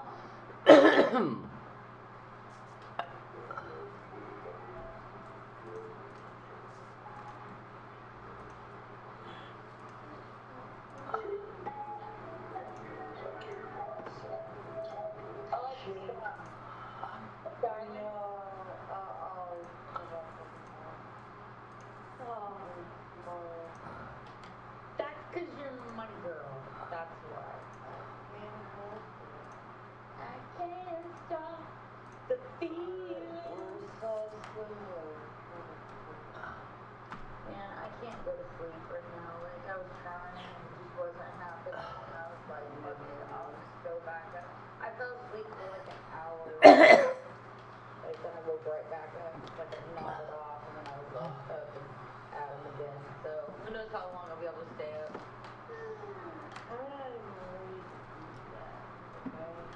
Well, it's like with me lately, it's been so mellow here. Like, our minds being, like, there hasn't been any chaos. Like, they finally figured out that I suck, so they can move on. This bitch sucks. Told you all. Y'all kept on saying I did it, but I told y'all suck. Boring. Pinka. It's a little Pinka.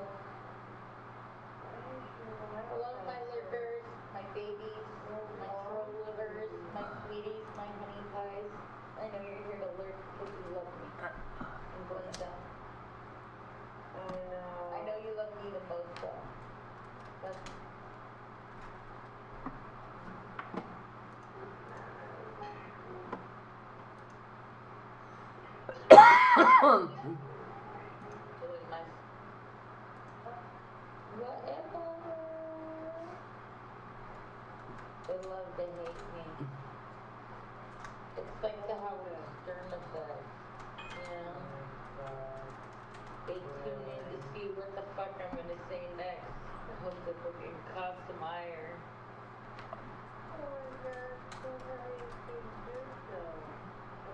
Oh my god, we're double pimping. Uh-oh. Double pimping. Oh gosh. Hello? Hello, I just got rid of your doppelganger. Oh god. There you go. That's clear. Hey, Rooster, how are you, sweets?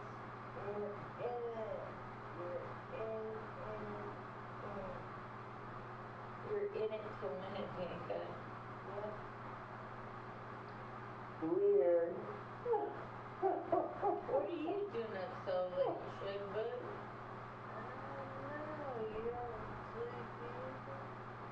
Come on, stop. My Wi-Fi is fine. What are you saying about your Wi-Fi? Why are you up? Awake? Pink? No, my Wi-Fi couldn't sleep. Hanky Pinky? I'll give you that. I'm gonna get you now, Chapman. Please get in trouble. If you're the hanky panky, then you'll turn yourself around. How you doing, Linda? So, Look. I see that. But I'm smoking this big old fatty fucking thing that I got that I've been waiting to smoke. It's like a super bomber. Oh, It's like wow. the size of a fucking gun. Oh. I don't know.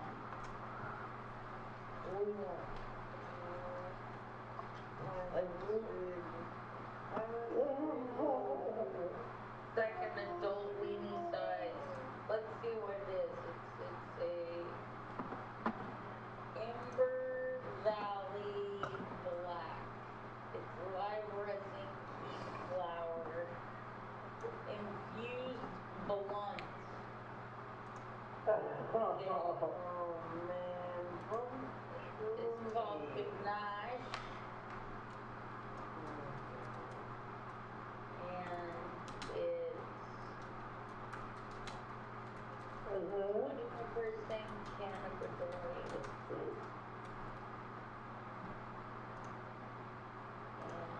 it's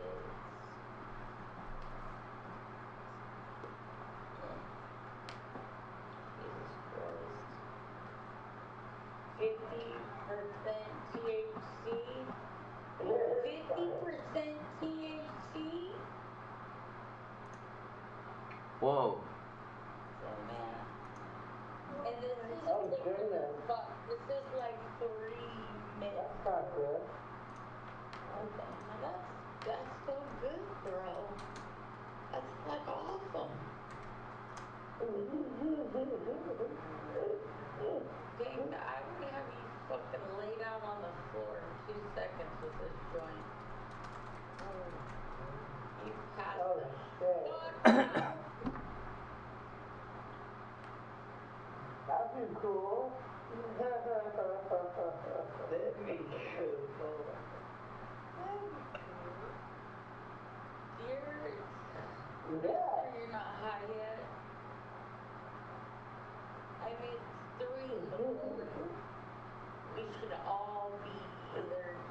Link.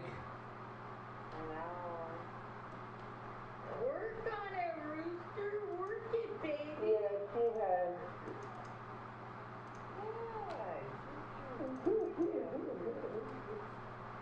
Somebody come up and speak to me.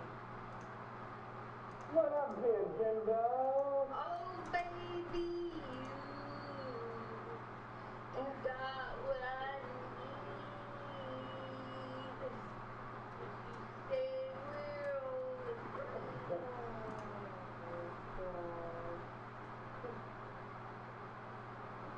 my ears 35.5 is on my breath and a blunt. This is like the last one thing. Ooh. It's kind of fucking up because I gotta be honest with you guys, I'm not a big fan of black.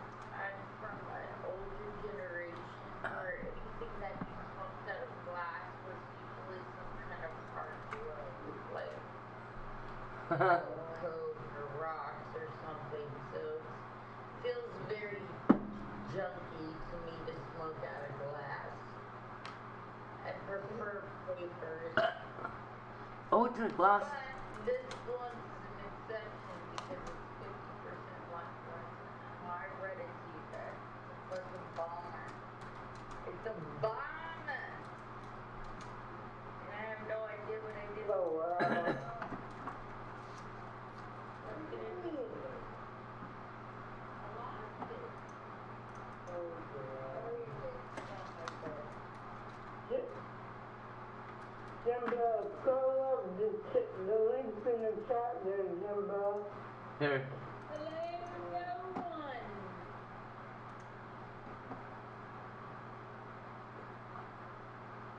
Jimbo. Well, he's on stage too, Jimbo. Come up. Oh, yeah. Rob Dodgers. Rom. Come on. Jimbo, I'm the only one up here. Come on. It's on my bucket list here to have you wish one day to have a cock slap me in the face. It's on the bucket list to do. Oh, goodness. Number one, do you love raw nachos?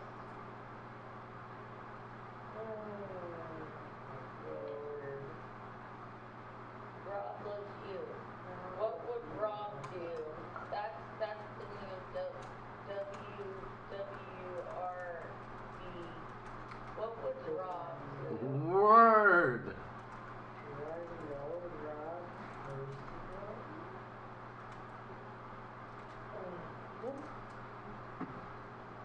What's cracking? I don't know, probably several bones in my back if I try to stood up. Maybe my hip bone, Rob? I don't know. Shit, try rolling around with one fucking foot, see how fucked up your hip gets. Oh my god. Oh, that's really messed up.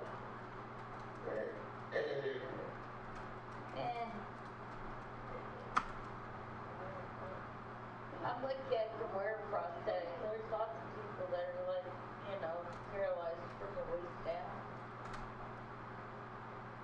And I don't just mean their legs. Oh no.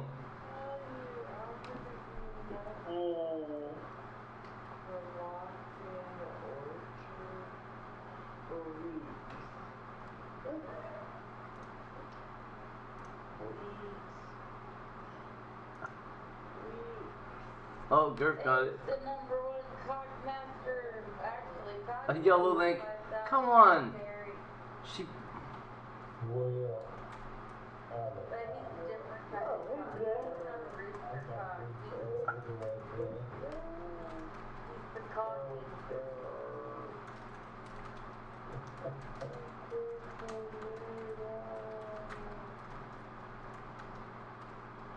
Okay, why are you saying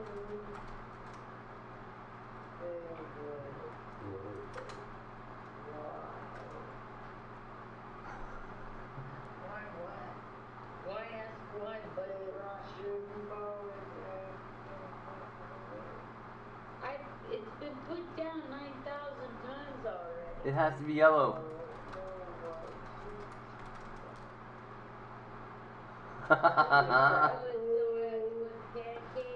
Yes, Jimbo, what are you doing? I'm laughing my ass off. Very, very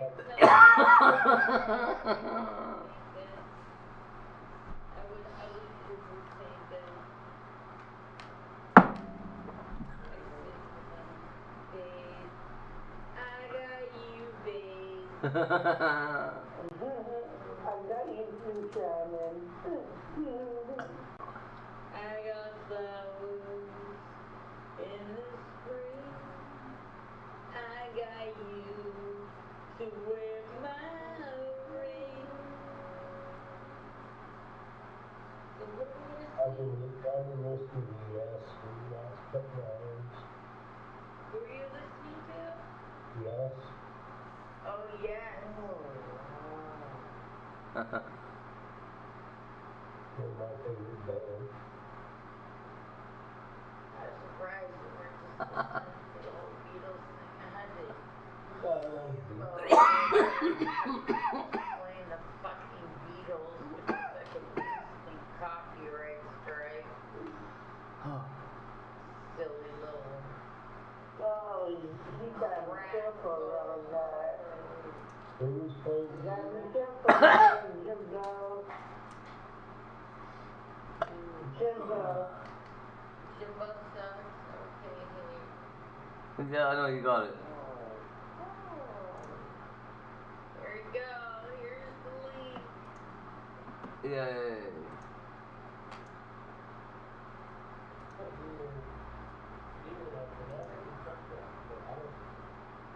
I didn't go on You there. know what? I don't trust any. I don't trust any gun that doesn't turn on. That doesn't turn on. Please. Let me make sure I got my own. Yeah, I wouldn't either. Yeah, excuse you, girl. Man, they get interested motherfuckers don't turn their back on them or nothing. Yes. Excuse me, mister. I'm sorry. I'm smoking this fucking blunt and I like inhaled the like big fucking poop of smoke and it like went up my nose wrong and gave me a tickle. It tickled my nose tickle. Hey, Wanda, what are you doing over there? I am about Oh, goodness. But you can't tell she's faking. She's getting her money right now. Get not well like Magic Mike. Does anybody on here have a Yeah? Oh, dear.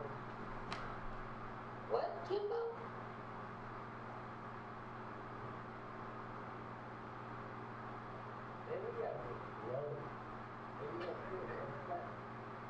We're slow.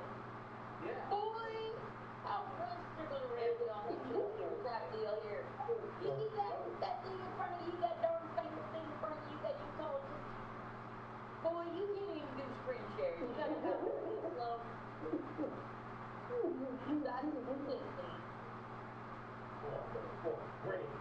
What kind of Chippewa mentality is Silly that? Jimbo. Set the dirt up in your nose and it went into your brain today? What's going on with you? You've been out in that big lake that don't get you doing. You probably did. Well, actually, these those here islands are both like for Jimbo, that they're like my doppelganger.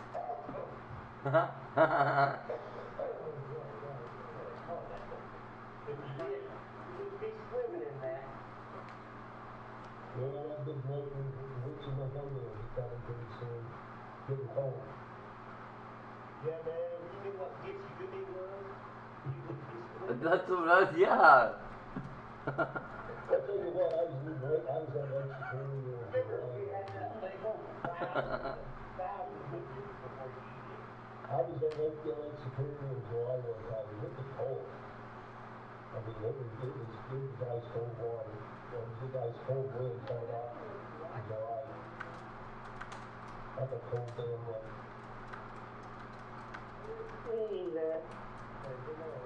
Baby Bean, where are you? Well, Dirk is a general. But I'm a Jervis is a Southern general. No, I'm not a Southern general. I'm a Colorado. I am a career like this. I'm an Indian fighter. You're from India? I'm a general from the north. Except I was fighting against Chester. I'm from Indian. Y'all from India? I'm sorry. No, I The never only been. Indian